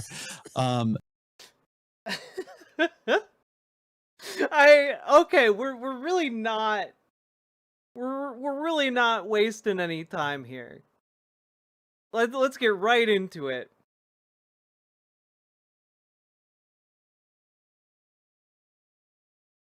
What was your disagreement with what I wrote after Kirk was assassinated? Yeah. First of all, I just want to thank you for having me.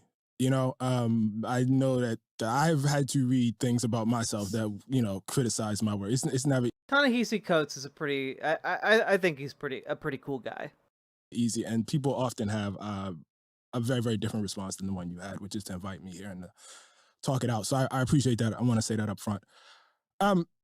I felt that when I initially read the column, and I guess we should be fully transparent here and say there was a discussion between us privately before there was a public thing. Yeah, we text. Yeah, we did. We do text regularly, and we did text about this.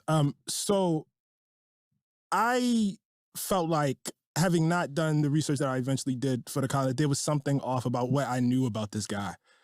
And the presentation of him as, and I don't want to misquote you here, but as basically a paragon of politics and how politics should be done. So I think I had the same reaction that most ordinary people would have, which is absolute horror at the idea that this guy was somewhere speaking and was killed. But I always think it's like important to differentiate how people die versus how they live. And then after doing the research, I had to be honest with you. That's when it got really, really difficult. When I went past my initial impressions and started like going through all of the clips of the things he said, the way he talked about people, the way he, described groups in ways that honestly, even as I was writing it, I was uncomfortable saying. And so the idea that this guy should be in any way celebrated for how he conducted politics.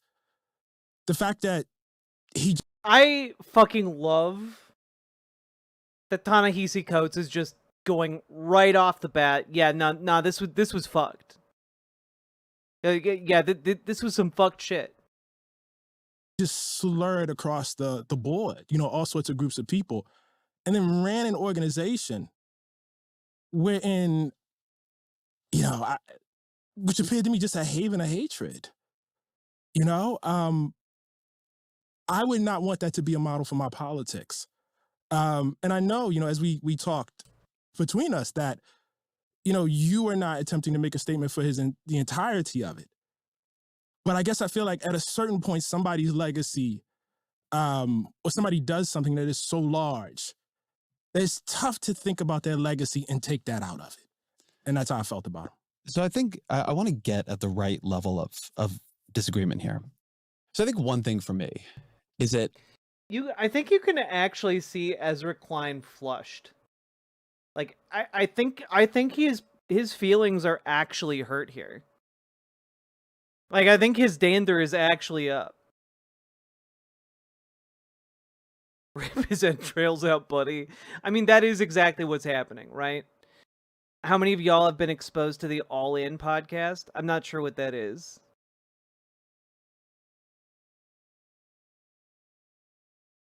Nothing quite as hateful as Christian love. Oh, too true. Too fucking true. I don't know. For me, the immediate hours after somebody is murdered in public, when you see that sort of grief and horror pouring out of the people who loved him, and many people loved him, my instinct then is to just sit with them in their grief, right? To say, I can, for this moment, find some way to grieve with you, to see your friend the way, or in some version of the way you saw him, right? That's not my view of, the person's whole legacy, but going to people when they're grieving like that and saying, listen, I want to tell you really what I thought of your friend. Just feels like not what you do in a kind of a community. I can see people coming down on both sides of that. I actually think that actually is a great impulse, that after somebody's been killed, and not just killed, but because we live in the media environment that we live in, that it's seen and that it will live forever, and that person's family, you know what I mean? That it was being looped in front of all of us. Jesus Christ. Which I think has a lot to do with how this was taken. No, it's terrible. It's terrible. And to have to go, to have young kids who have to grow up knowing that is a thing that exists in the world. You know what I mean? And I'll go one step further on this. One thing I wrote about in that piece that I do worry about is I worry we are already in a cycle of political violence, of mimetic violence. I think about Pelosi, I think about Shapiro, I think about the near assassination on Trump. I think about when after that happened, I thought about me, I thought about you, I thought about all kinds of people I know, right? So I do think there's just something about when violence takes hold that that there's something about it that it begins to breach all lines. Yeah. So anyway, I guess that was part of my reaction too. I think all of that is understandable, but I guess, was silence not an option? Yeah, silence to me was not.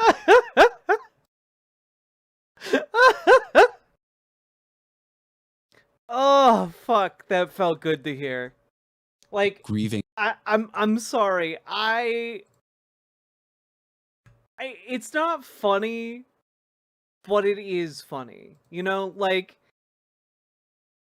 dude is just like, okay, like, so you didn't have to say something nice though.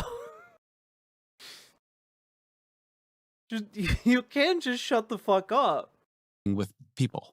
I felt it was important as someone who is liberal, as someone who's a voice, that there are moments like that. Like, I really do feel, and it's funny because you said something like this in your piece, but it was a little bit more offhanded, that political violence like that is an attack on us all. Right. And that in that moment, it creates, for me, even if it's very temporary, that it's important in a moment like that to sort of, come together, to try to see other people in their grief, to try to cool things down just a little bit.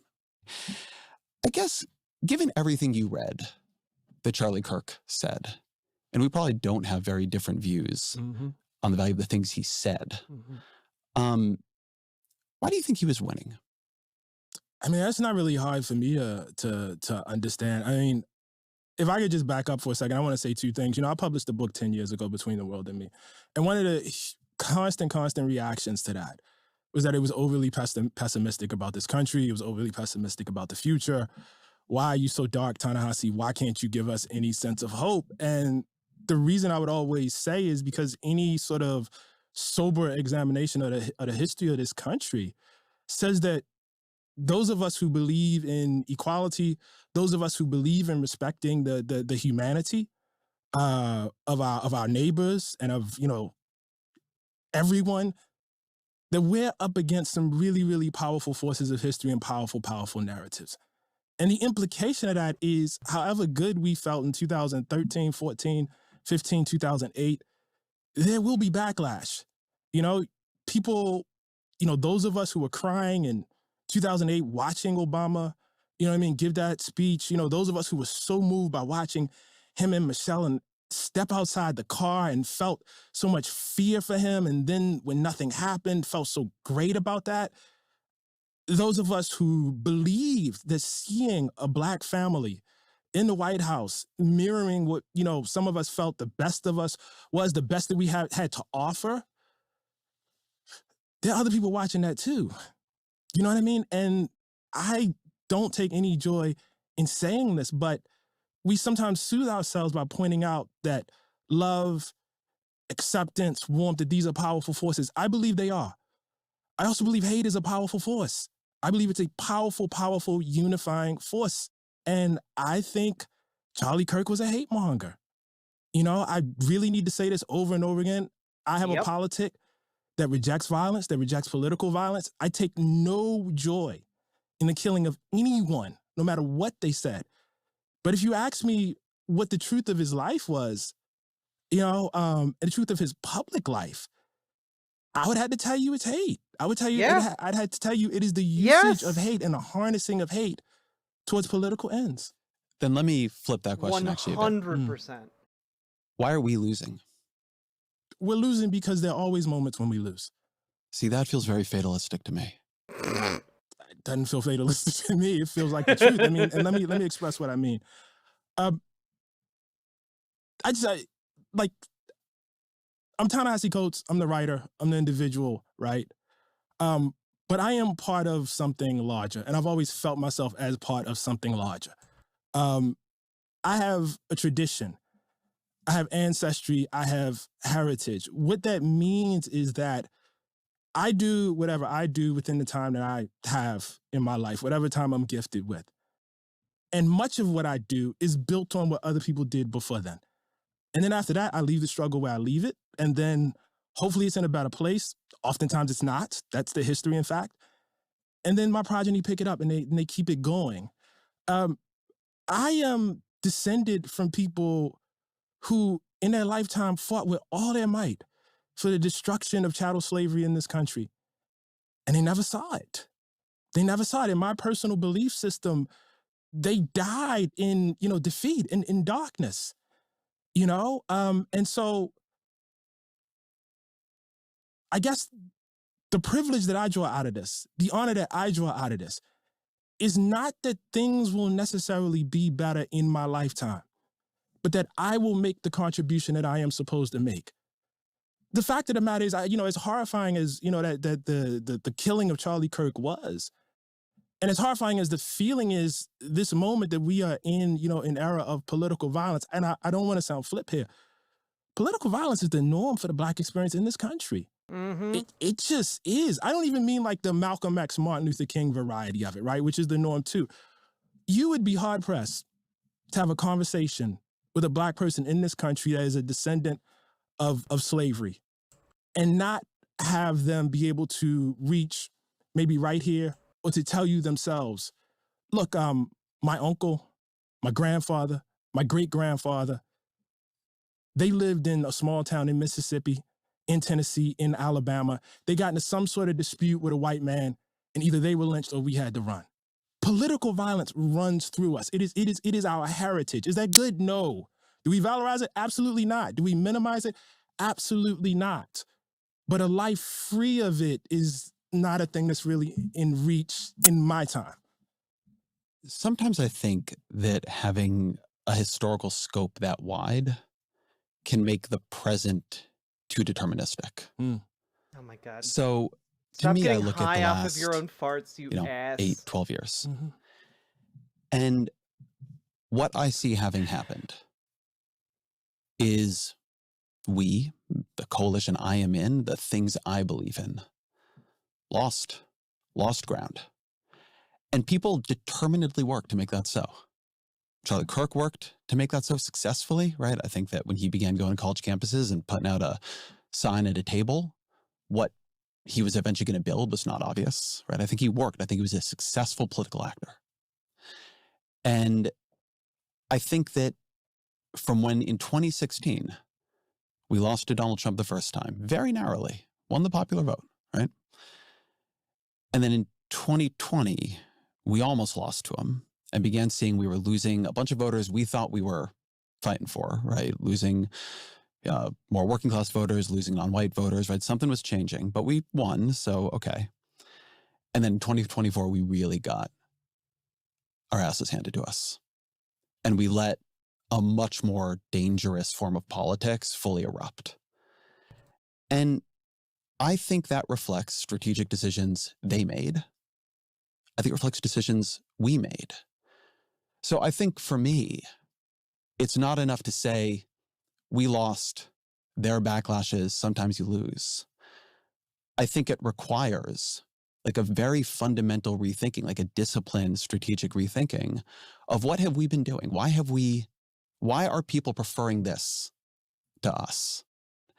And I do think that is like, it opens up into something more that I think that there is a practice of politics here that in a narrow sense, I was talking about Kirk, but in a broad sense reflects to something that I thought was going to be an argument stretching across this show for like a year, right? I think more of it came out in this than I'd intended probably. But I think in many ways we've stopped doing politics. We've written a lot of people off. And in writing them off, we are losing and we are unable to protect ourselves, unable to protect them, just unable to make good change in the world. Can you say more about that writing them off, please? Yeah. Why don't we start it here if we want to talk about writing them off? I've been obsessing recently for a piece I've been writing about the Hillary Clinton deplorables comment, and I want to play it. You know, to just be grossly generalistic, you could put half of Trump's supporters into what I call the basket of deplorables. Right? They're racist, sexist, homophobic, xenophobic, Islamophobic, you name it. And unfortunately, there are people like that. And he has lifted them up. He has given voice to their websites that used to only have 11,000 people, now have 11 million. He tweets and retweets. They're offensive, hateful, mean-spirited rhetoric. Now, some of those folks, they are irredeemable, but thankfully they are not American. What do you think when you hear that? She probably shouldn't have said it. Do you think it's true? I mean, it's probably not how I would say it, but, you know, I mean, there are things that I would say, you know. I probably would say what I said earlier, you know, in the interview about the force of, and I mean, as I've been saying this probably since as long as we've been talking. Yeah. You know, but I'm not, I just want to be clear about something. I shouldn't be running for president of the United States. You know what I mean? And my expectations for the rhetoric of writers, intellectuals, journalists, et cetera, is very, very different than what the expectation should be for people who you know, expect to hold office. Yeah, so I agree with, right? I think that there are different jobs in all this. But when I say we began writing people off, I think that's something that happened. and I think something I saw in this debate, but kind of like underneath it, was that the work of politics, of bridging over a lot of profound, fundamental moral disagreements, I think became somewhat demeaned, diminished. It began to seem like, in many cases, a betrayal to people. The tent shrunk. The people I feel more comfortable with wielding power shrunk. And I think what Clinton was saying there came from somewhere. It came from, the sort of culture that had emerged. It got worse over time.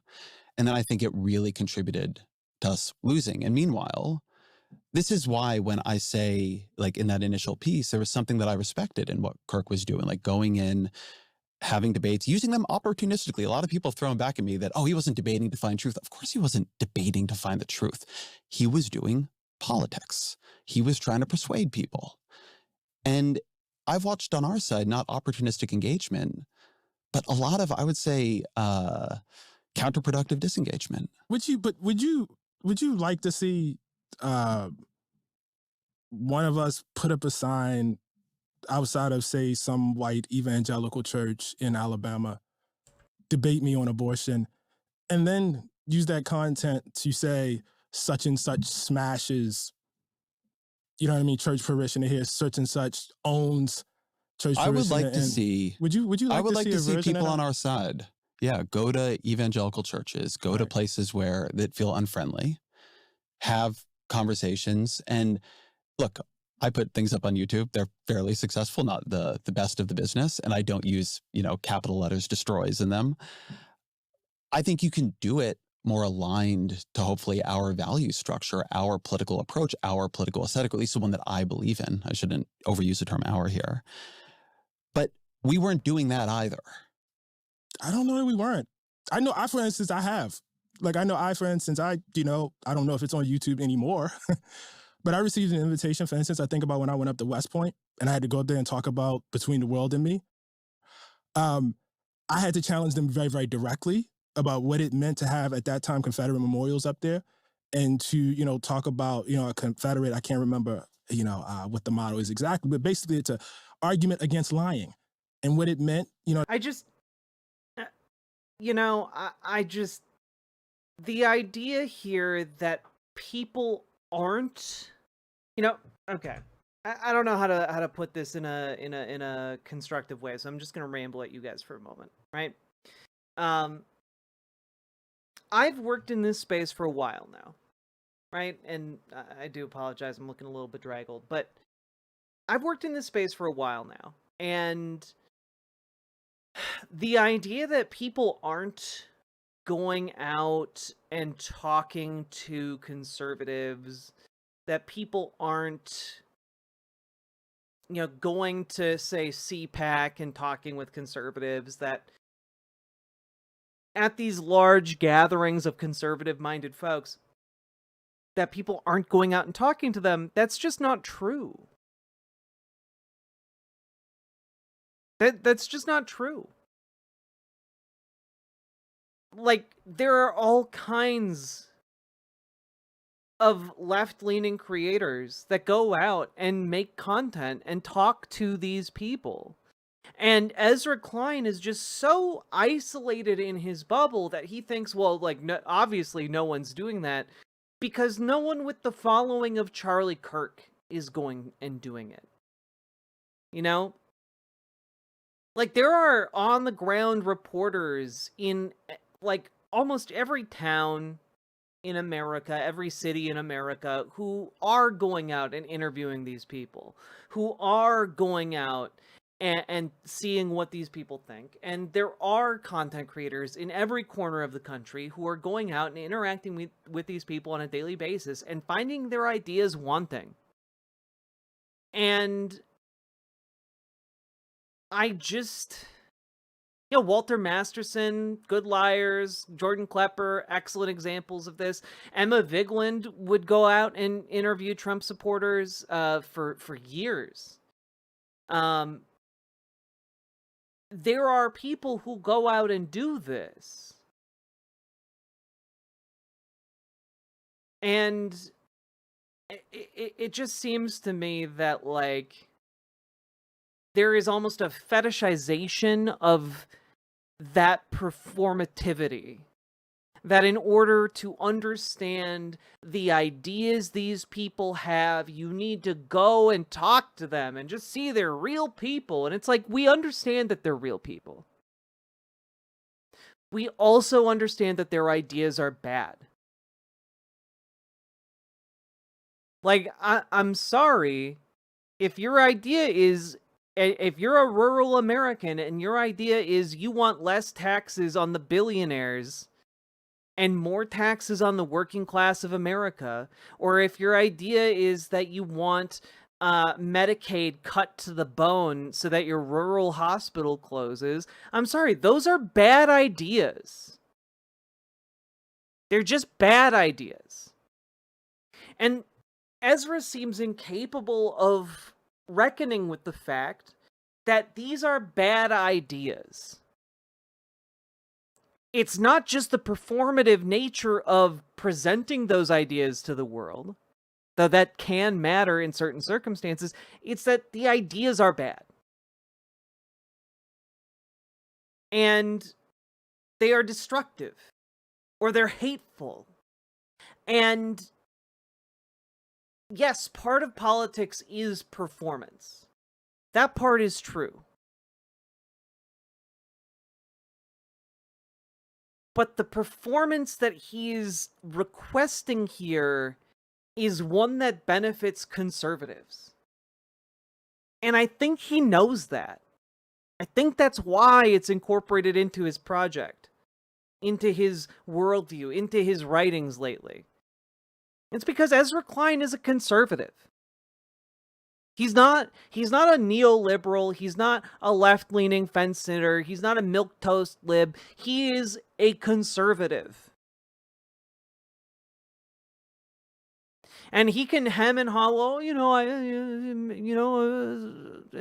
gay marriage was okay. Like he can hem and haw about that, but like ultimately this shit is conservatism repackaged to be palatable to the dumbest brainlets on the left. That's right, I'm talking about the neolibs. To have that there and have those grand historical lies. I mean, we had a really, really great interaction. I don't know that, I know everybody didn't agree with me. It would never occur to me, and I think it actually insults the dialogue to take that and say, Ta-Nehisi owns West Point cadets. Do you really not recognize the kind of culture I'm talking about here? Like, really? I'm sorry, say more. No, what do you mean? I think there really was a move towards the sort of approach Clinton is offering here. I think we began to pull back. I really do. But maybe it would help if you... I'm sorry, what? I'm sorry. Like, really? Do you really not recognize... To take that and say, Ta-Nehisi owns West Point cadets. Do you really not recognize the kind of culture I'm talking about here? Like, really? I'm sorry, say more. No, what do you mean? I think there really was a move towards the sort of approach Clinton is offering here. I think we began to pull back. I really do. But maybe it would help if you define the we. I will define the we, like, right? Because I actually think this is a very hard thing about talking about political parties, right, because they're diffuse, right? It's a lot of people doing a lot of things all at once. But I think of the huge backlash to Bernie Sanders for going on Joe Rogan's show, because Rogan was transphobic, right? Such a big backlash that when I defended him, I became myself a Twitter trending topic. Right. To Elizabeth Warren for going on Bill Maher's show. Bill Maher's Islamophobic. Right. There were protests at Netflix when they brought on Dave Chappelle. Right. I think there was a politics of content moderation that took hold that was more about enforcing boundaries of what, were and were not ideas we should be engaged with, than about engaging with them, again, even if opportunistically. He is saying we have been too mean to the fascist conservatives. We have been too adamant that trans people deserve rights. And it really is that simple. It really is that simple for this motherfucker. Absolutely. Just unspeakable, man.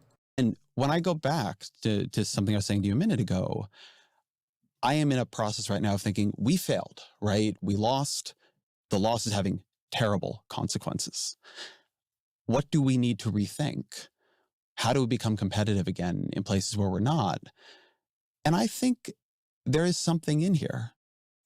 Do people feel like, even if they disagree with us on some things, that they have a place with us? And my experience going around the country, talking to people, I've been on a lot of, right of center podcasts lately, is that, rightly or wrongly, like what they took and something that really empowered Trump in the last election was a sense that they didn't. And like we were against them. And if so, they were going to be against us. And I think that's, in the end, doing politics badly. So I think two things. I think about how much you argued that like Biden shouldn't run again.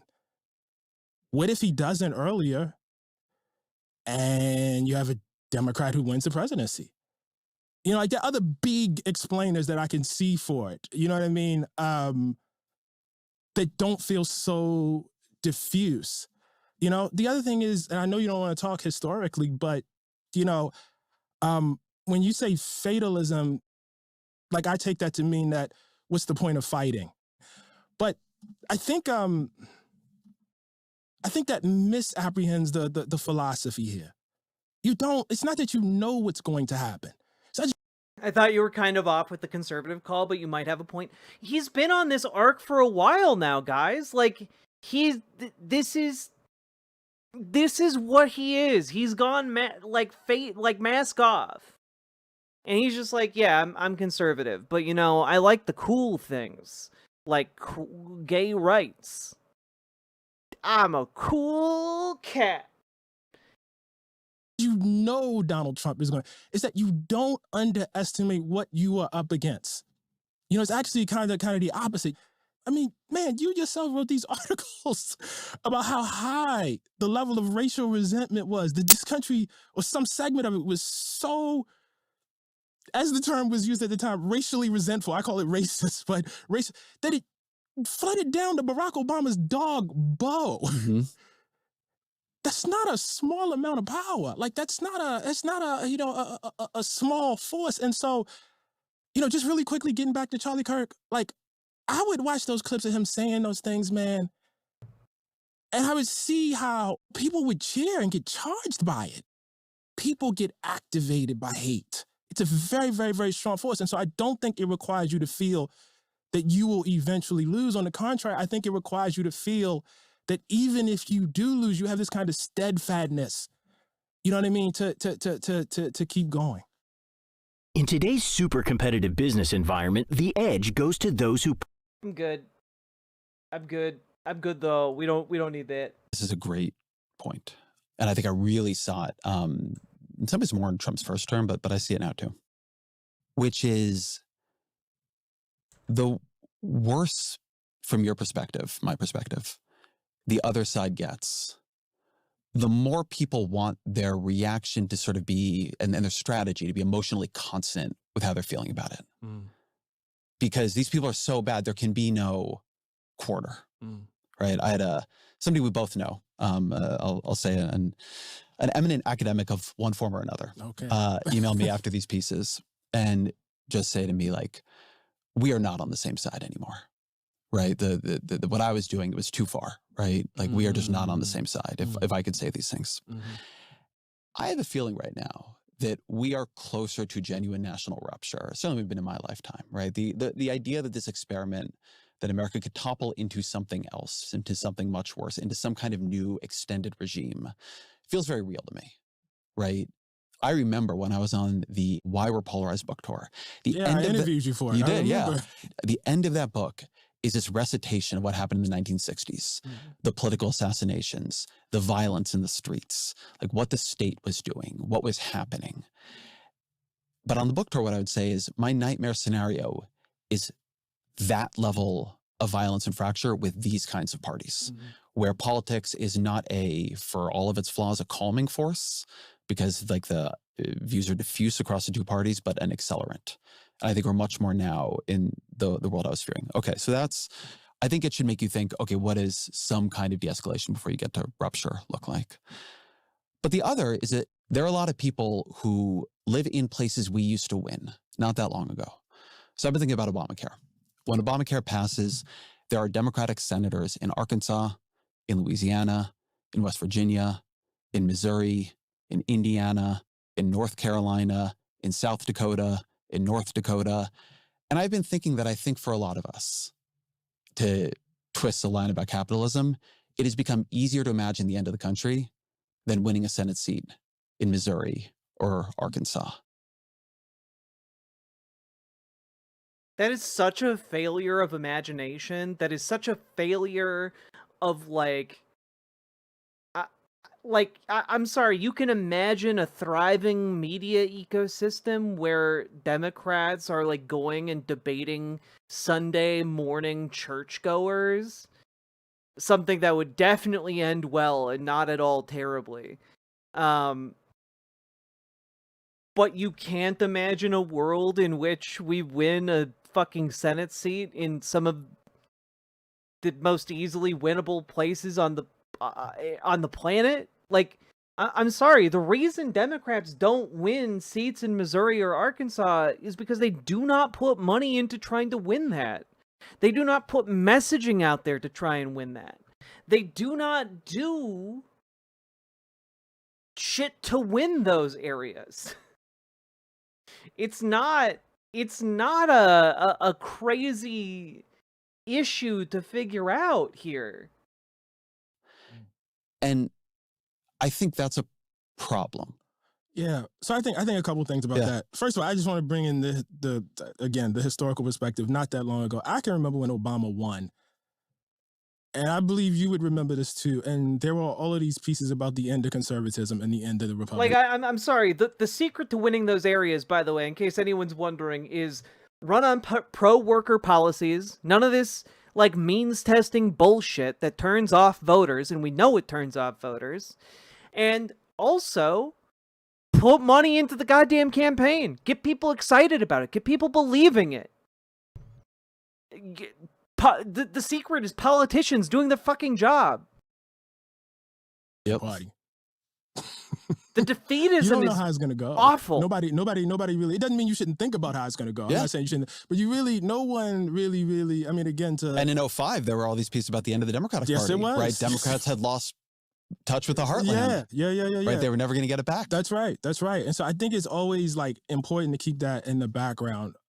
Look, I have, just in terms of bridging gaps and everything, I have a basic level of respect that I accord to everybody. You know what I mean? I want to say what I have to say. I don't want to shrink back from it.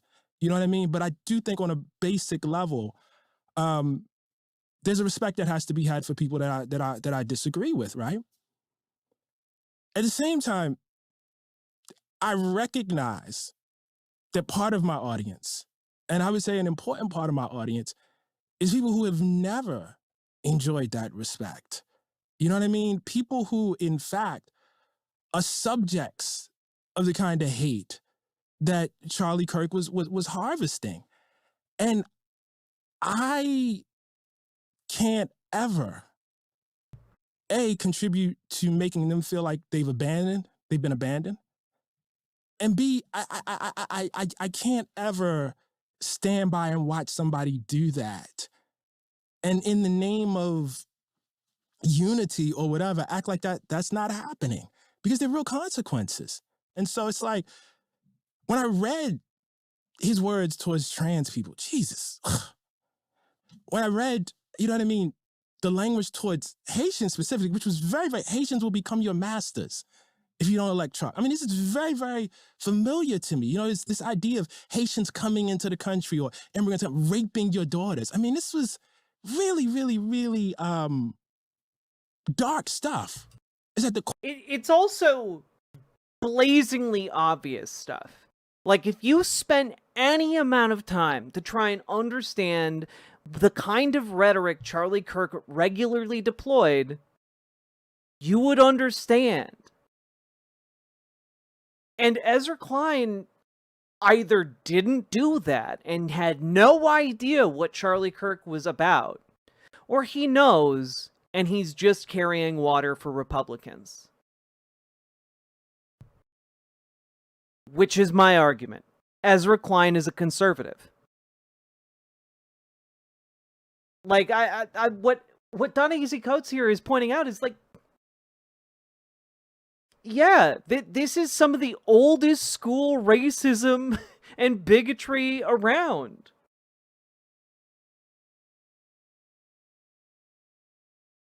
Core of this country. And so I feel like for Haitian immigrants that are in, Ohio, who are living under the weight of this, for trans kids who, you know what I mean, are dealing with, being, I don't even want to use the term bullied, beaten up, attacked, threatened.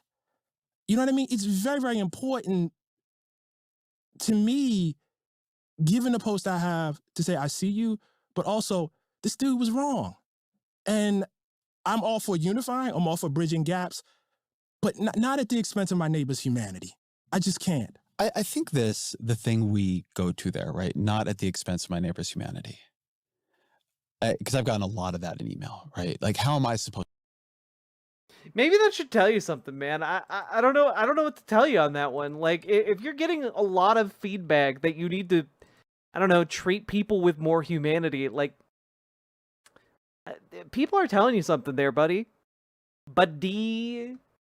to talk to these people? How am I supposed to deal with these people who are denying my humanity? I'm not against talking to him about it. I'll talk to you very clearly. You know Yeah, what I mean? sure. I have no problem with that.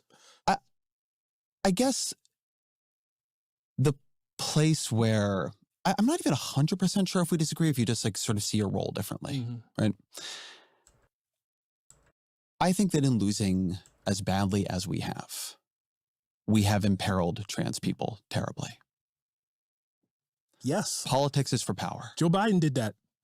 Politics is for power. And so I think that the question I am just genuinely struggling with isn't how to have like a great kumbaya moment. But I think it is taking seriously that something we're doing is not working. I mean, I had Sarah McBride, who's the first trans member of Congress on the show. And, she was talking, we were talking about every single survey you can offer on like trans rights has gone in the wrong direction the past couple of years, right? We've just begun to lose that argument terribly. And that has put people in real danger. So I take your point when you say, look, I want people to feel seen in my writing. And I want people to feel seen in my writing and my podcasting.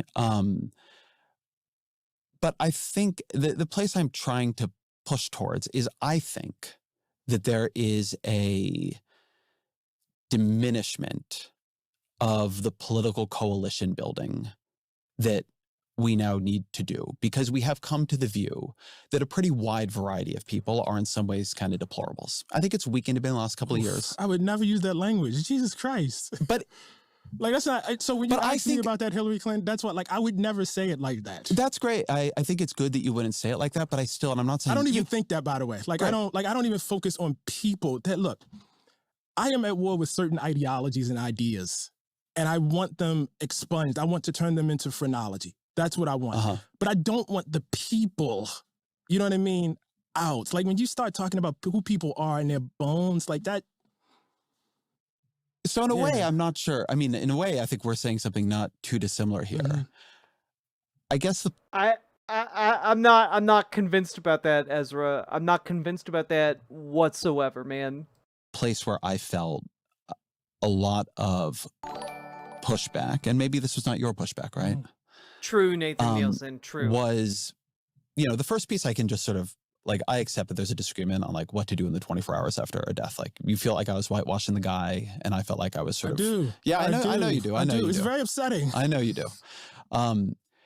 The second piece I did, which I think you saw, was more about this question of, what are we going to do living here in sort of two types of disagreement, right? One with a right that where Charlie Kirk has become sort of the center of it, right? He's not unusual for the MAGA coalition. He's a sort of uniting force within it, and the kind of things he believed and the way he did his politics. And then two, what are we going to do? Like, how are we going to be here with people who are like halfway there, right? What does it mean to be in this political community together? What do you think about that question? About how to live together? Yeah. Well, first of all, I think it's a truth You know what I mean? I think it's a, you know, like it's a foregone, like we are. I really, really believe that, you know? There's no real choice about this. You know, I'm not renouncing my American citizenship. They're not renouncing their American citizenship. So this then, you know, as far as I'm concerned, is a contest of ideas and narratives. Again, all I can go to is my role as a writer. And my role as a writer is to state things as clearly as I possibly can, to make them in such a way that they haunt, to state truths, and to reinforce probably the animating notion of my politics. And that is that all humanity is equal and is worthy of that. You know, and I actually think all of the sort of political and policy positions are, you know, that I probably find myself in sympathy with, are attempting to affect that, you know, in the real world. And so, and again, I'm putting aside your piece, but I'm just, you know, thinking about the moment we're in. When I hear or see people who are honored and commemorated in such a way so that they almost become a national religious figure, and then I see their content,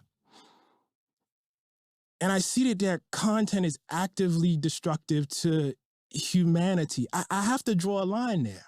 Like, I think, like, for me, like, the bigger question is, where are the lines? You know what I mean? And I think there's no problem with saying, listen, you can't hurl epithets at people. You're out if you do that. I'm sorry. Look, you want to have a debate about whether we should have affirmative action, you know, in colleges? I'm here for it. You want to have a debate? What does it mean to be on the other side of the line? I'm sorry, what do you mean? What is it? So once somebody's on the other side of the line, right? What does that mean for you? For instance, once you think it's okay. No. Yeah, I'm trying to make this concrete. Yeah, no, I am too. Yes. Once for whatever the definition of the line is, right? What does it mean for you for somebody to be on the other side of it? Right? Not somebody who just died, right? But somebody still living, right? If you think it is okay to dehumanize people, then conversation between you and I is probably not possible. And so what do you do with the fact that so many people think that is okay? I think what you try to do is, again, this is the difference, right? Like, I don't necessarily have the crystal ball to say that in this time, I'm going to be able to convince a majority of people that, for instance, let's just take the thing that's hot right now. Trans folks are human beings and deserve humanity. Although I think most people know that you shouldn't say what he said. Like, that shit is rude. It's just rude to talk to people like that. And I think most people know that. So as I'm thinking my way through the question, I actually think that's not a hard line to draw. I gotta be honest. I'm not saying a lot because I'm really fucking enjoying Ta-Nehisi Coates dog walking Ezra Klein to his face about how, like, yeah, it should be fundamentally surface level obvious that this is not how you treat other human beings with respect and dignity. And, like, I feel like Ezra Clyde is just trying to sidestep this a lot, which is why I really appreciate Ta-Nehisi Coates bringing it back around to this point. Because Ezra does not want to talk about this. Ezra does not want to talk about trans rights, because he knows it makes him look like a massive piece of shit. Oh, I think Ezra is self-aware enough to know that this is a dog walk. He knows it's making his job a lot harder. You know, I think not calling people out of their name, I think that's actually a basic value that most people have. And I think people who think it's not, who are pushing that, are actually themselves on the other side of the line. But so I want to hold on this for a minute, because I do think this is like a very and that's core different question. From policy, Ezra. Yeah, I understand it's different than policy. That's different than policy. I think that one just reality is the president of the United States is a person who, in his comportment as a human being on the public stage, I would have said in 08, in 12, in 16, should be on the other side of the line. Yeah. I think he's a person who does not act with any sense of public or even personal decency. Right. And then he won in 16, you know, lost sort of narrowly in 20 and then won in 2024. And I think the thing that has led to for me is recognizing that I don't get to draw the line. Now, it doesn't mean I don't have one in my own heart, but I think that is the thing that I am struggling with, which is not only is he clearly, for most people, or a lot of people, plurality of the voters in the last election, not somehow way over the line, but like, that means it's a lot of people who are willing to accept things that I thought we would have found unacceptable. Like, if you had told me, like, I would have thought that the way he acts in public is unacceptable, and it's not. And so I think for me, and this goes back to maybe the culture that you feel didn't exist, but I feel did, that there was a view that we could sort of work with politics with drawing these lines, that there are people going to be inside them and outside them, and we could work that way. And I think that I am like working with the question of what happens if you don't believe that, if you don't control the line. What I see is any line that existed at all collapsing. So I'm watching like Holocaust revisionism on like the biggest right-wing podcasts, right? I'm watching Tucker Carlson like turn into, what I would describe as a white nationalist and become an absolute dominant force on the right, like bigger than he ever was. And we need to talk to them. Smarmy libertarian phase. And this stuff has real appeal, like as you said, right? That's not a surprise on some level. It's just something you have to deal with. And so that's where this question of the line drawing, like I have lines what I think should and should not be acceptable, but those lines clearly have no relationship to my country, the politics. And I think I've been asking the question without really having an answer. I want to be honest about this. Of what follows from that? I think you do have a line. I think I'm sure I do. I think there are things, for instance, that I could say that would make you say it's no point in Ta-Nehisi coming up on and being on this podcast. And likewise, there are things you could say. Obviously, I would say it's no point in me talking about this. Yeah. I'm saying what happens if 35% of the country, 40% of the country, the dominant political force in the country is inside that? Does that change anything? Or no, like the line just holds? No, I mean, welcome to Black America. That's our history. The line we have drawn in general has not been majoritarian politics, unfortunately. That's just been what it is, And at the times that it's been majoritarian politics, people have done things and, fiddled with government or done, extremely violent things to make it not so, How do you deal in that answer? Like, how do you deal with Trump really substantially increasing his share of the Black vote? Actually, I think where he is about where actually Republicans tended to be before Barack Obama. So I'm a little less. I mean, there's a conservative portion of our community that's always voted Republican. And I think, obviously, I think sexism is a very, very real force. I don't think it's completely explanatory, but the idea that there is, say, 20% of Black men who are fundamentally conservative, that doesn't really surprise me too much. But I guess let's take, because I think this is a hard case. I think from your perspective and from my perspective, we probably don't believe hugely different things. Mm-hmm. A huge amount of the country, right? A majority of the country believes things about trans people, about what policy should be towards trans people, about what language is acceptable to trans people, that like we would see as fundamentally and morally wrong. Right. And I love this, man. It's insane. Yeah, let's look. Sure, we agree. We all agree here that treating trans people this way is fundamentally wrong. But a lot of people agree that that's how we should treat trans people. So the people who think it's wrong can suck our nuts. And what politically, not in a column or something, but politically, should our look in order to get civil rights, in order to really demonstrate the level of just what the fuck insanity that Ezra Klein is spawning right here, you have to understand this would be like saying something along the lines of, advocating for the civil rights of African Americans is really, really hard. So, what we gotta do? We have to adopt the racist attitudes of the segregationists and the supporters of Jim Crow. Look, I'm sorry. It's not. Look, we're not adopting those frames because we're racist. It's because they're racist, and in order to reach them and make them less racist, we need to become more racist. That's fucking insane. That is just an insane idea. That makes no fucking sense. It doesn't make sense when you apply it to African Americans. It doesn't make any sense when you apply it to trans people.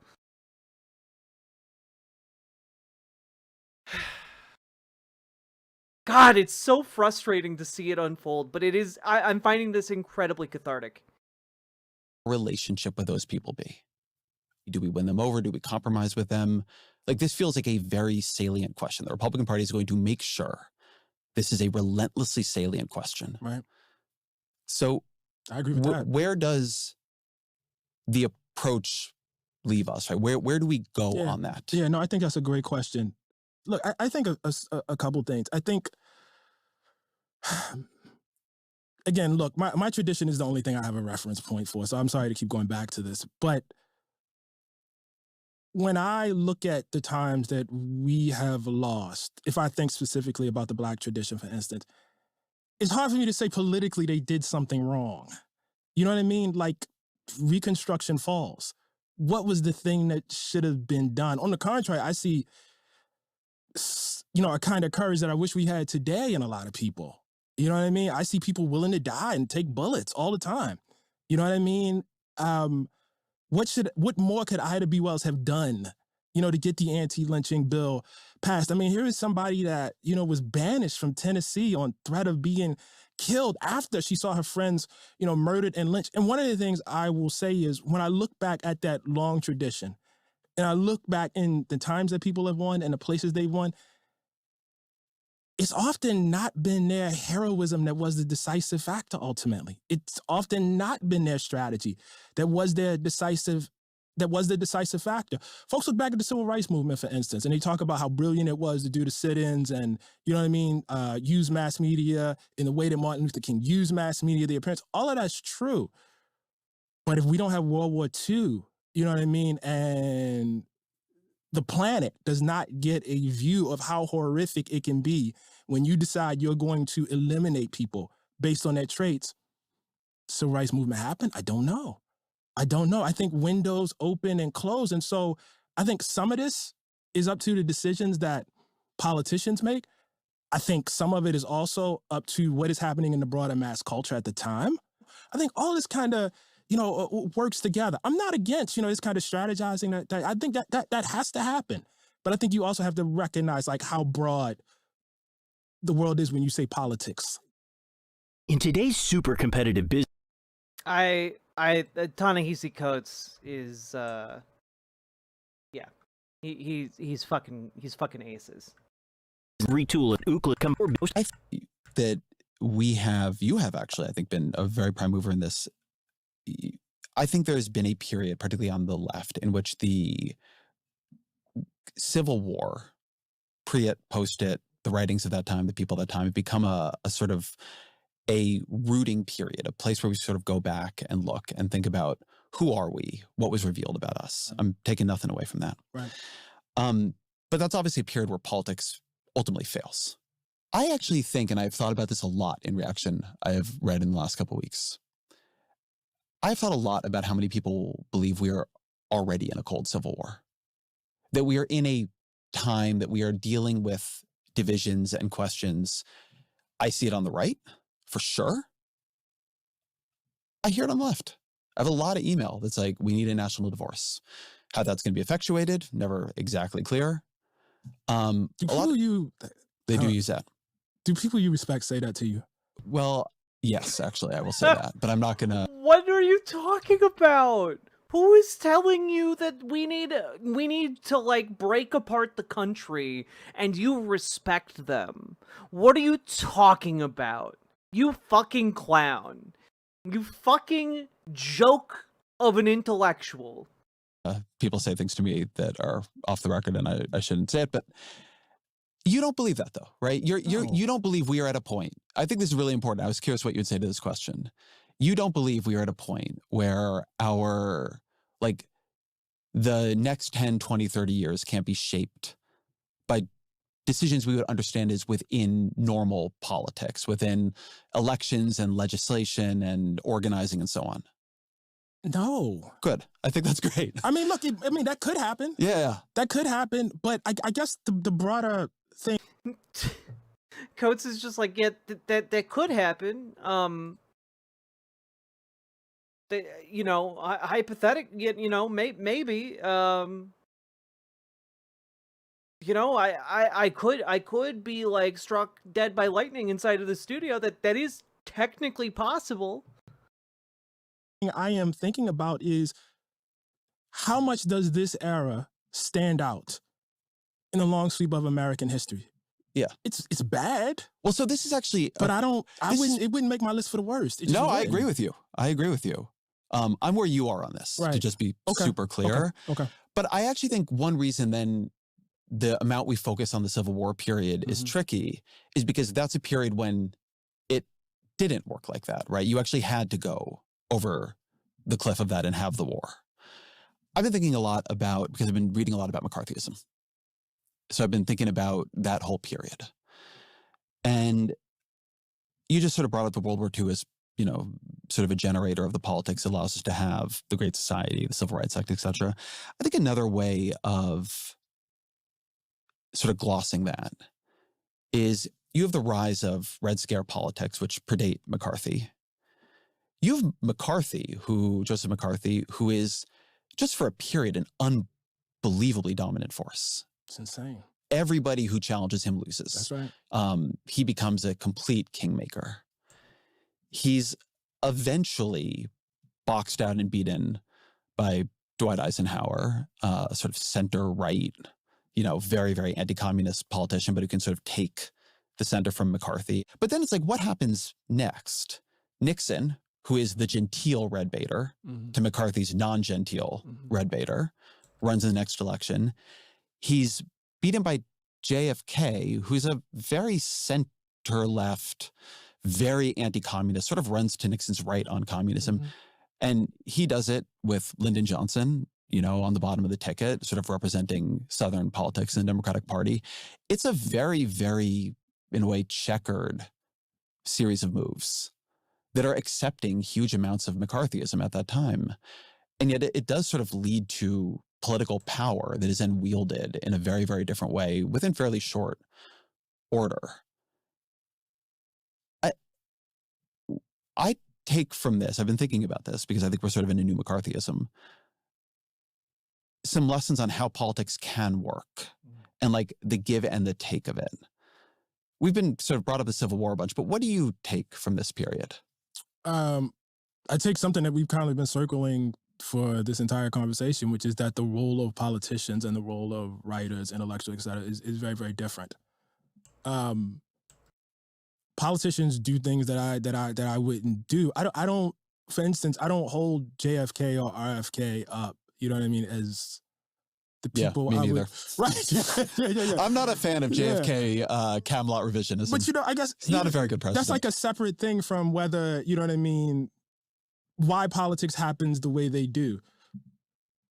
Let me give you an instance that often also comes up. That's not the Civil War, and that's the New Deal, right?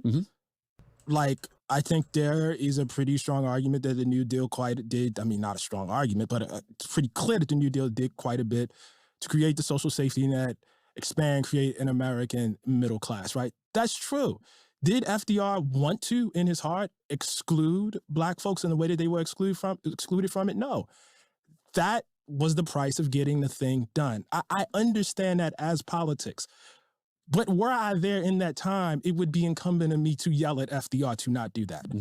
I just think that's really, really, really, really important. We don't all have the same role. You know, when I wrote Case for Reparations, it was not my expectation, nor did I even think it would be politically intelligent for like Barack Obama to go up and yell, "I'm for reparations." You know what I mean? But that's different than, you know what I mean, my role. I guess the substructure of a bunch of what I am saying, which may or may not be in argument with you. It's just when I texted you to come on, I was like, I've been thinking about what the underlying arguments are here. So you're kind of getting this spilling out of my brain. I think that there is a work of politics that for a bunch of different reasons has become demeaned.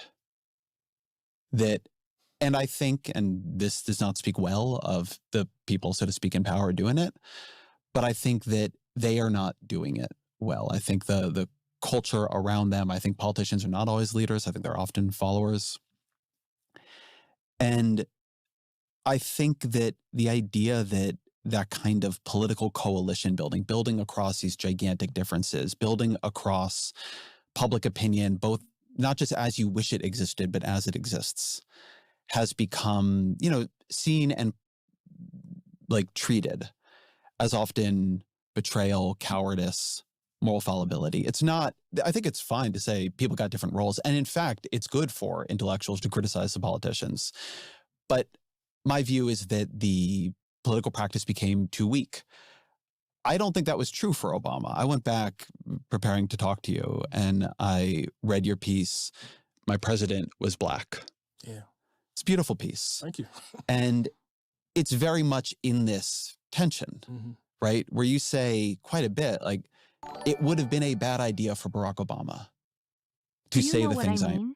No, my entire identity and profession mandates that I don't. No, but that's what so much of this is, Sake Tanuki. That's what so much of this is.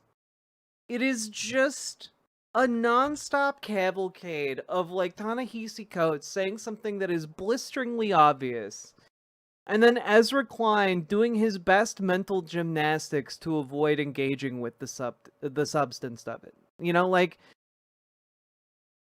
I'm saying here. Very much in this tension, right? Where you say quite a bit, like, it would have been a bad idea for Barack Obama. Yeah, because different people can say different things more effectively. Come on, dude. To say the things I am saying here. Yeah. To do the things in some ways I wish he had done. It would have been, that politics wouldn't have worked. There would have been no Obama presidency and his presidency would not have been successful. And I think I've been thinking about that line, right? In my own work and just in the political culture as I see it, that line between the sort of intellectual, analytical work. The line between love and a battle. The line between war and hate.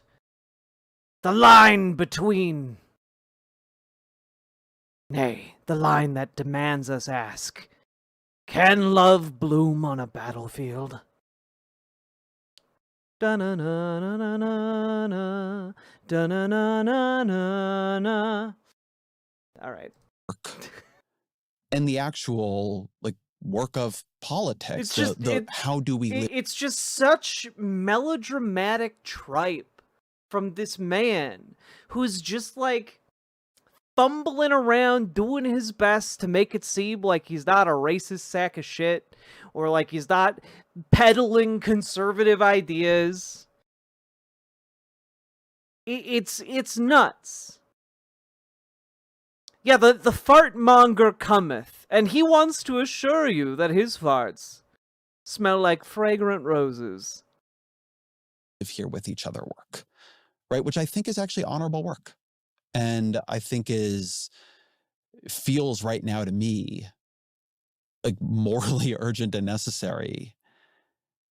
And not just over disagreement, just the whole thing being done in a strategic and disciplined sense. The line between man I think and a one rat. of the things I've thought about is the need to actually raise the status of just like old-fashioned politics. And I think I've been surprised to find myself feeling that way.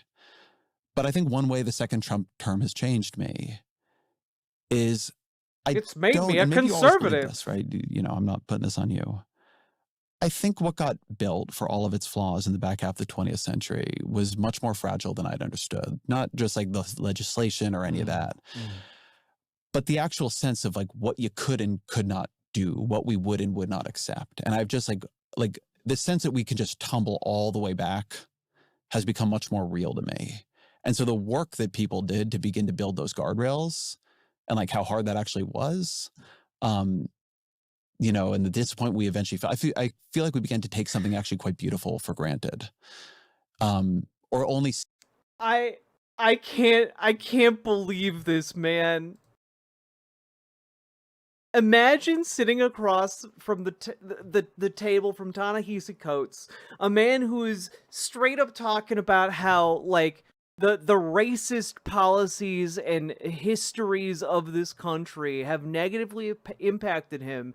He is literally just maybe 10 minutes past welcoming you to, like, the experience of being marginalized in America.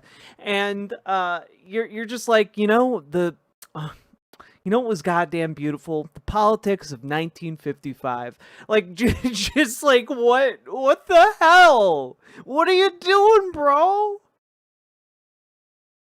Oh my God. see what wasn't there as opposed to what was. And it's forced a little bit of, for me, like, how did they do it? How did they get out of the last one of these? You know, I'll just say, and I think I'm speaking for a broader community here. We are not happy, but we are not surprised, man. And again, the reason why we go back to Reconstruction and the Civil War is because it is, before the 1960s, the only glimpse at the possibility of a real democracy in this country. And it happened. And in some places, it was actually quite successful. You know, you have people who, you know, had been enslaved, who are written off as illiterate fools, who are, you know what I mean, serving in legislatures. No, it's not even baseline analysis. Like, Ezra Klein is just deliberately obfuscating. Like, he's not doing analysis here. He just sat and was like, you know, we had something really beautiful in the 90s.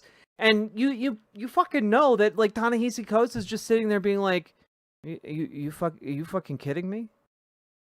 Are you fucking kidding me? What the fuck are you talking about? And you know, I want Mehdi Hassan to be across from Klein so bad. 0 fucks would be given. God, I want to see that.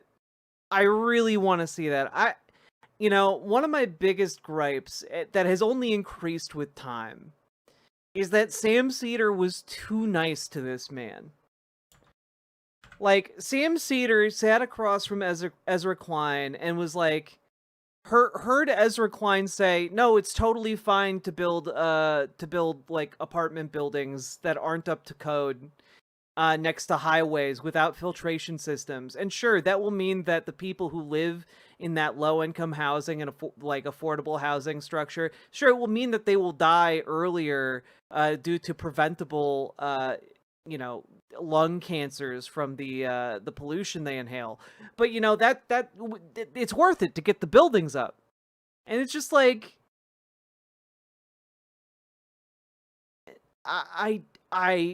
it isn't the binary choice like that. We can just build it with the filtration system.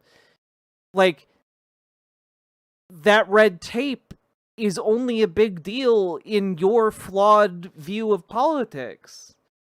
In the real world, all you need to do is marshal enough people with the political will to tax the rich enough to get the filtration systems in those fucking buildings. It's not an either or. It's not either you have the building plus the regulations, or without the regulations, or you have no building. You just get the political will to tax appropriately so you can afford the building that isn't going to kill people. Like, this man needs to be swirlied verbally in the marketplace of ideas. And actually, you know, with also Sake Tanuki, thank you for the 5 tier 1 subs. Very generous of you. You guys are now 62 subs towards your goal. Thank you very much, folks. The standard of the time, actually, it's such a hopeful, incredible story. It's a beautiful thing. And it was violently destroyed.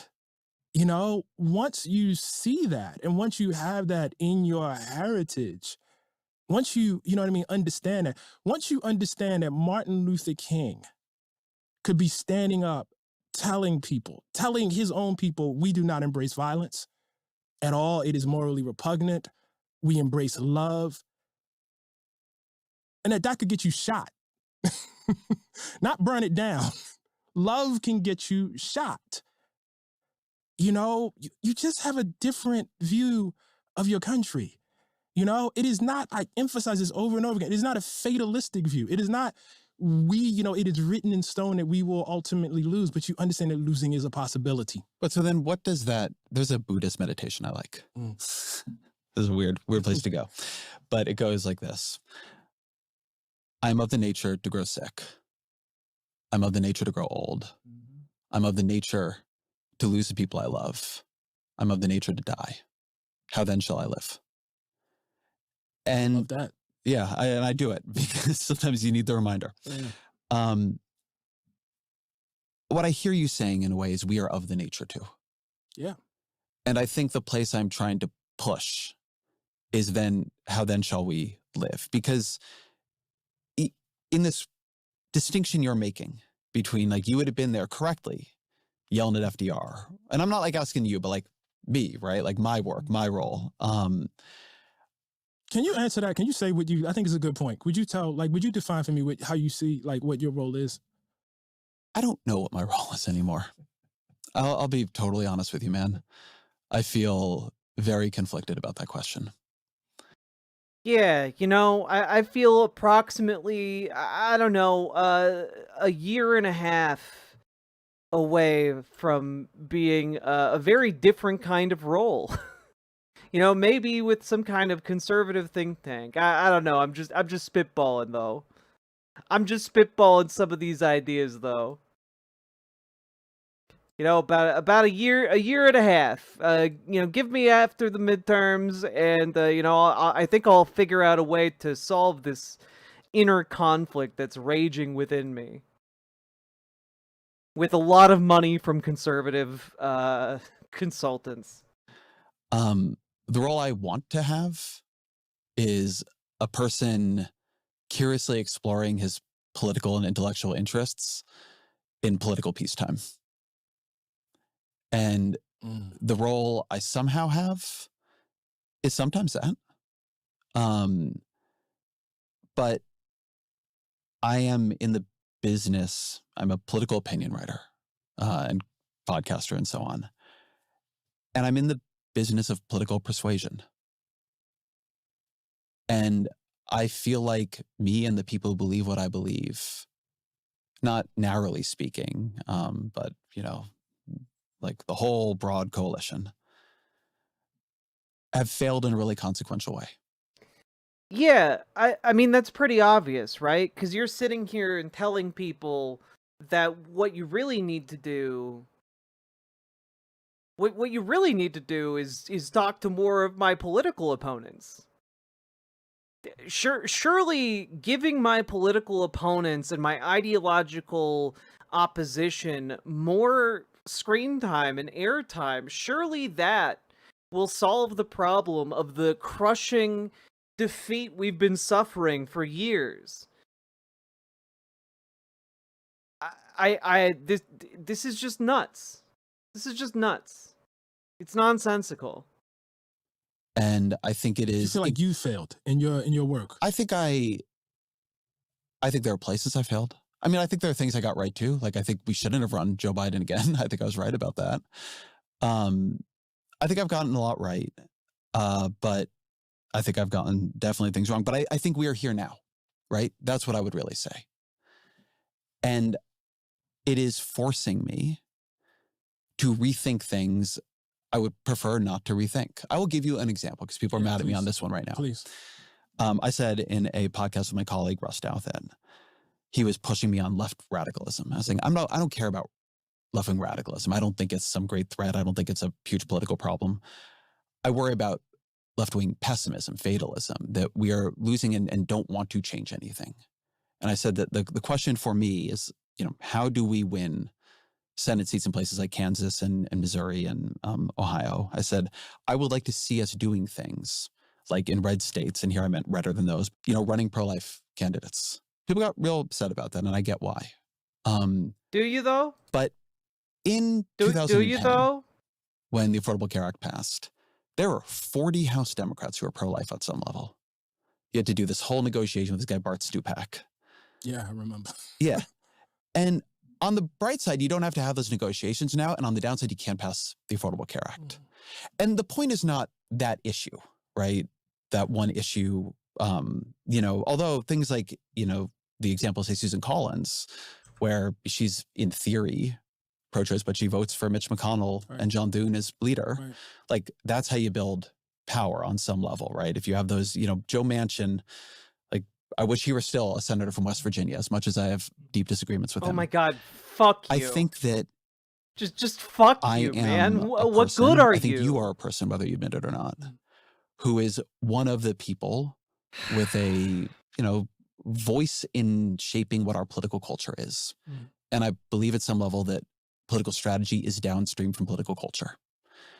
I think it means exploring things that are uncomfortable and being pretty disciplined in a way maybe I haven't been, about separating the question of what I believe from what I believe will win power. Because I currently think that the cost of losing power is horrifying and dangerous, and we can't keep doing it. So that's Yeah, where so my head can we is. stay Yeah. with that exactly? Because the immediate thing, and I don't have the numbers in front of me, but the immediate thing that springs to mind for me in that question is not who you're abandoning, but how do you square the fact that, in fact, reproductive rights has proven to be pretty popular in red states, and I'm thinking about referendums that have been passed. That's a great question, Ta-Nehisi Coates. Thank you for asking it directly to him, because I feel like I'm going fucking crazy. It's that they've had to, change the rules. Like, how do you separate that? I sort of said this in glancingly. Like, there are people who didn't vote for Kamala, but give me my reproductive rights. I think that I was using first pro-life as an illustrative example, but there are many red districts in this country. And there are states that we do not even think about competing in anymore, right? I'm not talking about Ohio here. I think you have to try things. By the way, not only moderation. Good night, Gamer G. You could try going much harder on economic populism, which some people are trying. I think you might need to combine those two strategies, right? Which is sort of the Dan Osborne in Nebraska approach. I think that I think even before the question of what your policies are, and I believe this very deeply, there's a question of whether or not people feel like you respect them and like them, even if they disagree with you. You know what's incredible to me, right? You know what's absolutely incredible? We just hit the hour mark in this conversation. And not a word, not one word out of Ezra Klein's mouth has engaged with the idea that working class people need help. Not a word has passed his lips at all, even pointing in the general direction of the fact that, hey, working class people are struggling. They can't, it's harder and harder to afford food. It's harder and harder to afford rent. It is harder and harder to exist in this country if you are a normal working person. And not a word about how the Democrats have abandoned that kind of person. And how that goes downstream to them losing these places like Oklahoma and Missouri. Ezra is all about trying out more conservative approaches, more conservative rhetorical appeals. Not a word about working class ideas. Not a word about working class, economic development.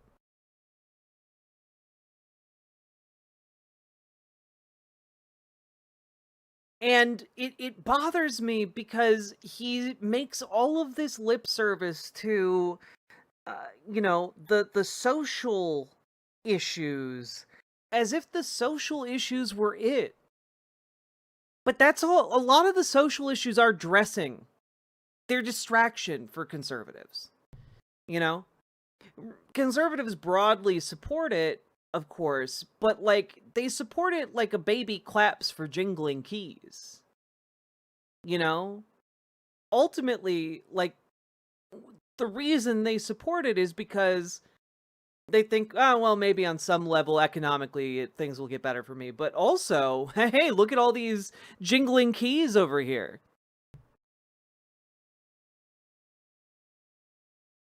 And the reality is that what needs to happen is that Democrats need to come in and address the fundamental issue and tackle it head on, honestly and completely. Which is that they need to fill the void. They need to fill the void. They need to clearly talk to the main constituents of this country, the working class of this country, and point to them, hey, your enemy is not trans people in your community. Your enemy is not, immigrants in your community. Your enemy is not, people who don't speak English in your community. Your enemy is the billionaire class that is robbing you blind. Your enemy are the people who spend hundreds of millions of dollars every year to keep you from realizing that they're robbing you blind. Your enemy is the people who are closing down your factory and moving those jobs overseas, not the workers overseas. Your enemy is the person who is doing that so they can pocket tens of millions of dollars in profit at the end of the year. You need to clearly have that line drawn. And the issue is Democrats, the kind that Ezra Klein likes anyway, are unwilling to draw that line because they benefit from the same billionaires that Republicans do. And what we are seeing happen here in the United States is very similar to what, transpired in the UK with Labour. The Labour Party saw the collapse of the Conservative government, stepped in, and immediately became as conservative as Labour. It is deeply unserious. It is a deeply unserious shell game. And we cannot, if we want to maintain our society, if we want to improve things somewhat, we cannot entertain this deeply unserious set of ideas that simply seeks to set the stage for Democrats becoming the new Republicans after Trump is gone and the Republican Party collapses to infighting.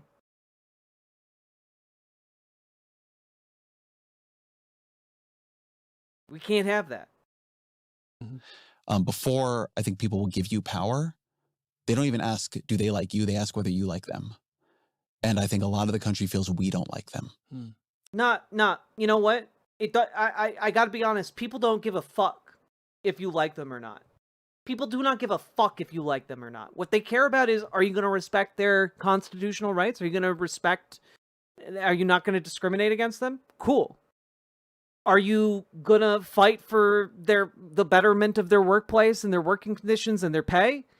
Cool. Guess what? Those two things, people will be on board with you.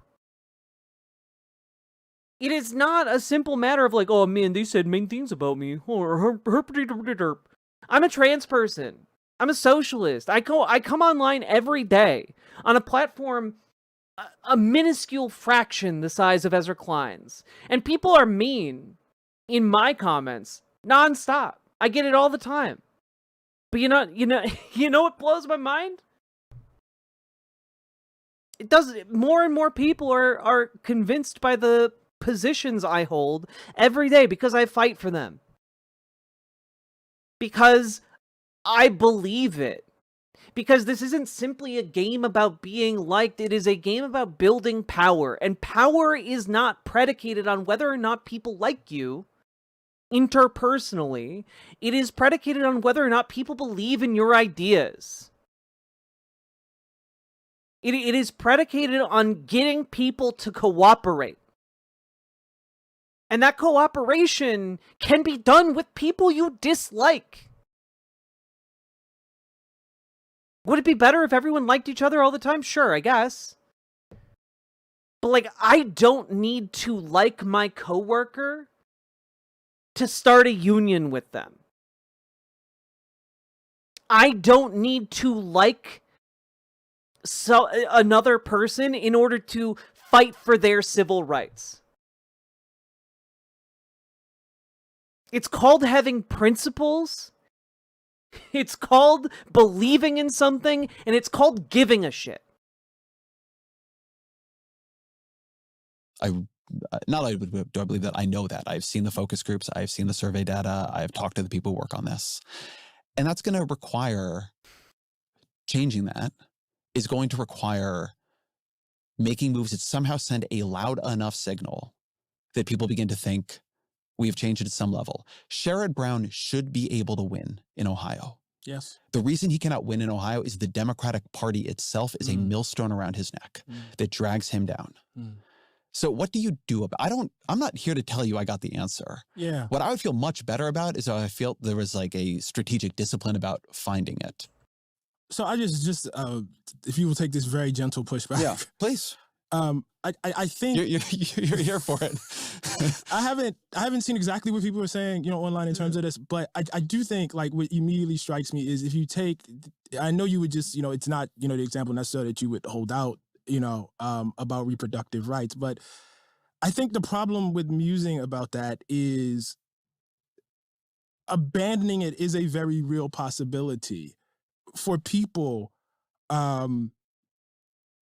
who don't have the option necessarily to fly to another state or do X, Y, and Z. So I suspect when they hear somebody of your status, even if it's not the example you mean, putting it out in the air, like they feel, and it's not just that you're putting it out in the air, it's putting it out in the air, and actually, I don't necessarily even mean that one. No, but like if you're gonna say that, I think you really gotta. I'll stand behind it. You gotta put the data behind it. I think that's really, really important. I will say, and I think this is actually the nub of it, right? Okay. Like I'm glad we're sort of here. I am saying the thing it sounds like I am saying. To be very, very clear. Right. Okay, then why have you been running the fuck away from it for like the last several weeks? Come on, man. Fuck off. I meant what I said. Okay. Cool. I think in a place like Nebraska, you should try to run some pro-life Democrats. Why? Nebraskans support abortion rights. These states support abortion rights. Why would you capitulate for no reason? What is wrong with you? God damn it. I don't understand this commitment to losing. I wish people, instead of saying that an expressive or strategic question in politics was betraying or abandoning the people we wish to protect, I wish what we said was we lost power in a way that allowed Donald Trump to drive the Supreme Court to a 6-3 Republican majority. And that majority overturned Roe v. Wade.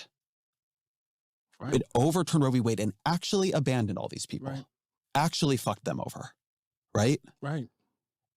It is part of, I think, when I say that like the work of politics has become diminished, it is part of how that happened, that talking about this creates this sort of counter argument. Well, even to discuss it is to abandon. In 2008, as you and I both know, Barack Obama ran as a public opponent of gay marriage. Right.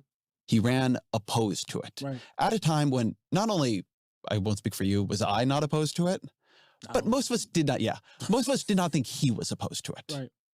Like at his heart, we did not think he was opposed to it. Right. But he was playing politics. Right. That playing of politics allowed him to name Supreme Court justices, and that led to the decision that created a constitutional right to same-sex marriage. And I am saying that that kind of playing politics is needed. I can give you an example from the other side, by the way, too. Yeah, go for it. Brother, you know what my position was during the election about Palestine. Yo, so much respect to him. So much respect to him. He has come a long way. unless he's about to backtrack, Ta-Nehisi Coates has come a long way and eaten a lot of crow over this position that has aged horribly. About Gaza. Kamala Harris was running to be the first Black woman to be president of the United States. You cannot imagine how animated Black folks were. And some would argue the base of the Democratic Party, Black women. You know what I mean? We're going to, see this thing. She was not taking a position that I thought was particularly moral. I had to talk in front of Black audiences about that. You know what I mean? And I had to do the other thing, which was go before Arab American audiences here, Palestinian American audiences here, and say, look, I'm with you. You can be mad at me. You probably will be mad at me. I get it. But for me, politics is the lesser of two evils. We've been fighting this battle for a long time. We have never had the luxury of electing people that represented the best of us. And this is why I'm voting for her. This is a really, really serious thing. And when you hear these Palestinian Americans, and when you hear these Muslim Americans, and when you hear these Arab Americans upset about this, you can't just yell at them. You have to take them seriously. These were hard, very, very difficult conversations. But when I made those conversations, look, man, I had to be buttoned up about it. I just think you take very, very seriously the need to convince people outside of the tent right now, right? About like we have to convince them to come in. I guess what I want from you is I want you to take as seriously people who are in the tent and who are vulnerable and afraid. And if you have to convince them of something that's extremely, extremely uncomfortable, or tell them that you're taking a position that is extremely uncomfortable, I just think you owe them a little more. That's all I'm saying. Yeah, man. That's fine. I'll take it. But I want to put this on you for a minute, right? You keep sort of putting it back on me. Yeah, I'm open. Go ahead. I won't. You keep putting it back on me here on the Ta-Nehisi Coates show. What then should we do? What then should be? You are one of the most influential public intellectuals in the country. I know you don't like to think of politics as a thing you do, but it is a thing you do. What, as bad as you know this can get, and given that you're not a hopeless person or who, doesn't think you should just collapse into fatalism, what do you think should happen now? I think that really depends on what your role is. I don't have a great overarching theory for what everybody needs to do, because I think we all have different positions. I know what my role is. And I do see myself as part of politics, by the way. Yeah. And I think that's a very, very important way of answering the question. I mean, I'm not going to be the person that yells at you because, you went on a bunch of right-wing podcasts. As I've said many times, in the course of this interview, I see myself as a writer. I see myself as a journalist. I see myself as someone for whom it's very, very important to state the truth plainly and to clarify things as best I can. I'm not a strategist for the party, and I've tried to, as you raised in that Barack Obama piece, I've tried to respect the difference. I guess I'm not pushing you to be a political strategist, right? I think that for me, something you see me doing right here, something I think people reacting to me doing is saying, well, if the fight is this profound and we're losing the fight, then the question is to think about how we fight. Right. Right? Right. That's something about knowing that this much of the country is, on the wrong side of what my line would have been. Right. Knowing that what Kirk was doing, what people like him were doing, was working. Right. That imposes a set of questions upon us that need to be answered. Right. The thing I'm struggling with in this conversation and even in that question is the fact that there are things that you yourself have actually advocated for that had they been done, we would be having a very different conversation. I think I want it to not be close. You said what? I want it to not be close. You will call this my fatalism, but I am not surprised. I think it's going to be close. I think it'll be close for a very, very long time. I would like for it to be less close too. But do you think that's within our power or not really? Listen, I have a friend, and I'm not going to out him. He's a mutual friend of ours who always says, this is the best set of white folks we have ever had in the entire history of Black America. This is the most woke. This is the least racist. This is the most aware group that we have had. You know what I mean? Like, for us, and for those of us who ground ourselves in a larger tradition, this is not close.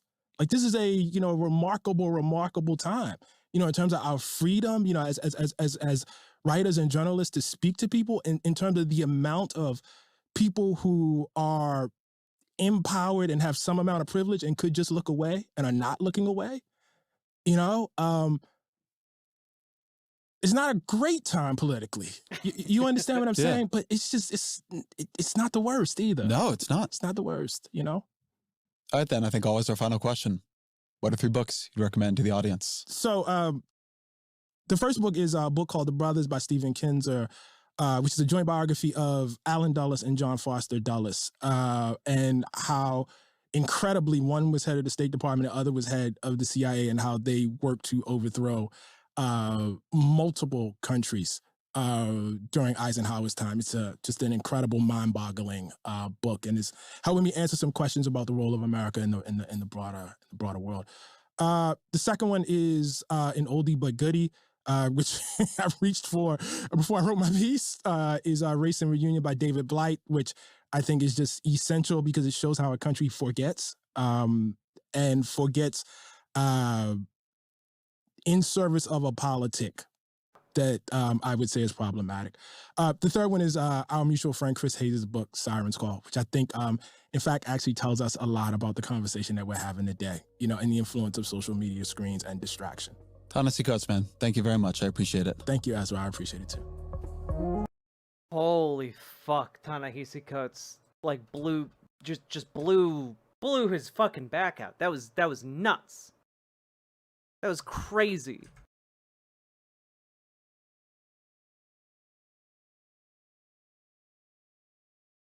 I don't think I've ever been this upset by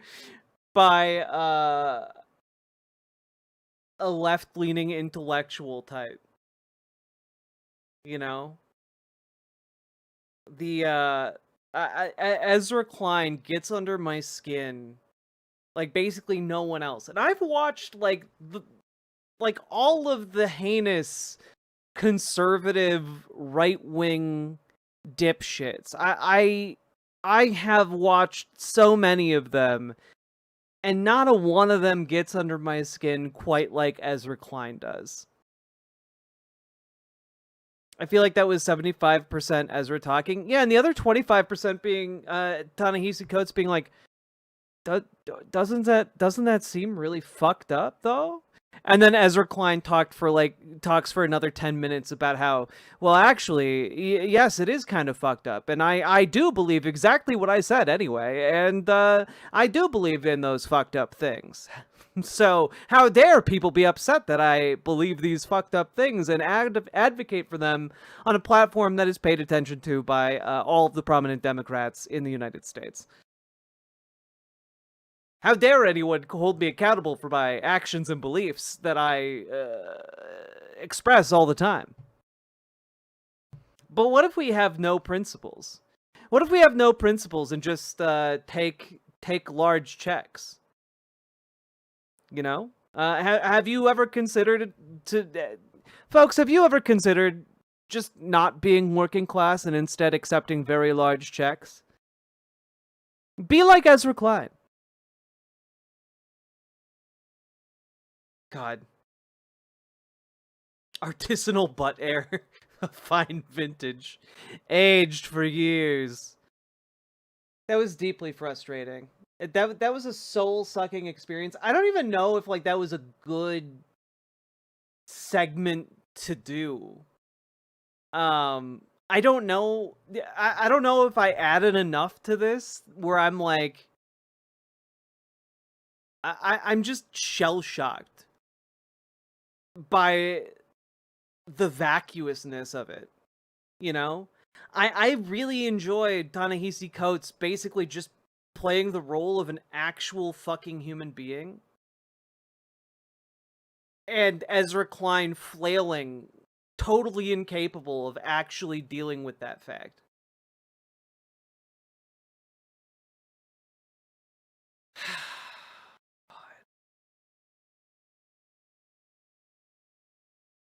Yeah, Ezra Klein is just the newfangled version of let's make it like the good old days. It's crazy.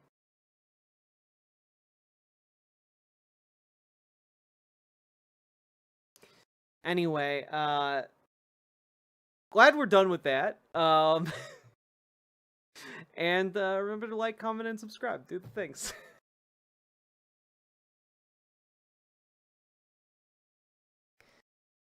Ugh.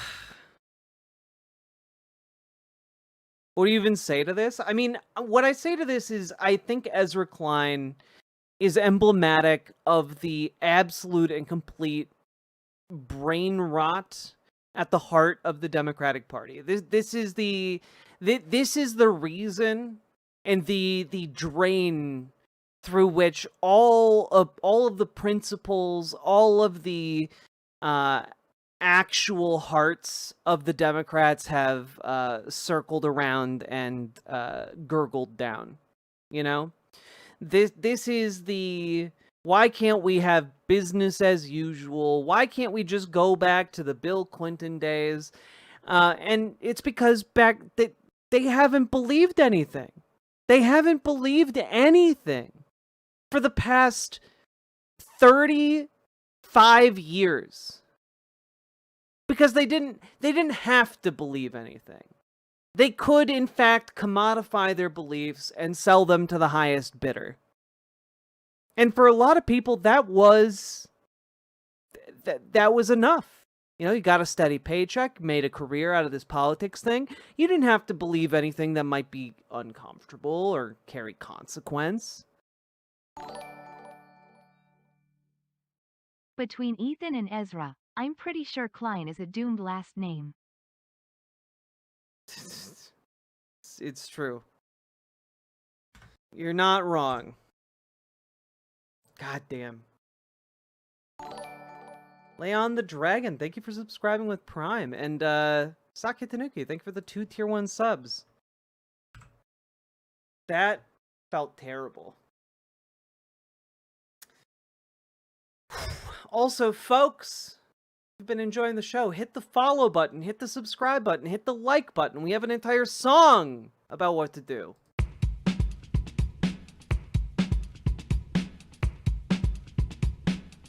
Go, go, go. Click the button, click the button, click the button, click the goddamn button, click the button, click the button, click the button, click the goddamn button, click the button, click the button, click the button, click the goddamn button, click the button, click the button, click the button, click the goddamn button, click the button, click the button, click the button, click the goddamn button, click the button, click the button, click the button, click the goddamn button, click the button, click the button, click the button, click the goddamn button, click the button, click the button, click the button, click the goddamn button, click button, click button, click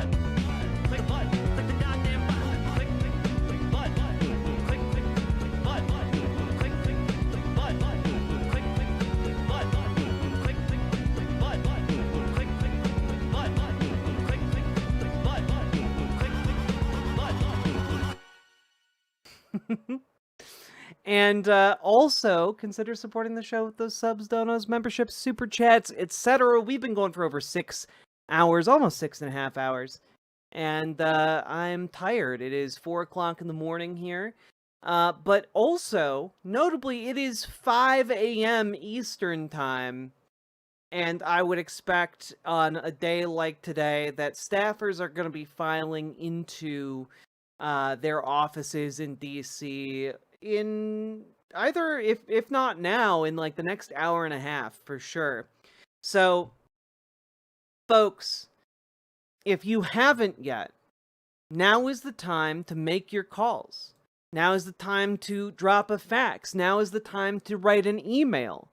Because today is the day Chuck Schumer, God help us all, the lead negotiator for the Democrats, is going in to ostensibly to play hardball with Donald Trump and the Republicans. And I do not trust Chuck Schumer to play hardball worth a damn.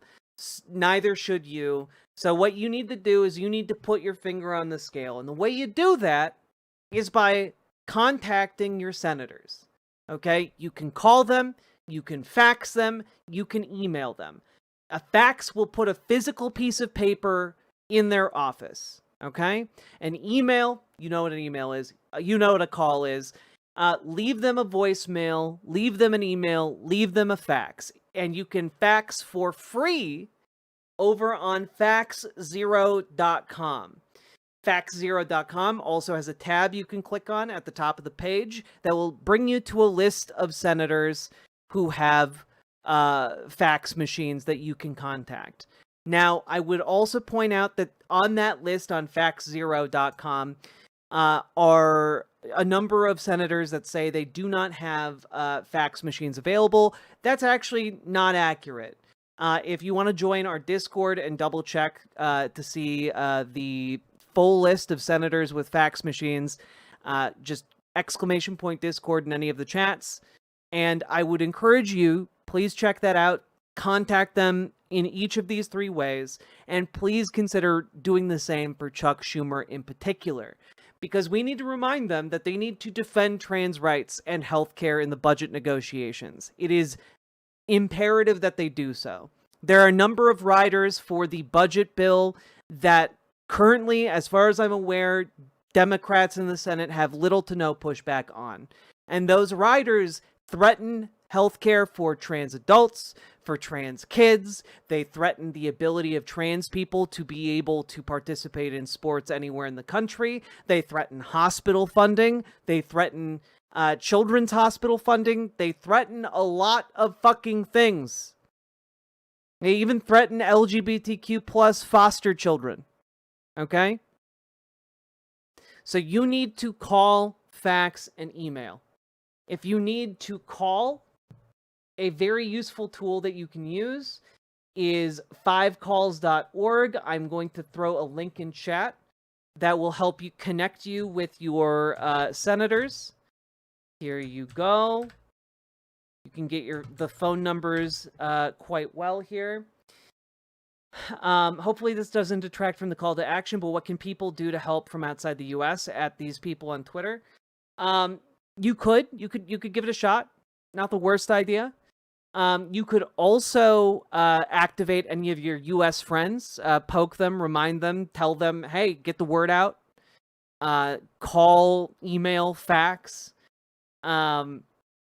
your senators. If you have any other contacts in the United States, let them know.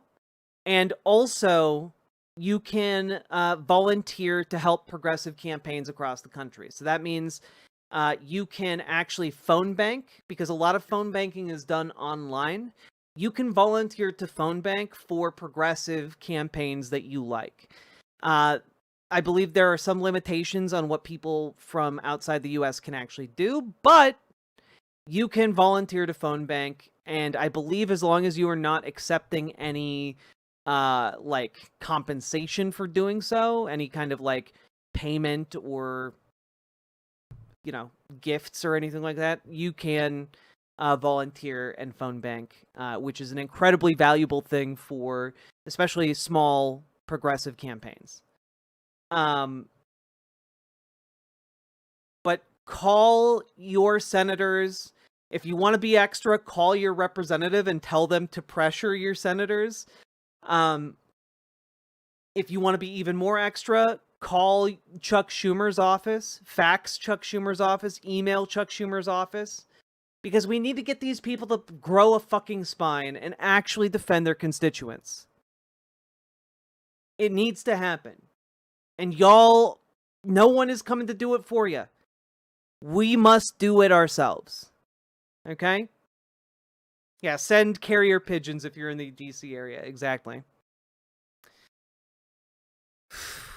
And yeah, that's kind of where we're at right now. When I heard Schumer was meeting with Bump, my first thought was of him and Pelosi's meeting with Bump back in 2016 when he folded himself into an ottoman. It's true.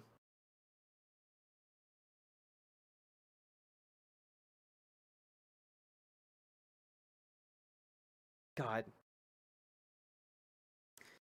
So, with that being said, folks, I am absolutely and completely exhausted. I have to be up in approximately 3 hours. So continue to get the word out as much as you can.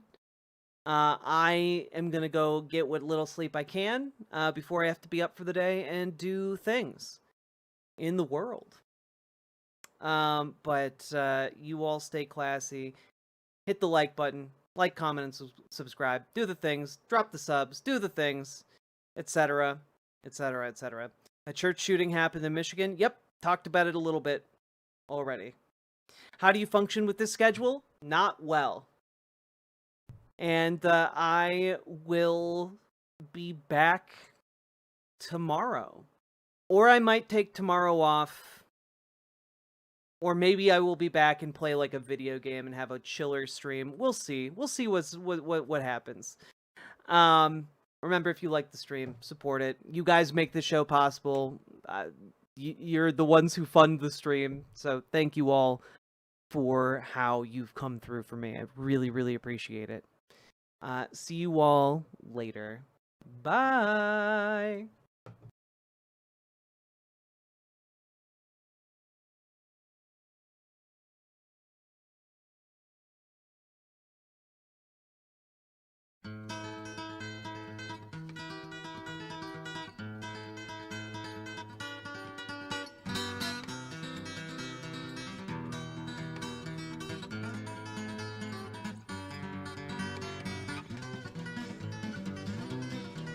Come on and take a walk with me through this green and growing land.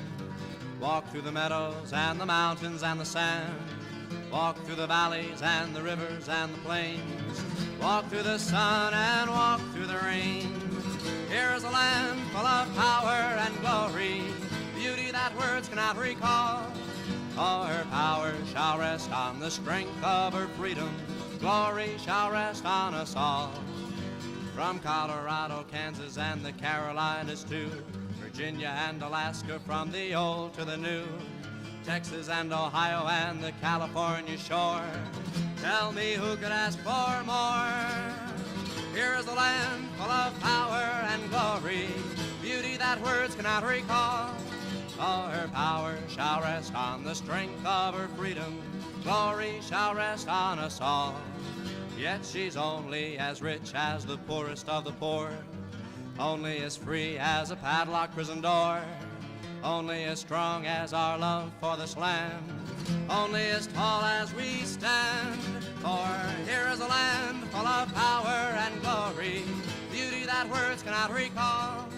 Oh, her power shall rest on the strength of her freedom. Glory shall rest on us all. Come on and take a walk with me through this green and growing land. Walk through the meadows and the mountains and the sand. Walk through the valleys and the rivers and the plains. Walk through the sun and walk through the rain. Here is a land full of power and glory, beauty that words cannot recall. For her power shall rest on the strength of her freedom. Glory shall rest on us all, on us all.